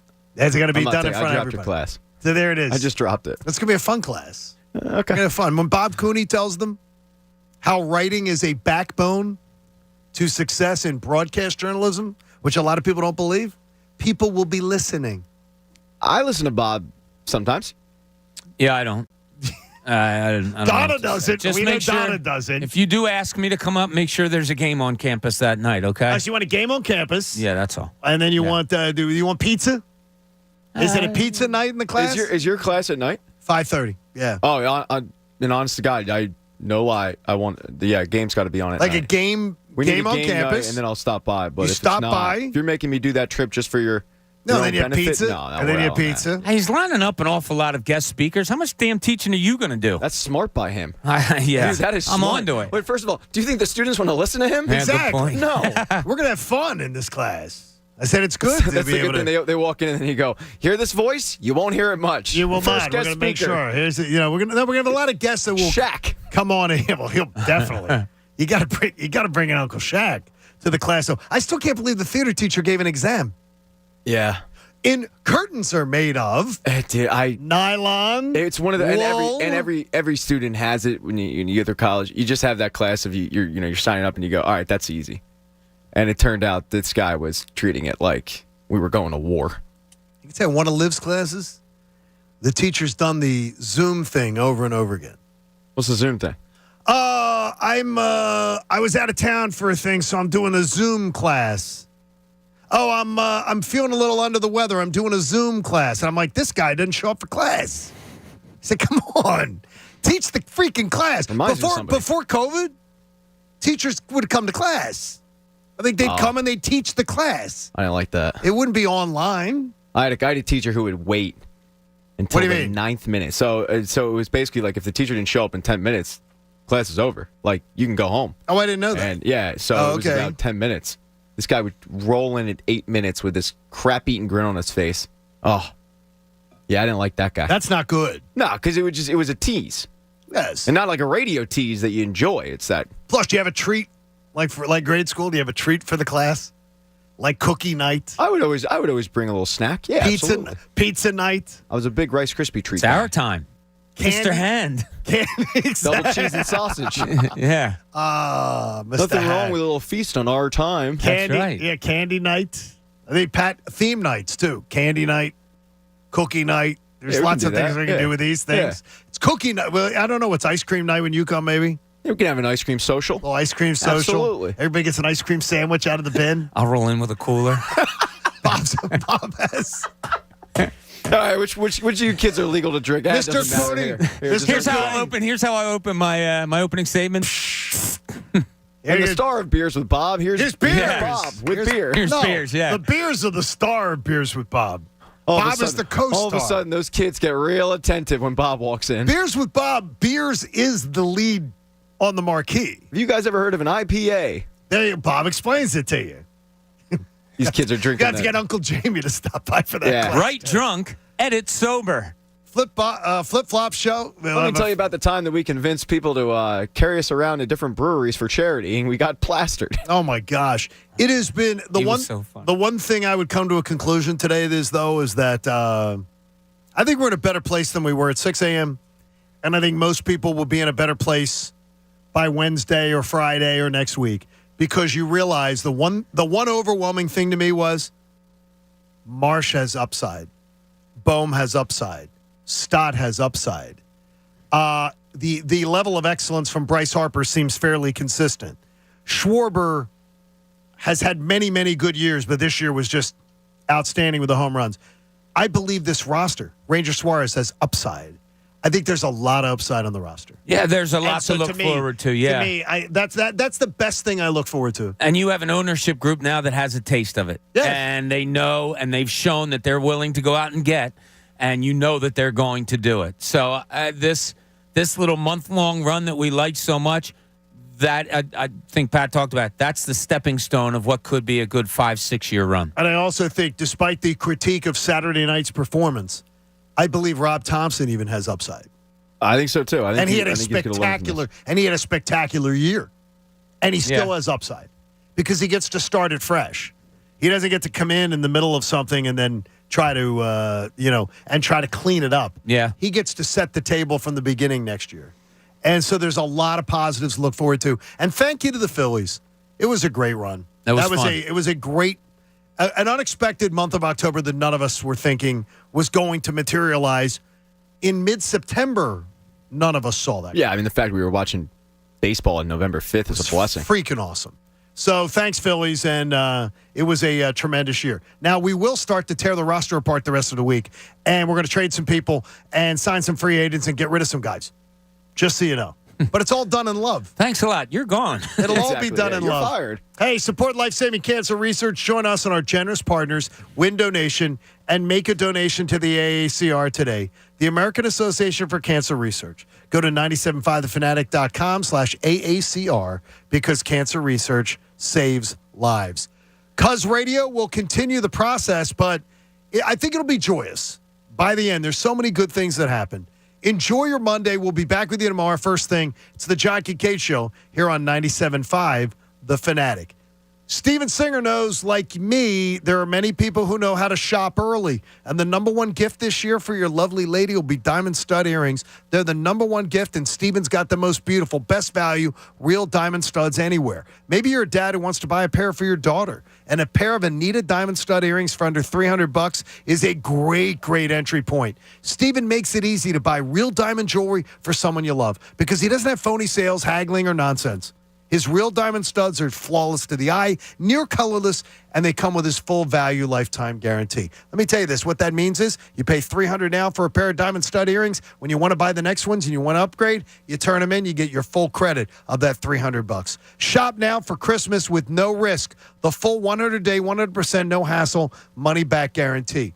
Go to IHateStevenSinger.com. Click on the diamond stud earrings or check out the beautiful showroom. There's so many great things at the corner of 8th and Walnut. It's the other corner. So buy real diamonds from a real jeweler you trust. It's Steven Singer Jewelers. Do it today and tell them I hate Steven Singer that John Kincade sent you. The John Kincade Show. They put it on the air? Of course they put it on the air. It was a big success. On 97.5 The Fanatic, Philadelphia. Hey, it's Cuz. It's a great time to be a sports fan in Philadelphia. Also a great time to get healthy, especially when it only takes 40 days to lose 20 to 40-plus pounds with NJ Diet. NJ Diet's contractually guaranteed money-back program starts with personalized supplements based on your hair, saliva, and blood work. Then NJ Diet uses DNA testing to create your ideal diet plan and workout regimen to help you keep the weight off. And don't worry,